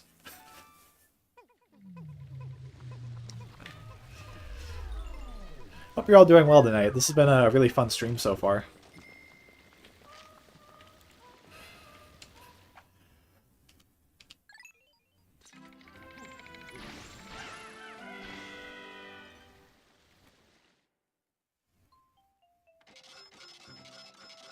So we're getting close to finishing up the Valley of Repose. 9,290 Pokos.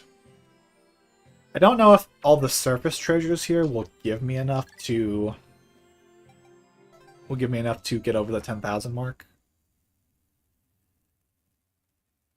I'm sitting here being uncomfortable in my borderline spam. Nah, it's totally cool. Some people are just chilling out in the stream. I get it. I do it all the time. But if anyone wants to chat, like, I'm all for it. You're like, join in on the conversation, because, you know, this has been a fun stream, and I'm down to talk with pretty much anyone. Okay, so we need to exchange all of our red Pikmin.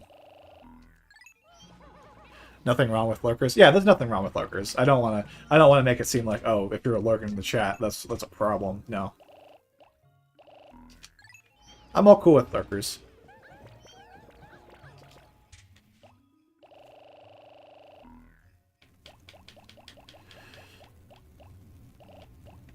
You just hate being quiet? Yeah, I get that.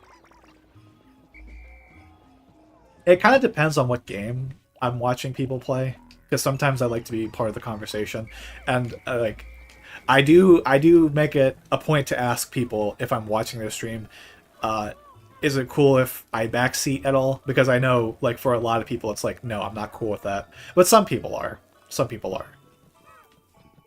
I happen to watch streams more for the games that I like than, say, for the personalities of people. And even then, I don't watch that many live streams. I tend to prefer, like, highlight reels that are uploaded onto YouTube of live streams. Whether it's, like, official ones from, like, the people who actually do the live streams, or if it's from, like a channel that does like a fan edit.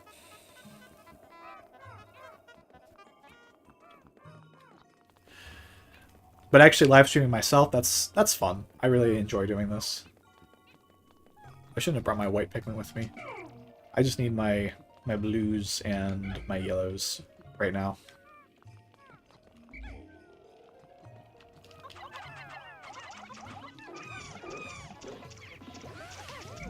Dang it. A lot of people misinterpret backseating though. Helps and hints are often lumped in. Yeah, I don't want to like ever like intrude on people's. That's one of the reasons why I mentioned Soma before. Like I like to watch people play through Soma, but that game has some pretty cryptic puzzles in it that I feel like you kind of need to backseat or have people on standby to like get through the game smoothly.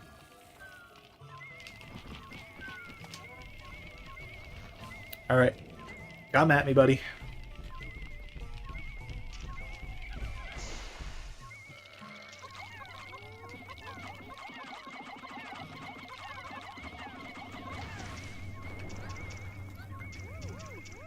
But I'd say, like, if it were me personally, I wouldn't mind people backseating if it's a game that I'm not that familiar with. I talked about, me and one of my friends talked about playing Amori on stream, and that's a game I know basically nothing about, so I definitely want somebody there to help me out with it when I get to that. And there's also, like, plenty of other games that I wanna give a shot at some point. Like Fire Emblem Three Houses, for example. I was talking about that before, too.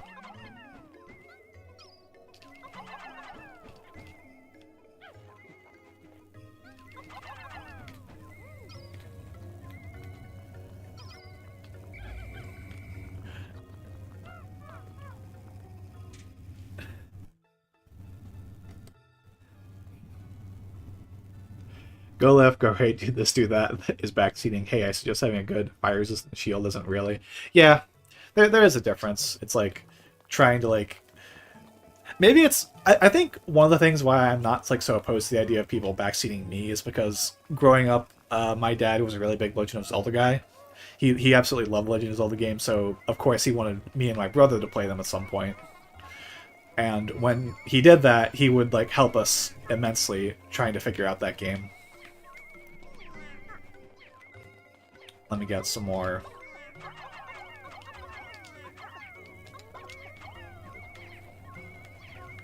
Come on.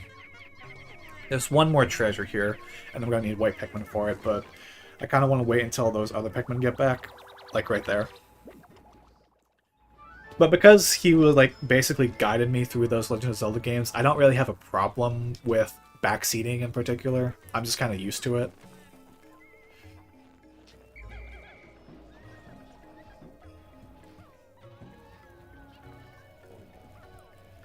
I got banned once for telling someone to slow down the backseating. I was squandering their fun. Yeah, it all depends. Like, people just have different like interpretations of it. And I know like on Twitch there's like a tag specifically for backseating to tell people like, hey, I don't want no backseating or backseating's okay, things like that. You can just put tags in there. So there's nothing really like that on YouTube, at least as far as I'm aware. Maybe I'm wrong about that. Like I said, I'm new to streaming, so... But I'd say, like, personally, and maybe... Well, just personally, I say I wouldn't mind it. But I do try and be courteous of other people. Which is why I said I don't like to spoil people. Of course, if you're, like... I mean, if you're coming into the live stream, then you kind of risk being spoiled on a game in particular.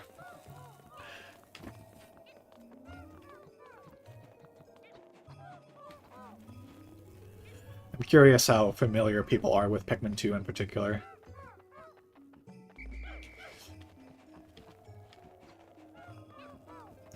Alright, Burrowing Snagret. And this one's a pain because it's over on a hill.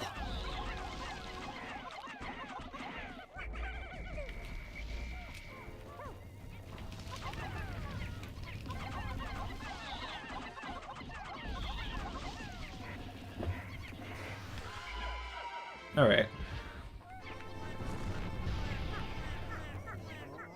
Alright, now which color Pikmin needs it the most? Looks like yellows.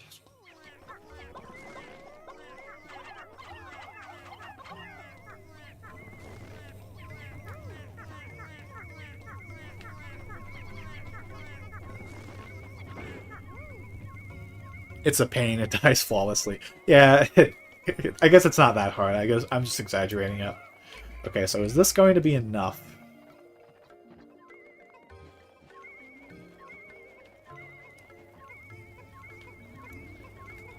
I'm wondering if maybe I should do the purple Pikmin grinding off stream. Just because it's going to be a really boring part. That's not enough.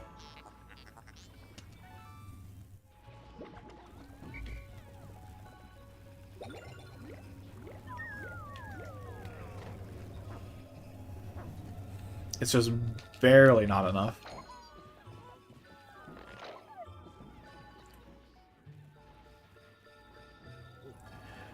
You know, we got a lot of people watching.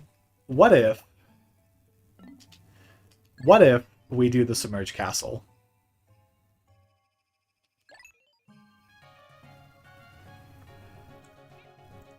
I mean, there's no better opportunity for it.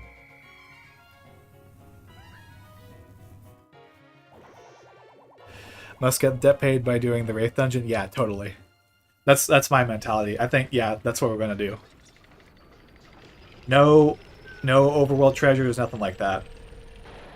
Fiery Bulblex. I killed you.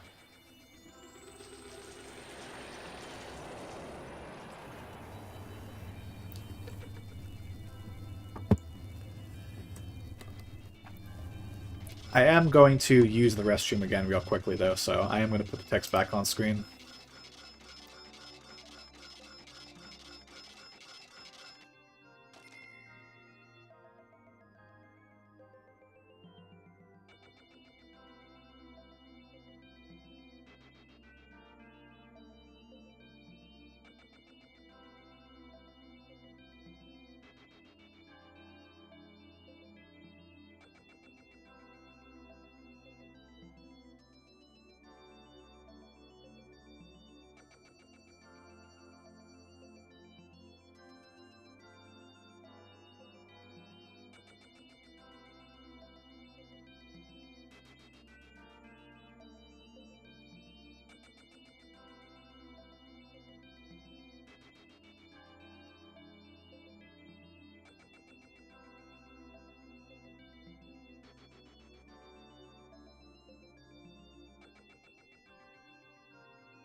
Alright, I'm back.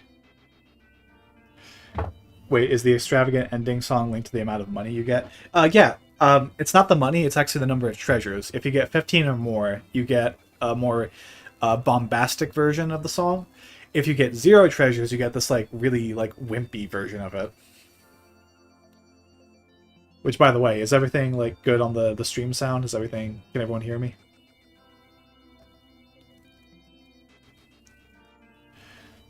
Oh, we have 166 subs? Oh my god, really?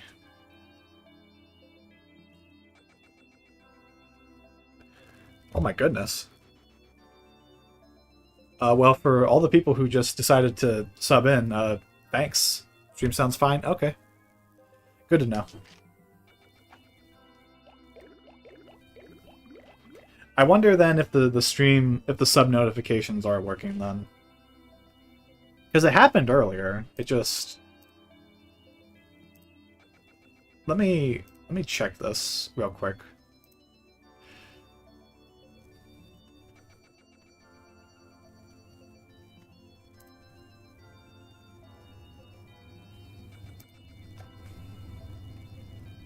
It might not be, unfortunately. It was working earlier, I know it was, but...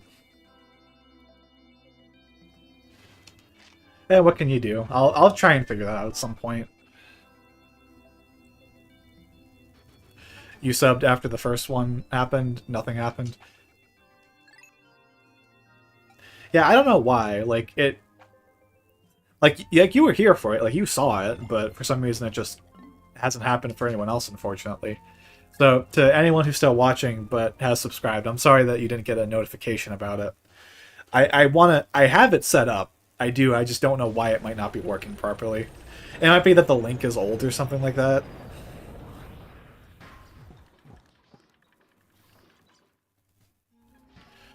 All right. Let's grab 70 blue Pikmin.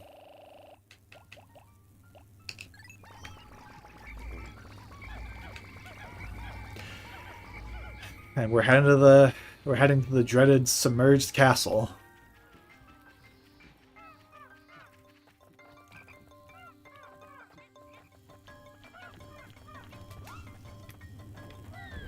Oh god.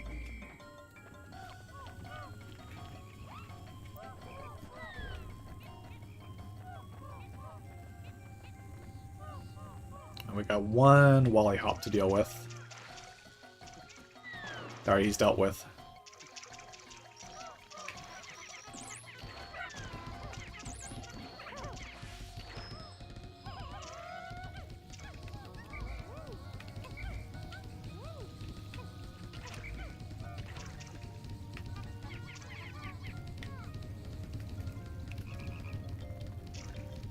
Careful. What was that sound? Y'all hear that?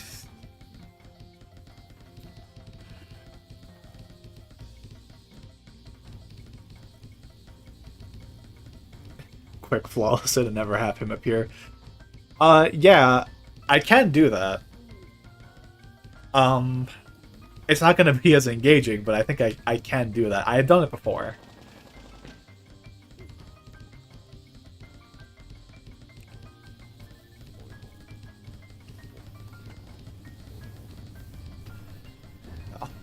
Also, I really hope that the stream does not cut out this late, because it did do that to me last night, unfortunately. So I really hope things... I think it takes... Yeah, it's about 5 minutes to appear. Plenty of time.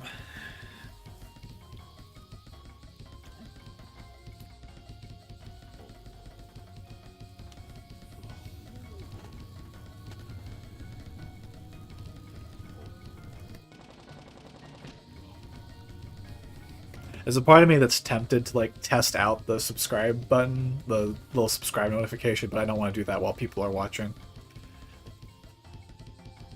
Unfortunately.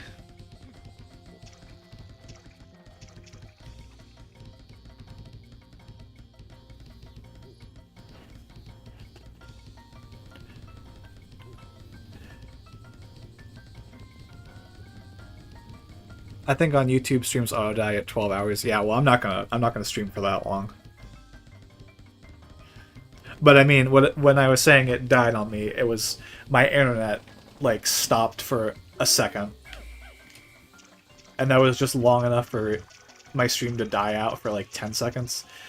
Which I don't know what it's like on Twitch, but on YouTube, they seem to have like a grace period where your stream can be down, but you're still technically live and on the same video.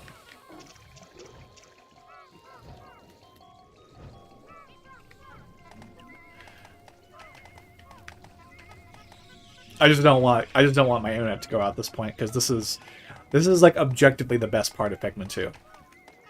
Like no doubt in my mind about it.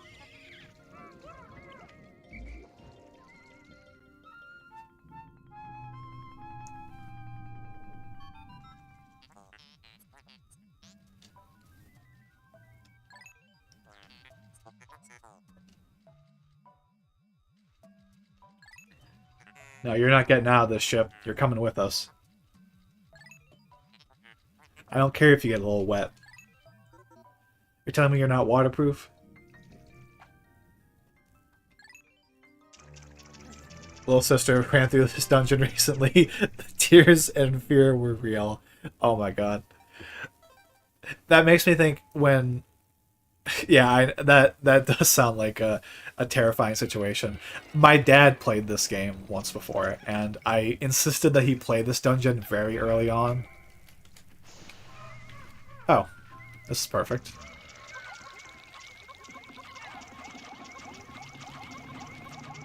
Yeah, and he got freaked out by this section too. This is like the panic section of Pikmin 2. Where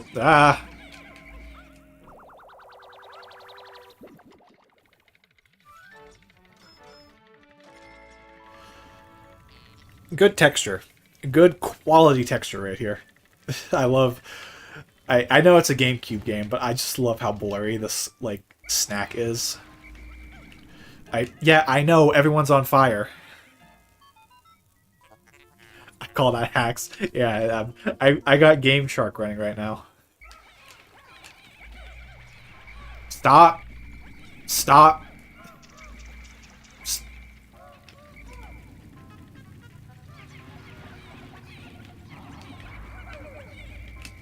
I don't want to touch the bitter spray right now, otherwise it's gonna mess me up. Okay.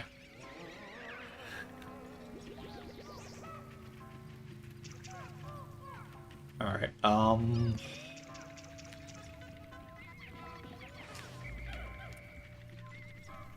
so normally what I would do on this floor is um I would actually wait around for the 5 minutes and wait for the water wraith to spawn, because when that happens, the first time it plays a cutscene that does not happen on subsequent water wraith appearances. And that cutscene can actually mess you up, because if he lands right on top of you, then you just lose all your Pikmin. Now, I think for the sake of making the stream a little more engaging, I'm not going to do that this time.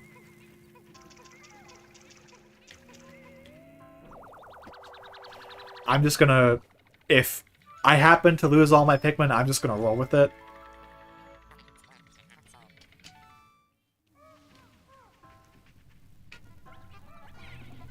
Oh god.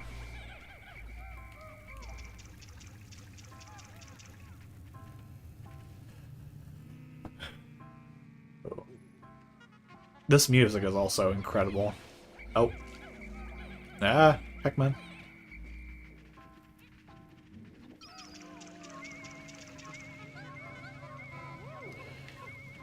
If mins get knocked down... Wait. Sorry. I can't read that. If mins get knocked off of something, do they get deflowered in this game? I don't think so. I've been playing this game for a really long time, and I honestly cannot tell you. Unfortunately.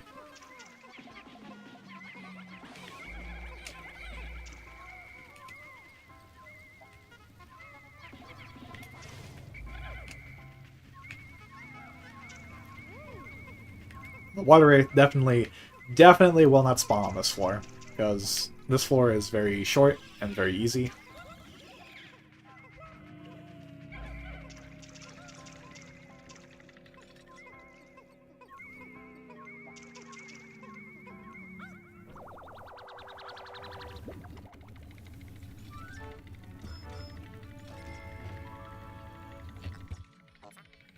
Also, my phone's fully charged. I don't need to keep it plugged in any longer.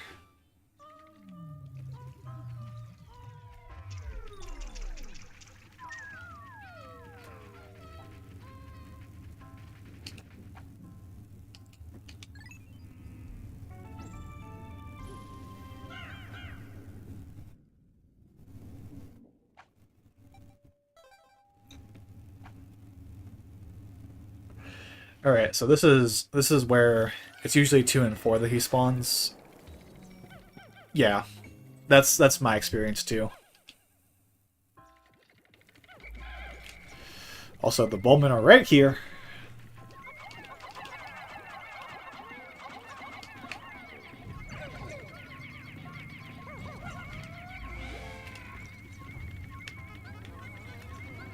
So ideally, we go down this way first. I don't know why, but I thought when that cutscene happened, that was the water wraith immediately.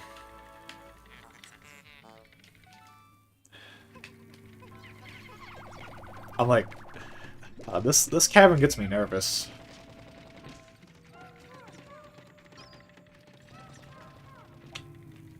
I don't want to risk. The fact that the careening Dirigi bug's right there, The air. Sorry about that. The fact that he's right there means that he'll probably throw a bomb rock on my Pikmin if I just leave the Pikmin there. Insert the chugga. Yeah. I just had to say it. I just had to open my mouth. Classic.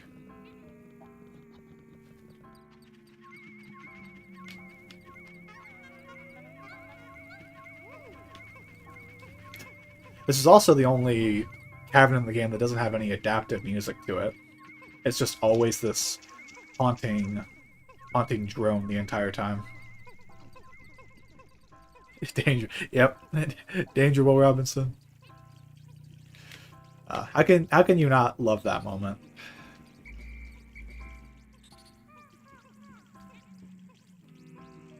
Alright, they are definitely gonna get grabbed, but that's fine.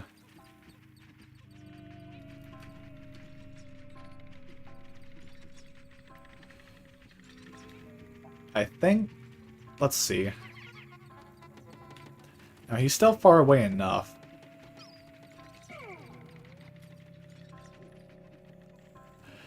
Also, low-key the water wraith theme. Yeah.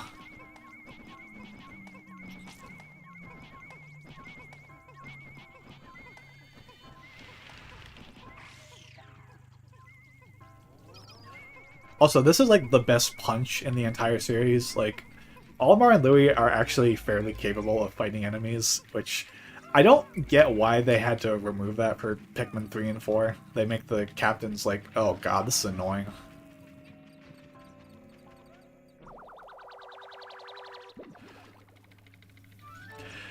Never thought to punch the treasure off spiders? Yeah, it's really...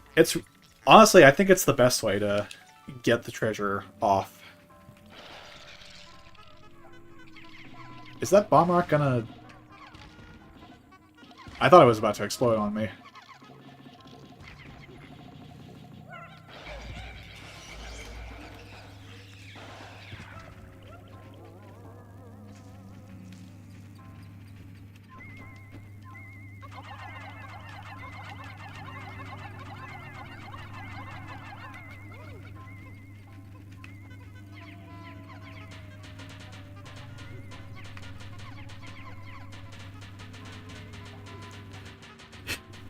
Yeah, I forgot that you could petrify the bomb rocks too, and I didn't realize that they wouldn't explode if you broke them. Where did you come from? Did you fall out of the sky?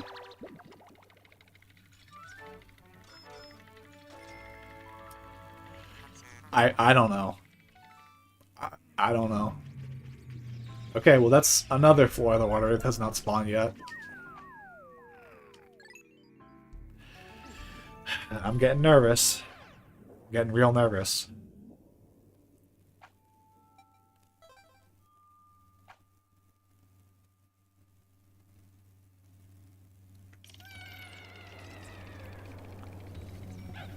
Okay, there's Bulbmin very close to me. They're right there.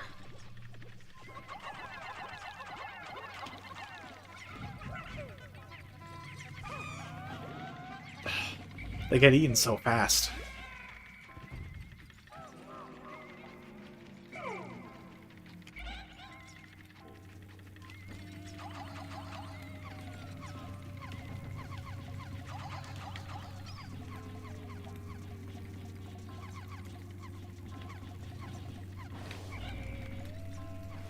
Come on, 4 out of 4.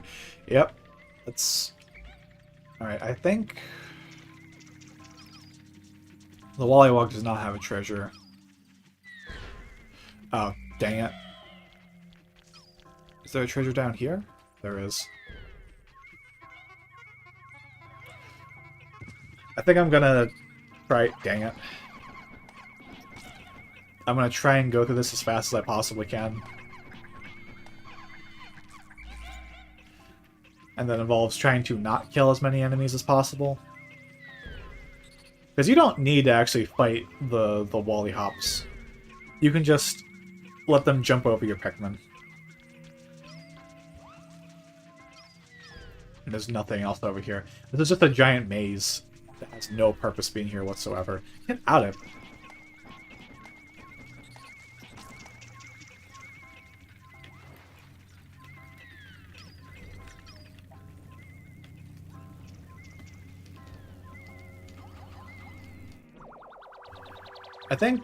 I think the Withering Blowhog has a treasure in him too. 9908. Oh yeah, I just remembered something. I had like a little funny story about the submerged castle. The first time I beat Pikmin 2. Oh god, he's jumping. The first time I beat Pikmin 2, I managed to get 10,000 Pokos in the submerged castle. And it was actually a Bulbmin corpse that got me over the edge. But like I think 10 seconds after that happened, that's when the water wraith showed up, and I just assumed that from now on the water wraith would spawn in every cavern because I had 10,000 Pokos. Like I thought that was like your ultimate challenge for getting 10,000 Pokos was having to deal with the water wraith in every cavern from there on out. I'm glad it wasn't. But it really scared me as a kid. I believe this was a Wilson tennis ball cap in the original version.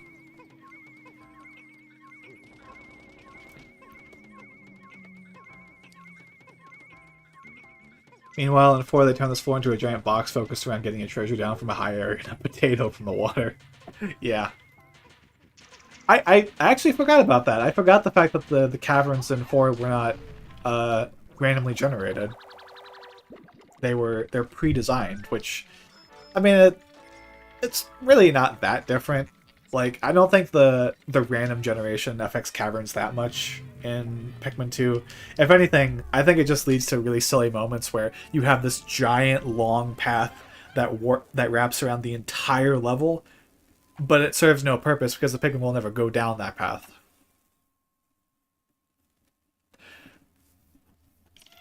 Alright.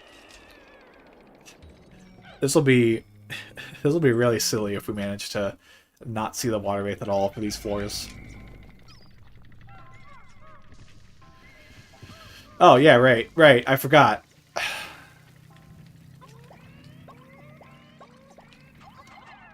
Dang it. Oh god.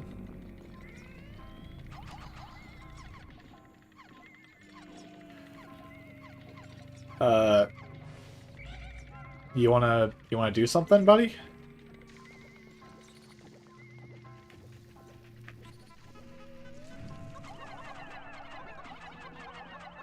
I don't know why he didn't decide to attack my Bulbmin.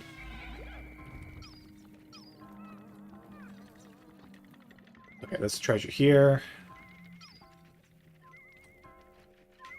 Let me flower up some of these guys real quick.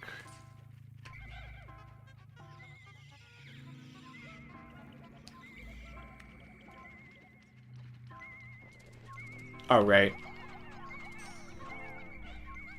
Alright, that's one.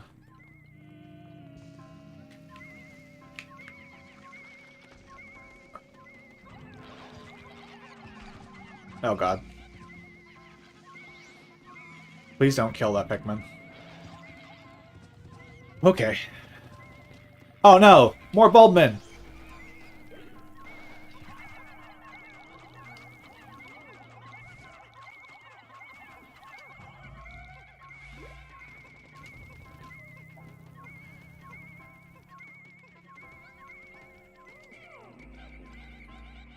Boy.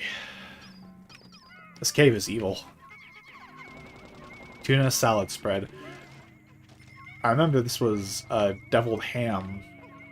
Underwood deviled ham in the original.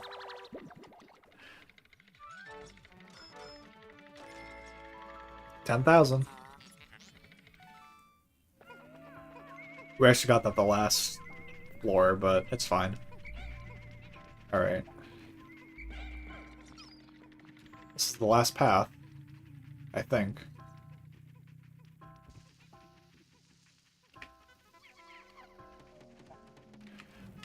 Oh my god, how did they survive that? Oh man, those guys are insane.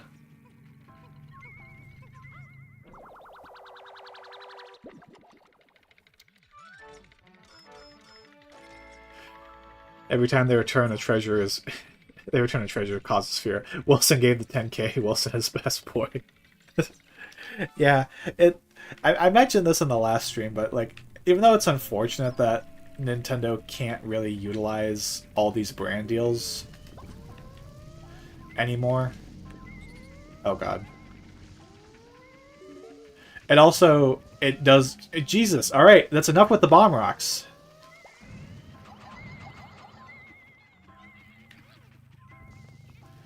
They're not gonna make it.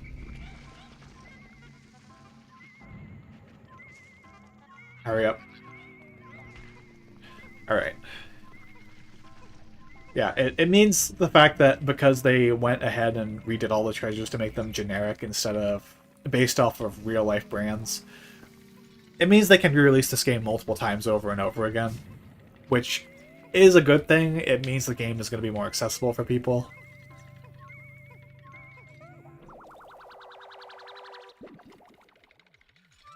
It just... like this battery. Like, I can't remember if this was supposed to be a Duracell battery or if it was Energizer. Also, this thing has a texture quality that's way higher than most of the other treasures in the game.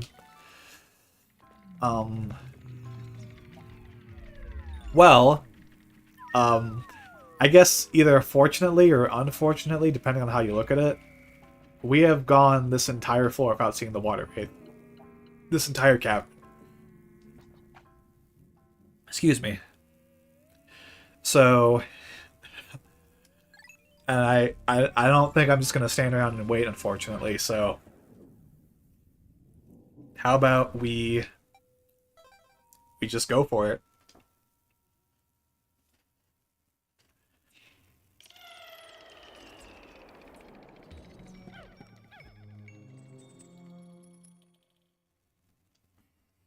Main reason why I'm fine with the remake of Mario RPG, I hate that remake, but they made it more available to kids, so that's a plus. Huh. Never thought about it. Well, I mean, yeah, it makes it more accessible to kids. I haven't played the remake, I've only listened to its soundtrack, which I think is really good. I don't really know what it does, like, that differently from the original. Hooray for disrespecting Water Ghost, yeah. You don't scare me, Water Wraith. He might take some Pikmin during this boss fight, though, so... He'll get his revenge. You just think the remake's ugly? I mean, I get that.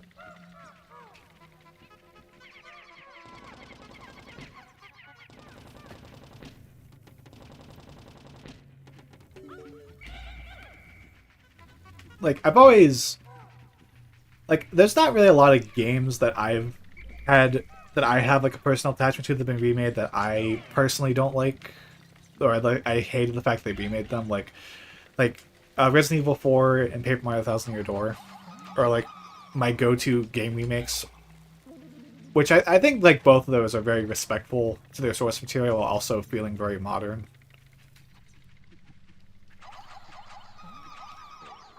Plus, it's easier. You get a queue for timers. They give a super attack, which makes things easier. Yeah, I get that. It does. Oh, dang it! I didn't want him to drink that nectar. Yeah, I get it when a remake is a little easier than the original. That can kind of take away from the experience, since remakes are weird in that it's kind of hard to tell if they're meant to be for people who have either played the original and love it, or if they're meant to be for newcomers who've never experienced it.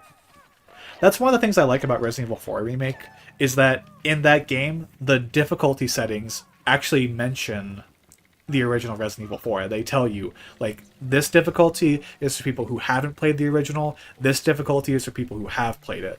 And I'd say that the latter is actually more difficult than the original, and that's ideally where you want to be. But at the same time, you're trying to remake the game to make it more accessible to newcomers who haven't played it. So having a difficulty select, I think, is one of the things that makes Resident Evil 4 such a good remake. Anyway, here he is.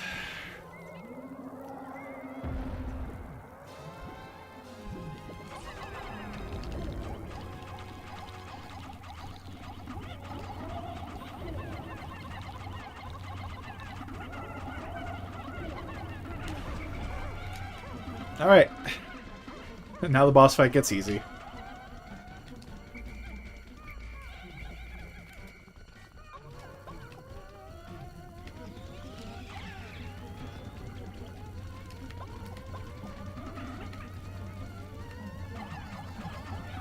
Aw, dang it.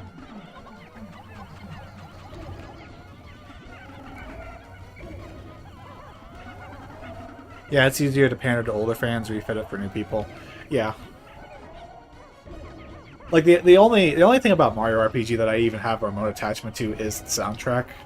It's one of those games where it's kind of like Donkey Kong Country in that regard for me, where I love its music so much, but I've never like really sat down and actually played the game.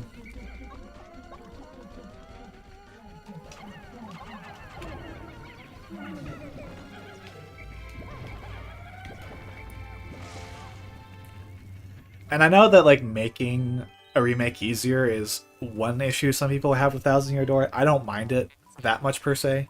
Like Metroid Prime, yeah, Metroid Prime Remastered is definitely one of the best examples of like a modern day remaster.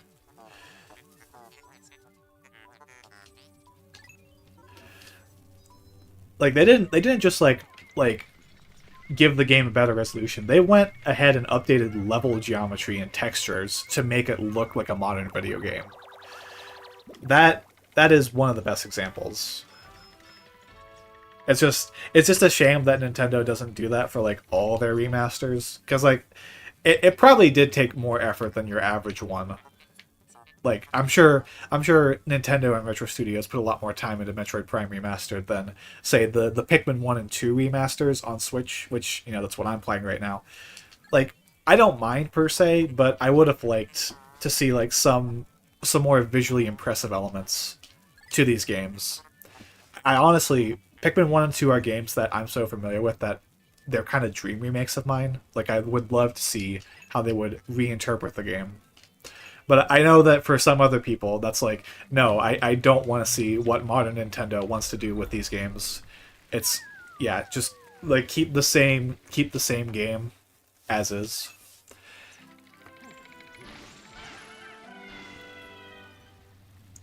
Yeah, kept the same for older fans, but still having awkward geography while adding a friendlier control scheme. Yeah, that's the other thing too. I forgot about that is Metroid Prime Remastered has the modern controls, which feel great. Like they just made a standard first-person shooter with a lock-on system, which I think that's really all you needed to make Metroid Prime's controls more accessible. Like I do like the Wii version.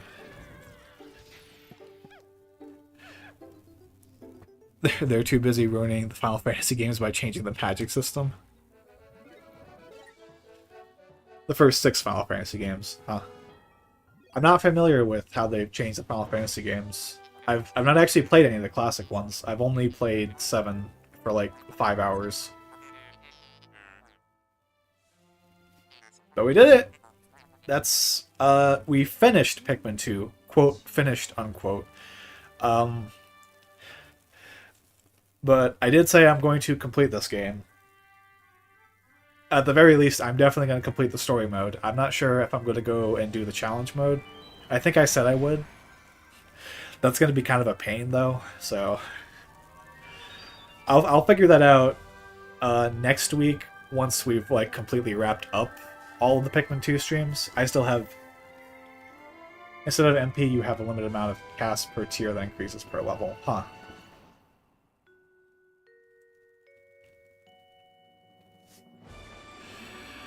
I wouldn't really know the differences between the two, but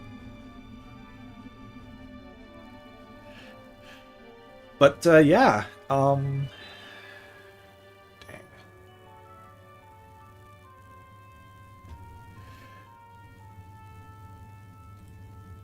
I think we will be wrapping the stream up pretty soon, though. We will get through the credits and the handful of cutscenes that happen here.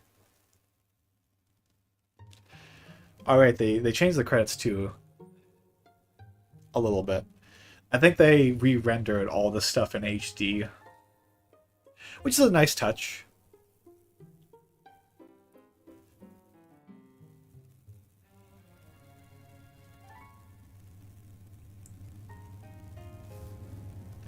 I also really love this music. This is a beautiful piece right here.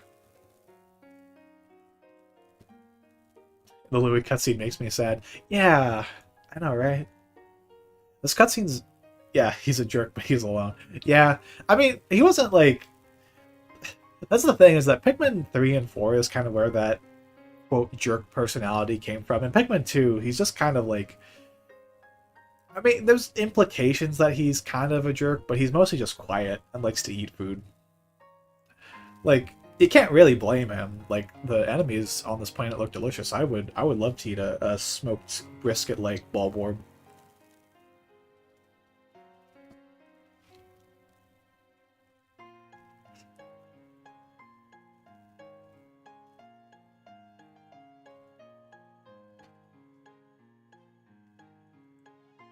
Yeah. But like I was saying earlier, it's a shame that Nintendo can't do a remaster for all their GameCube games on the same level as Metroid Prime Remastered. The first cutscene has him get mad that Olimar brings valuable treasure. At least that's how I see it, when his eyes pop out. I always just interpreted that as like, oh, he was looking at the ship because he was like, oh, the ship is making a noise right now. That's how I always saw it.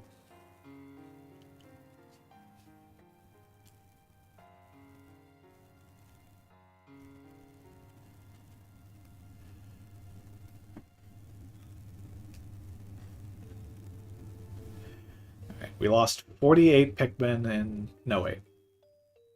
Oh, no, the top number is... He wanted the company to fail and is mad that there's hope. Oh, yeah, well, he did eat the gold Pikmin carrots, so he is kind of a jerk in that regard.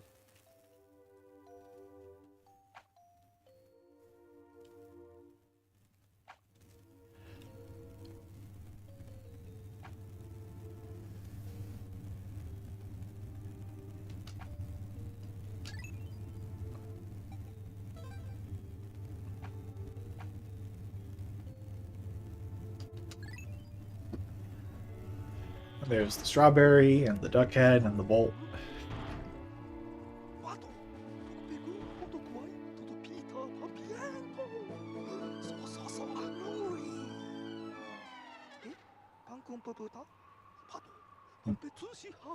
I never thought about it that way, though. That's interesting.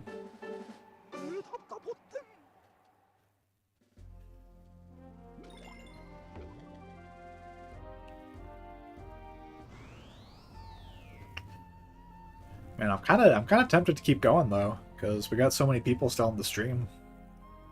Also, there's a little Easter egg here that the shooting star stopped.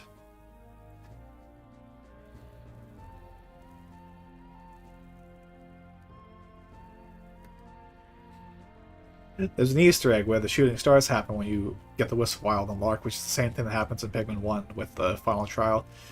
When he's just symbiosis combines with whatever the Titan Weevil is. There's more to it, like him crossing his arms and looking pouty.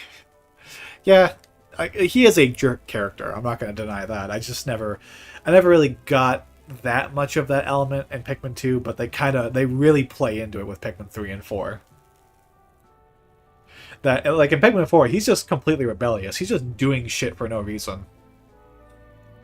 And Olimar's like, well, he's a colleague of mine, so we have to help him. He's like, fuck that. Leave him on the planet. Leave him there. He deserves it. Dead the Valley of Repose. I think what I will do... I will quickly do the cavern where the beady Longlegs is.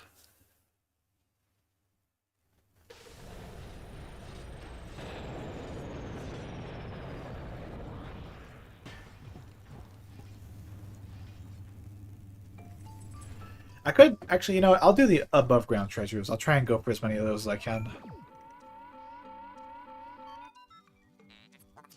Oh my god, our ship is gold now.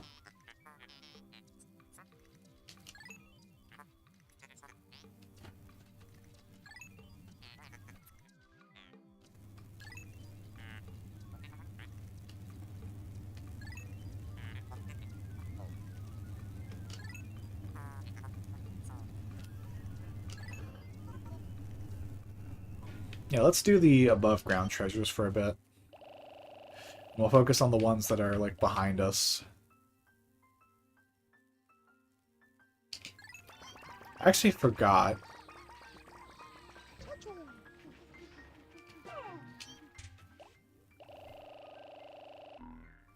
Let's do 20 yellow Pikmin. Because I'm going to go over here first.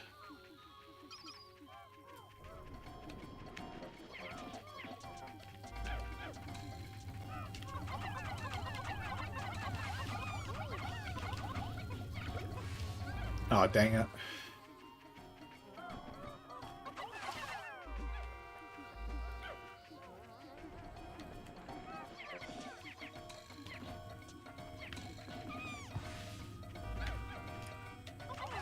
I hate these guys. I hate them. Alright. So this is where we get the repair type bolt. No, I'm kidding. You're gonna call it a night? Alright. It was nice talking with you, Canadian Egg.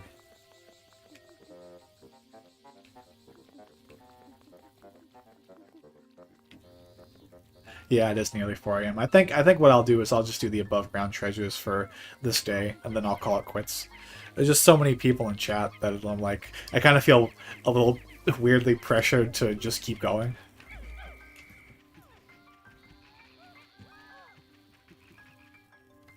You're gonna catch us in the next one? Yeah. I'm doing Balatro tomorrow. Same time at 11.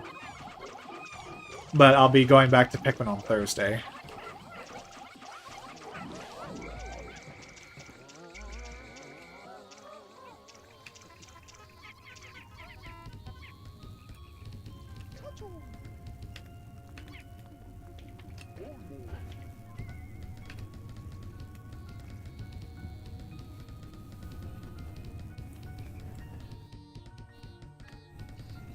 So there's a treasure here.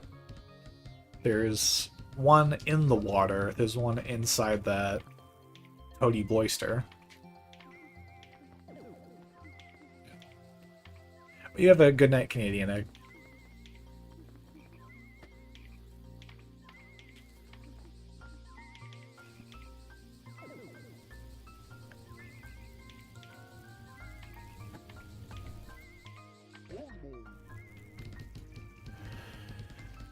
It's kind of a lot of waiting.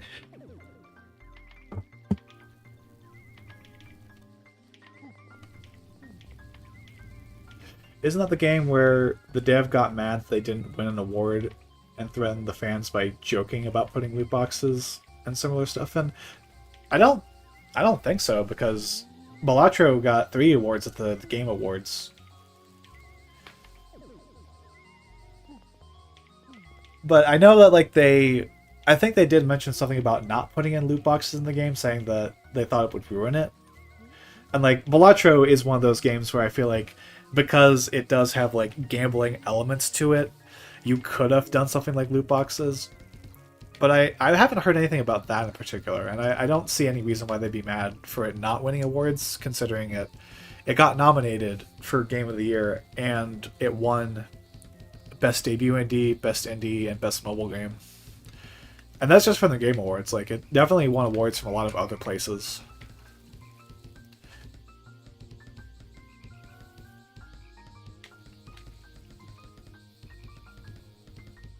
So I don't think. So I don't know what game you might be thinking of.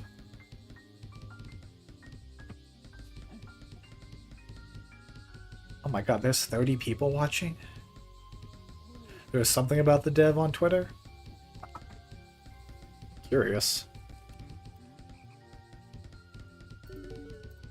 Oh. They're done. We'll put them on this wall.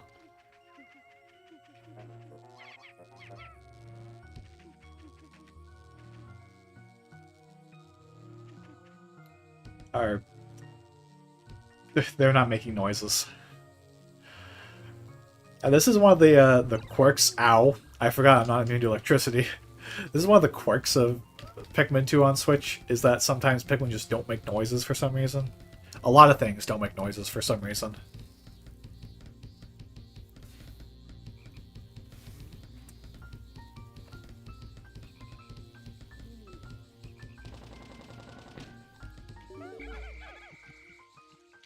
Alright.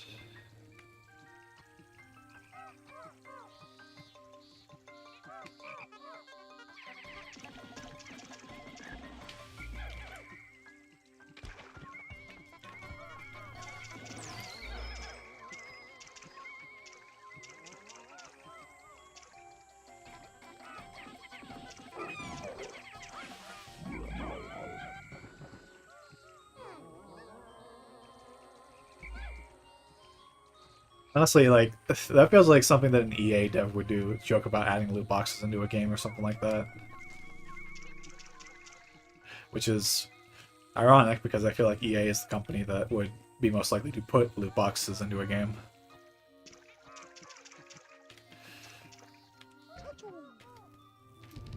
What am I doing?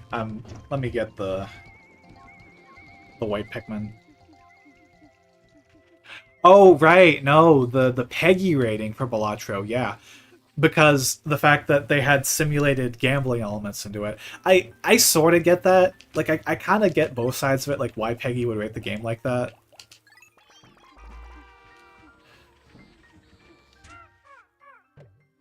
That they should, yeah, because EA games that, like, because of games like what EA does, and like other games with loot boxes, will get lower Peggy ratings, but because Balatro has simulated gambling, it gets the 18 plus, which I kind of understand why a company like Peggy, or like a business like Peggy, would think that Balatro would need to be rated something like that because of the simulated gambling elements, but at the same time, I do genuinely think that games with microtransactions need to have some sort of gambling element or some sort of gambling label to them.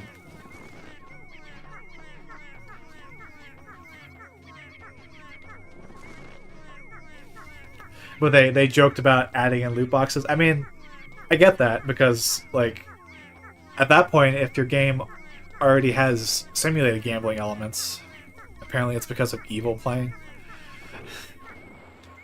I don't know the full story behind it, but yeah, I'll be honest, I kind of get where the dev is coming from, where they're like, that's messed up that you give my game this rating, even though it has nothing to do with actually gambling.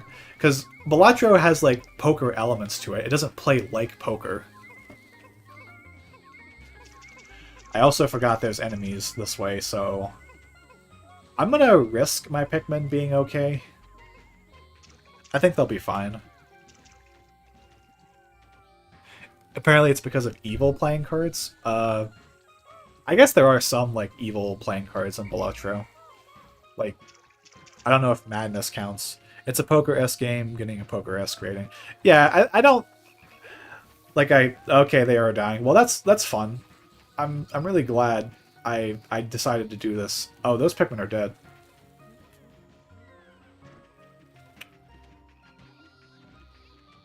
Yeah, like, I get both sides of it. I just think that, like, it's just really weird to think that games that have more gambling-like elements with loot boxes don't get M ratings. When, like, Brave Pikmin just attacking a frog, yeah. Like, because those companies do benefit from young children playing into those loot boxes and things like that. Like, as far as I'm aware, you don't need, well, I'm not gonna speak on this because I genuinely don't know how the policies work. If there is, like, a part of the terms of service agreement where you need to be 18 plus in order to have an account for a game that has loot boxes, then fine. I think that's totally fair, even if people don't read the terms of service, unfortunately. I think it's less of gambling and money elements, which aren't the same. Yeah. Let me read that again. I'm sorry. It's behind the heart again. Nope. I think it's less of gambling and more casino elements, which are the same. Yeah, I think the casino aspects do affect the game's rating. Like, I wonder what's Cuphead rated now that I think about it, because they do have a scene in that game where they're gambling.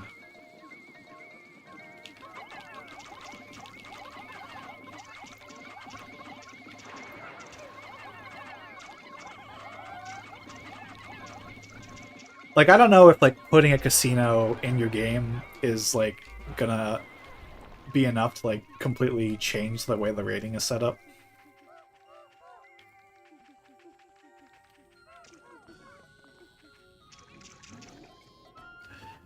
But I don't know. Like, seven plus for Cuphead's Peggy rating. Really? 7 plus? That seems a bit off. Like, there's like alcohol references in Cuphead, aren't there? I want to say there are. Like, at the very least, I remember in one of the earlier trailers there were. But I guess like obviously like Cuphead has like a cutscene and a couple characters that are casino themed. It's not like, I don't know. Honestly, like might also be glorification of it because Cuphead's portrayal. Yeah, You know what? That is fair. That is fair. Context is important when you're rating a video game. So I think in Cuphead's case, like the casino is literally run by the devil himself. So that makes sense that, it would be interpreted in that way.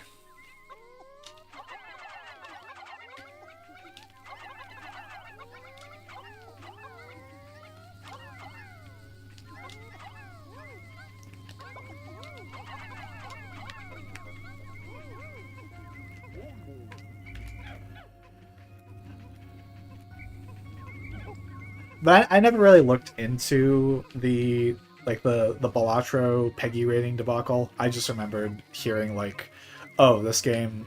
I just remember like seeing posts about it, and people were making the comments about, well, why is it that a game with simulated gambling is getting rated like this, but games with actual gambling mechanics get lower ratings like that? Which I think is fair. I think there is a point to be made about the current state of like loot boxes in gaming and how they can be seen as gambling in their own interpretation.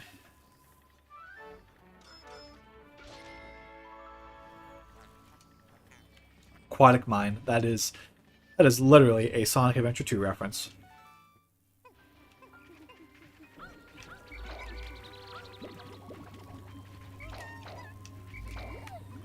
It's probably not actually a Sonic Adventure 2 reference. It just happens to be a name of a level in Sonic Adventure 2.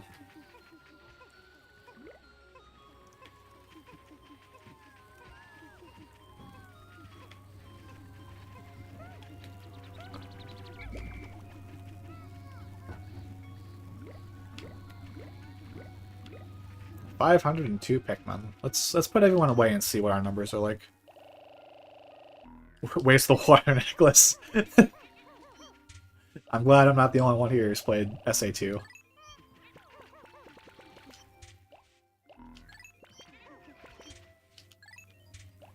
It's one of the rings that we got in the last area. It's gotta be.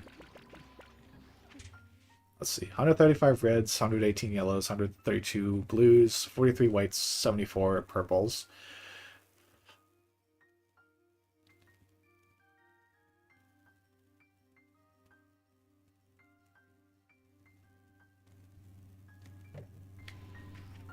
Okay, so the music, when you're in the pause screen, for some reason was missing notes, and I swear to God, it did the Flintstones theme for a moment there.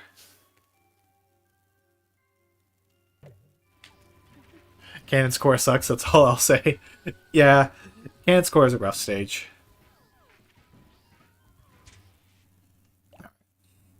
Go to Sunset.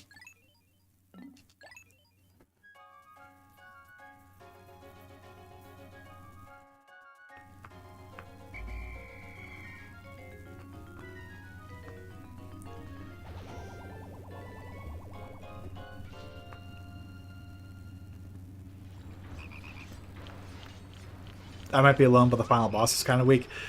At the very least, you're not getting my side on that. I think the final boss, both final bosses in SA2 are epic.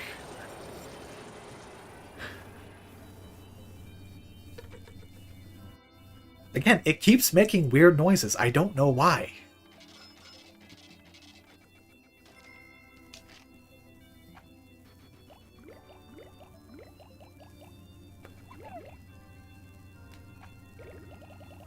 Yeah, unfortunate. I shouldn't have left those Pikmin to be alone. Oh, I forgot about this. Some president you are. The president's married. That's silly.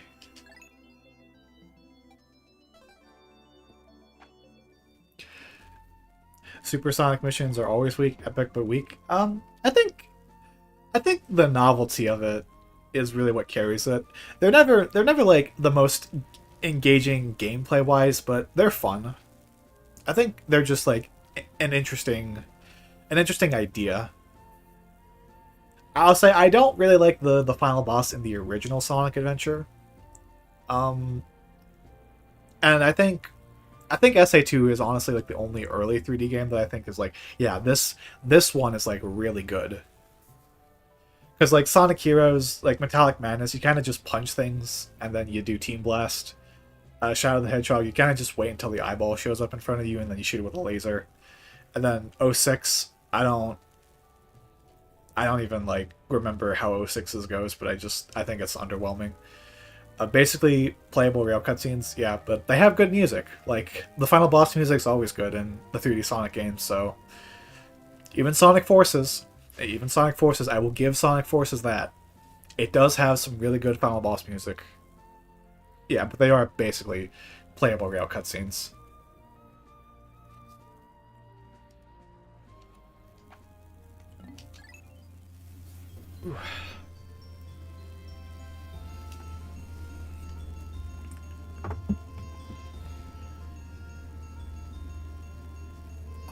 I hated what I made of, but then I smartened up.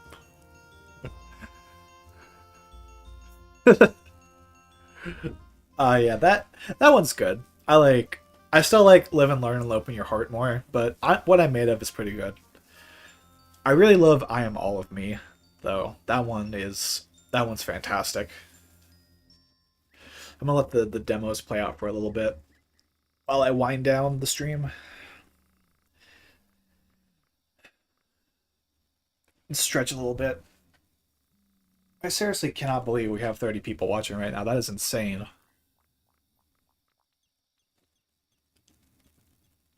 I hate to bring it up like 5 times during the stream, but I'm just blown away by how many people have decided to join. And thank you all for being here. I really appreciate it. Yeah, a few hours ago it was 6, which is really insane to think about.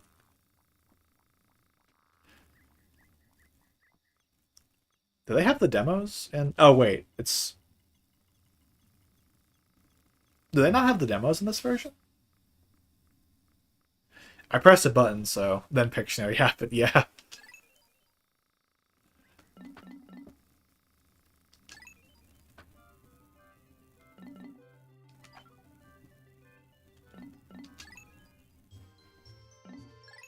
Have I actually done any of these?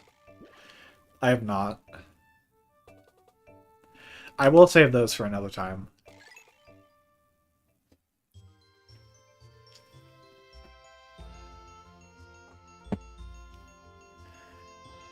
Everyone came for Pictionary. Yeah, you're not necessarily wrong. Alright. I think what I will do is I will spend a few minutes just winding down the stream. Turn off the capture. Turn the music back on. Puyo Puyo's on Switch? Yeah. I can turn my capture card back on. We can look at that. Yeah, Puyo Puyo Tetris is on Switch.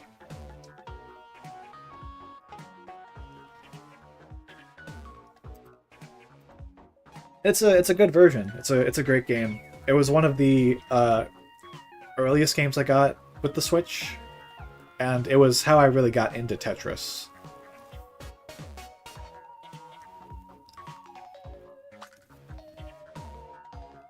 And of course, there's like a big list of Nintendo Switch games, as well as PC games that I want to get to at some point on stream, if time will allow. If time will allow it. Right now, it's Pikmin 2 and Balatro, but I will give some other games a shot at some point.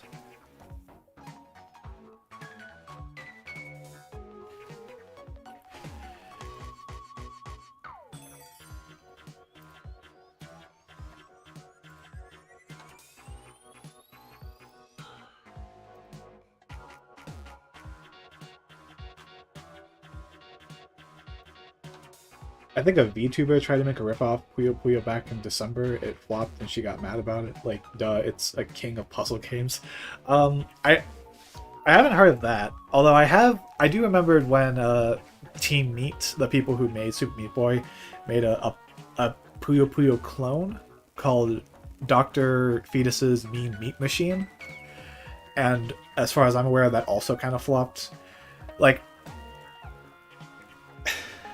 I don't know.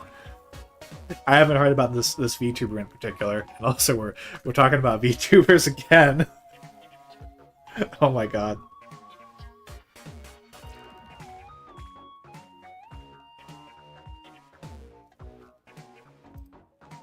A clone of Dr. Robotnik's Mean Bean Machine. Yep, it is. It is essentially just a clone of that game, but they kind of add elements to it where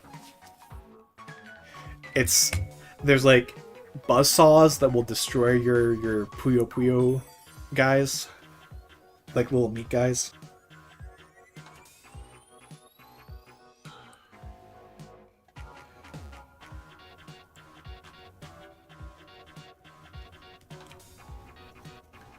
And they're a cringe group, lots to talk about and mock there.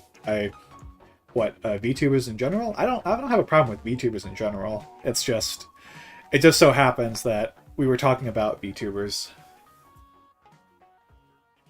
Like I'm not a VTuber, but I guess you could call me a PNG tuber because I use this little avatar to represent myself when streaming. Like, I do genuinely like the avatars, and I don't mind VTubers. I got nothing against them.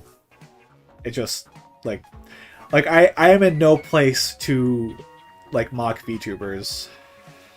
Because, like, I'm not that far off from what they do, realistically.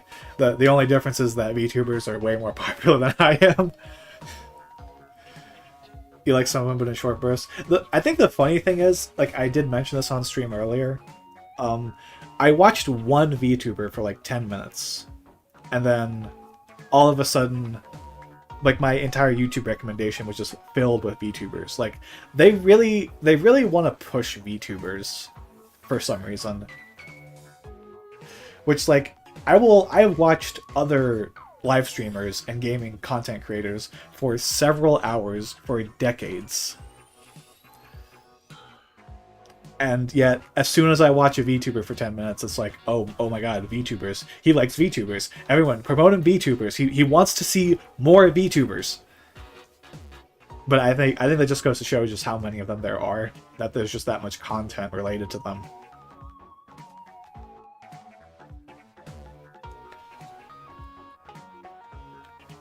Let me turn my Switch off real quick. VTuber related stuff is how I found your stream. Well, oh, what a coincidence. Yeah, I wouldn't be surprised if, like, VTuber related content is, like, something that would connect people to my stream, which I actually specifically remembered. There's a VTuber, DJ Hours. Hi Yippity, how's it going? We're talking about VTubers right now. There's a VTuber right now. I don't remember their name, but they're playing Pikmin 2 right now. Because I technically count as a PNG tuber. Yeah, I think that's totally fair. I actually kind of wonder, like, if I put like hashtag PNG tuber in the description of my videos, would like all of a sudden would I have like more people watching? I'm not. I don't mean to like. Oh, I'm probably doubling up my audio right now. I'm sorry about that. I don't mean to like do that in like a cynical capacity, in like a cynical way. I'm just curious.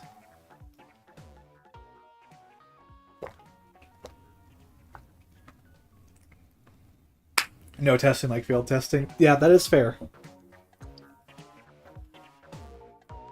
Speaking of testing, I'm gonna have to get the subscriber alerts going at some point. You know, now that we're here, I'm gonna do a test. I'm gonna do a test. And I'm gonna see if it shows up through OBS. Okay, it does. For the record, there is no such thing as a Kevin. There is no Kevin. That's just a test.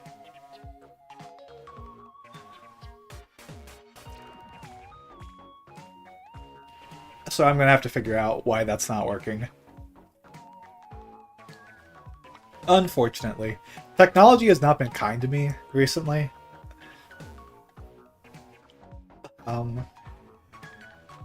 It has been... I think I mentioned this before, but I was on a Windows... I have Windows 10 on my PC, and I've been recommended a Windows 11 for like a couple years now. Unsubbed and resub didn't work, unfortunately. There might also be like a 10-second delay, unless YouTube is programmed better than that. That it probably is. Like, it probably won't do notifications like that.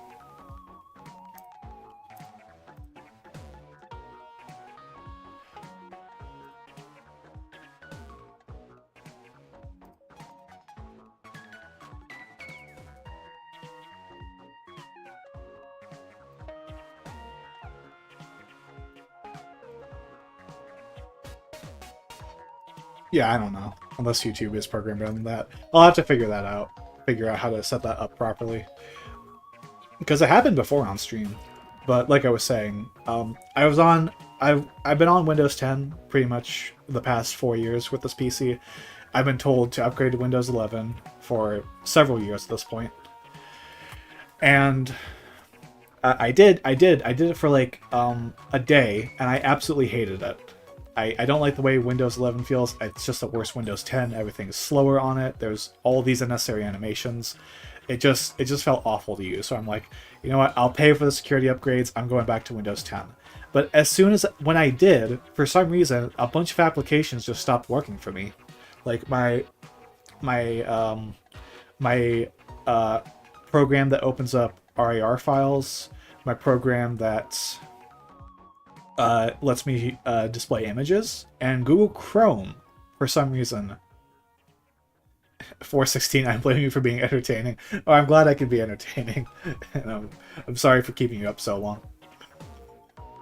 Are you normally up this late, Canadian Egg?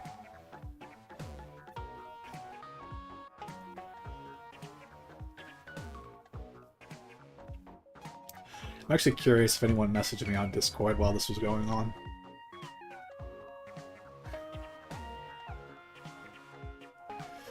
Nope. Usually in bed by 3. Huh.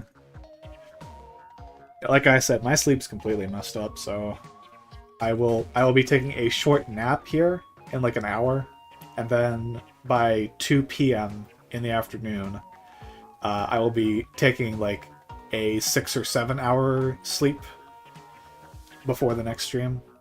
And like I said, it's not because I'm doing streaming, that's why my sleep is messed up. It's just, that's where my sleep is right now.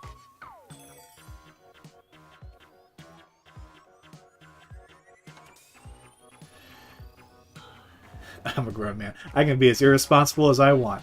Yeah!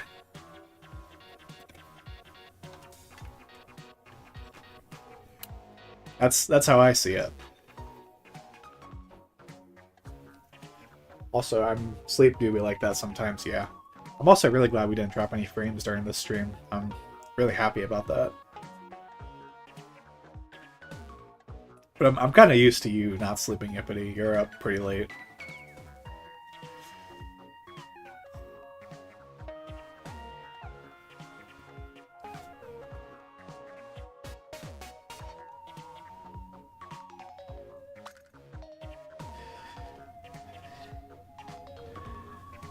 for the health, that is. Yeah. Some days, but not all days. And I'm in the same boat, yippity.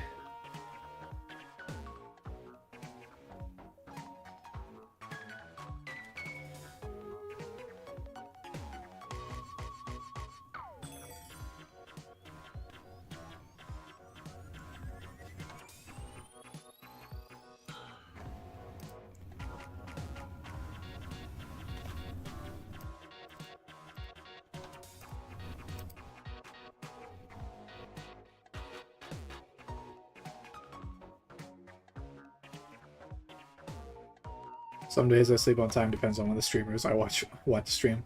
Yeah.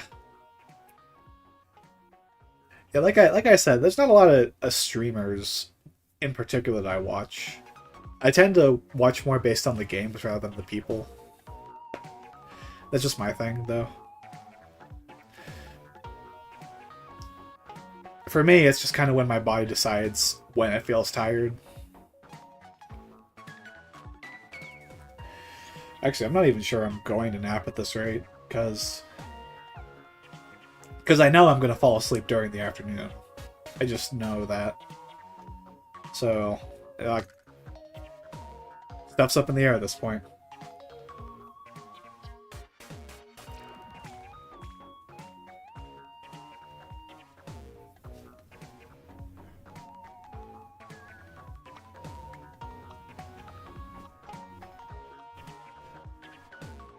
You're like one of 3 people I've seen streaming Pikmin this late. The other 2 are Japanese and German, so no dice there. Yeah, that makes sense, because for them it's actually morning. And also there's not going to be that many people streaming Pikmin right now, in general. Like, maybe when Pikmin 5 comes out, I guess, but... it's not exactly a hot market to get into. I bet people are talking about, like, Marvel Rivals right now or something like that. See, that makes me curious. What's the hotness right now on Twitch.com?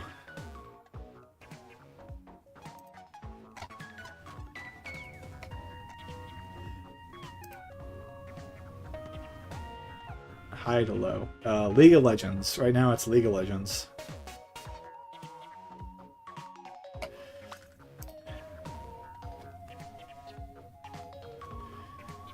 Hey Slug, how's it going?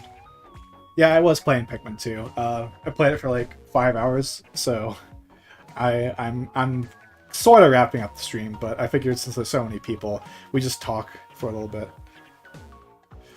Meanwhile, Dark Souls is like 1.3 on Twitch. I refuse to watch any of them. Yeah, I get that. Yes, you do need to play Pikmin, Yippity.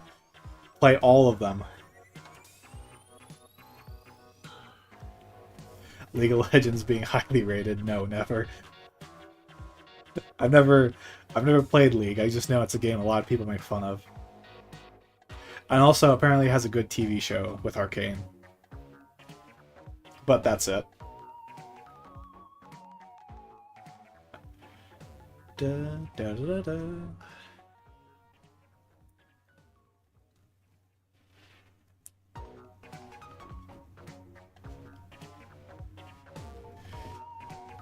I like watching smaller streams. Interactions are more common and fun when a stream is like 5k comments, gets drowned out. Yeah. Yeah, I feel that. I like being able to interact with the streamer. That's actually kind of a benefit of being a smaller streamer, is that, you know, I get like 1 or 2 people who want to like have a conversation. And like that's what makes, like, that's why when you said like, I don't remember what you said, but like I don't feel like I'm like that charismatic or that good of a streamer. But having somebody to like talk to and like bounce off of all these ideas and have an actual conversation with, that's what makes it so comfortable for me. You end up feeling less like a participant, more of a viewer, which I am, but don't want it rubbed in my face. Yeah, I feel that.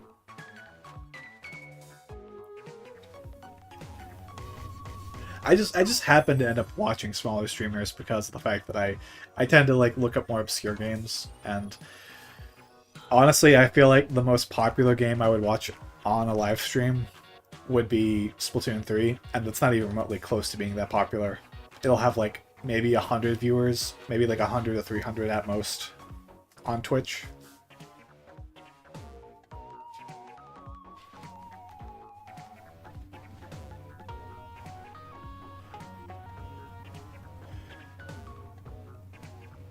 When I said that, you seemed like a natural when you said you were new. Oh, yeah, that part. I'm not going to repeat myself. I already mentioned the fact that I've been making YouTube videos for about a year now. Those definitely did help, but I've always appreciated having other people to be around. That, you know, like, the thing that I find funny about streaming is that it's... This is going to sound really pretentious, but it feels kind of antithetical to the human experience. Like, nobody is normally programmed to sit there and talk by themselves without being able to interact with other people. Like, you have a conversation with people. That's the reason why it is that you talk. You're bouncing ideas off of one another. But for streamers, especially if you're like a really popular streamer, yeah, streaming is almost easier because the human element adds ease of comfort. Yeah, I would say that's why I've always leaned more towards the idea of the stream, well, not the stream highlights, but the highlight videos I did with people when we were playing Splatoon 3, because I have people to actually talk to during that, and we kind of like throw these different ideas at each other. Whereas I've done videos where it's just me playing a game and talking by myself, and I will say, if I don't recommend them, but if you want to get an idea of what I'm normally like without having other people to talk to, some of the side order videos I have on my channel are perfect examples.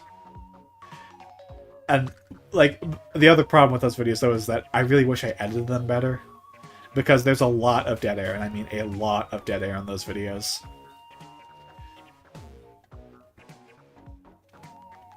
Which is something that I want to work on, is when I do things like stream highlights, I want to... Solo commentary can be rough to be entertaining on, I imagine. Yeah, I mean, at least for me, like... I don't have that much experience with it, so... It's something that I want to improve on. And it's a characteristic that, like, streamers are, you know...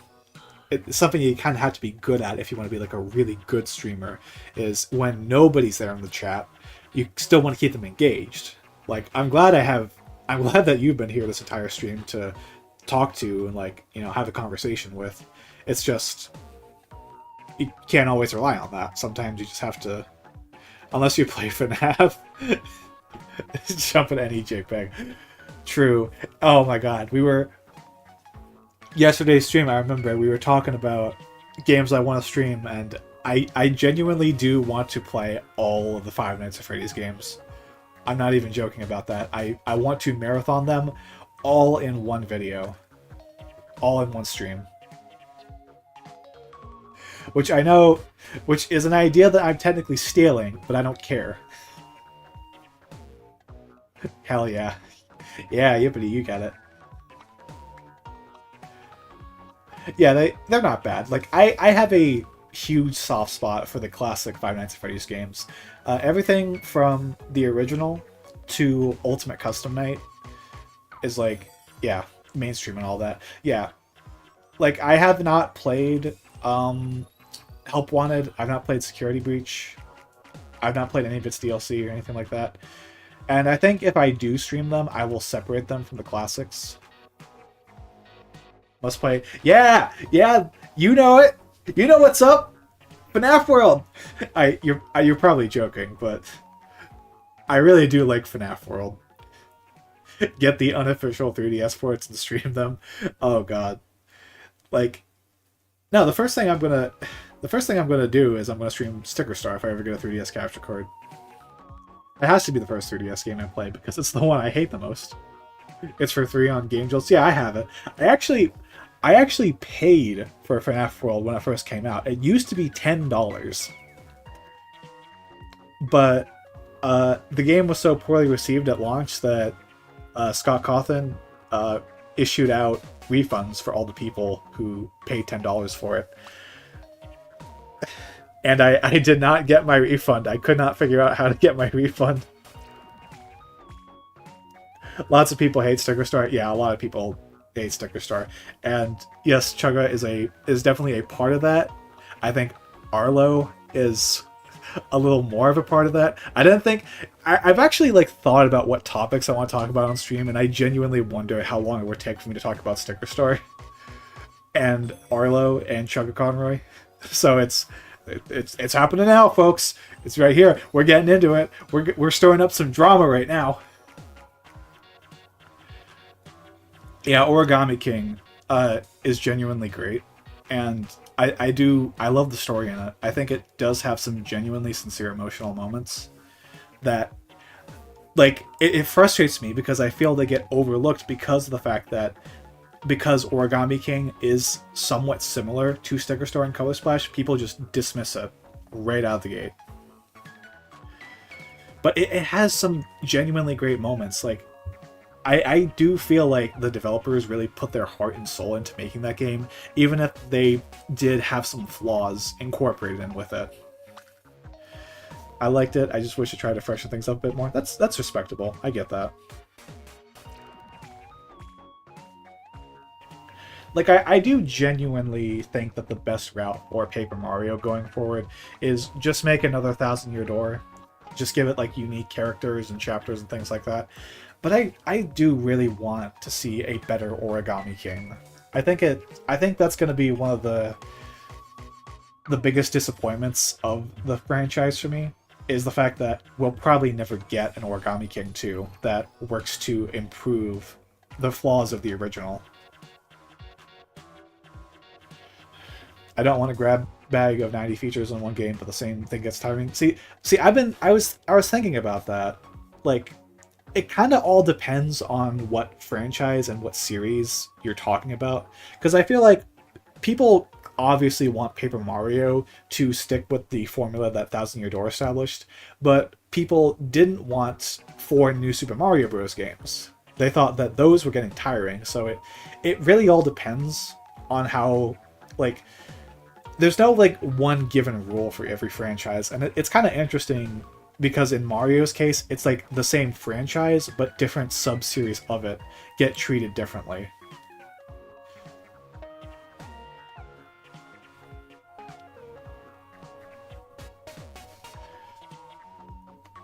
Then they made Super Mario an elephant, so it's all good now. Hey, Wonder's a good game. It's definitely like a... in like the grand scheme of 2D Marios, it's definitely like a top 5 for me. It doesn't beat out Mario World for me though, and I said that to one of my Discord friends and he called me an old man. It was messed up.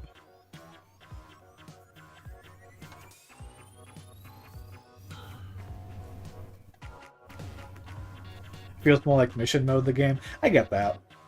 Like, the mission aspects of Wonder are like the weakest aspect for me. Like those levels where you're trying to find the hidden flower tokens. Those are like probably the worst aspect of Mario Wonder. Super Mario World still has the best credit song? Absolutely. It is like one of like the Nintendo YouTuber songs. It's that good.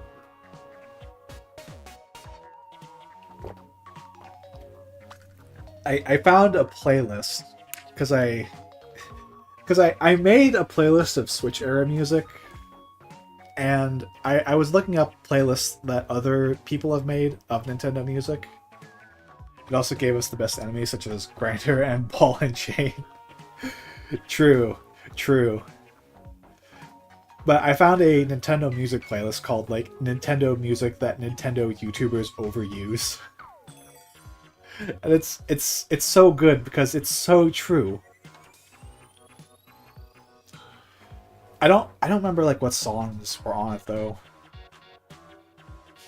And Pidgeot Bell. Ooh, excuse me.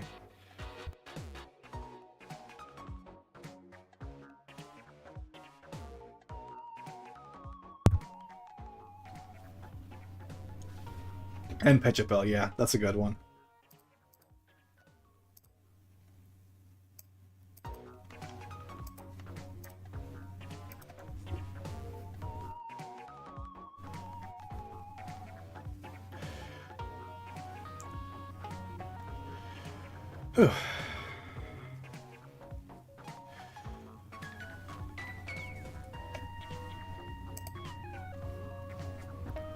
Plus, the best Mario effect ever from Mario 2. It's a reskin Doki Doki Panic. Yeah.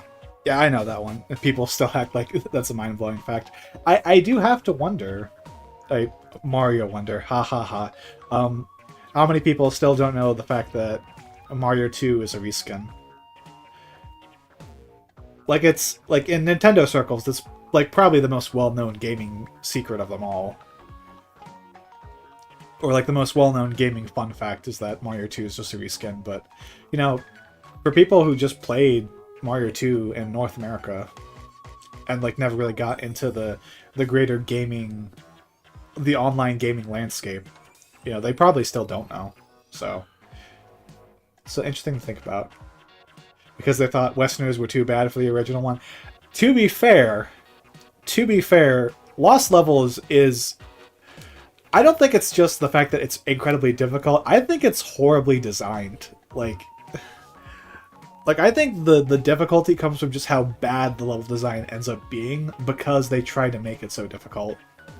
So in that regard, I think we were better off getting Mario 2 USA instead of Mario 2 Japanese.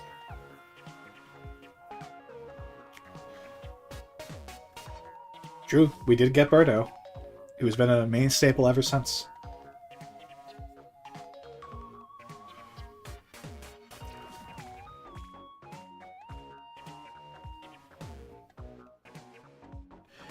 And now I'm curious, Canadian Egg, what's your favorite Mario game?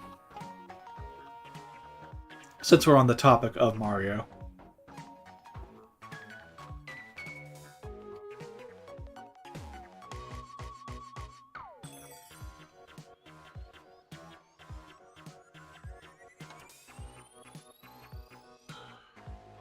Spinoffs allowed? Yeah, let's go with spinoffs too. Any Mario game, anything that has Mario in the name, anything counts. You can even be a Luigi's Mansion game for all I care.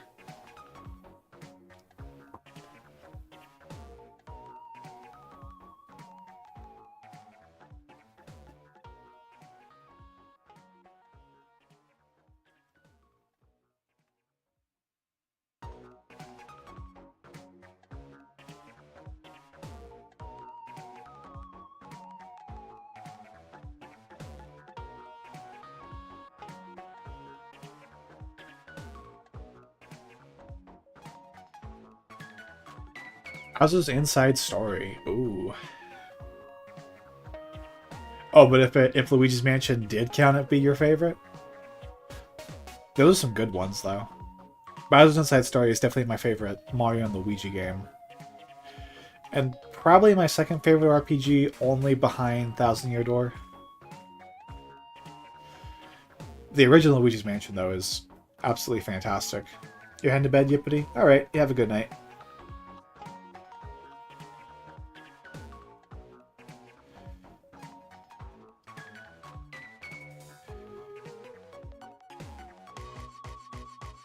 Really, Wario World?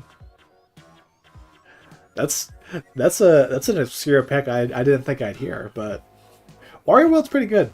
I also played that growing up, so well, Mario Extended World IP. Yeah. It's a fun platformer. It's a weird game. Like, it's a really weird game. But that one's cool. I was like, I feel kind of silly because, like, comparatively, a bit of nostalgia on it, good memories and such. Yeah, I get that too. Like, nostalgia does influence me. That's one of the reasons why I'd say Sonic Adventure 2 is my favorite Sonic the Hedgehog game. The funny thing is that when it comes to Mario, I lean towards the nostalgic Mario games. For me would be like Mario Party 4 and I guess Mario Party 6, because I didn't play a lot of Mario growing up, even though I had a GameCube. And my copy of Super Mario Sunshine didn't work. It would freeze at one of the bosses every single time, so I barely ever played that game. Oh, Thousand Year Door too. Like I said, Thousand Year Door.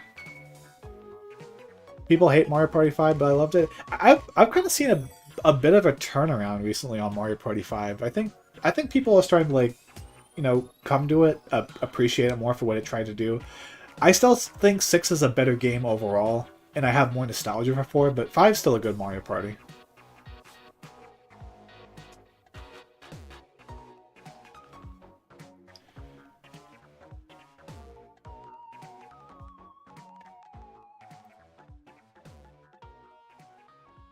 Lots of minigames are luck-based. Yeah, that's a thing too. I think 5 has a lot more luck-based minigames and a lot more button mashers than most Mario parties do. So that's kind of one of the reasons why some people don't really like it.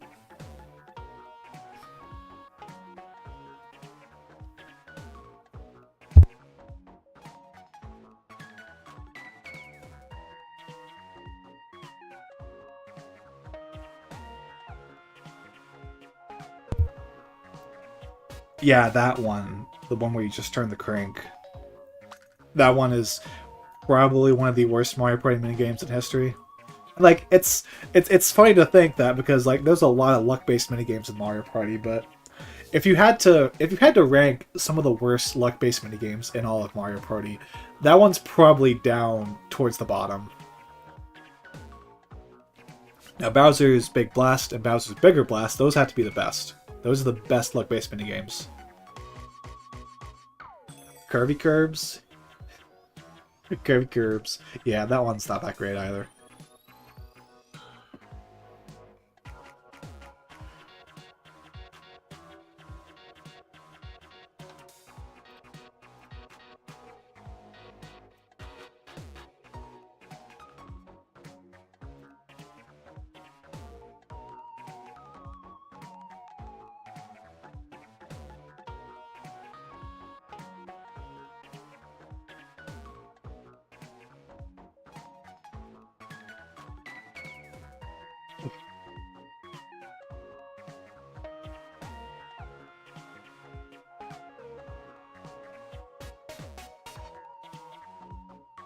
You're gonna head to bed? Yeah, I think I'm gonna wrap up the stream here pretty soon. Especially since no one else is really in chat, so for real this time, night. Good night. Good night, Canadian Egg.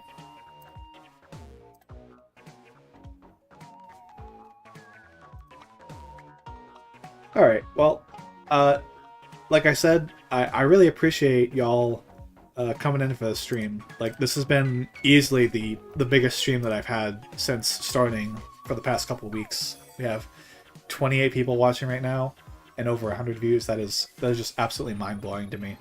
So I really appreciate y'all being here. And I will catch y'all in the next one.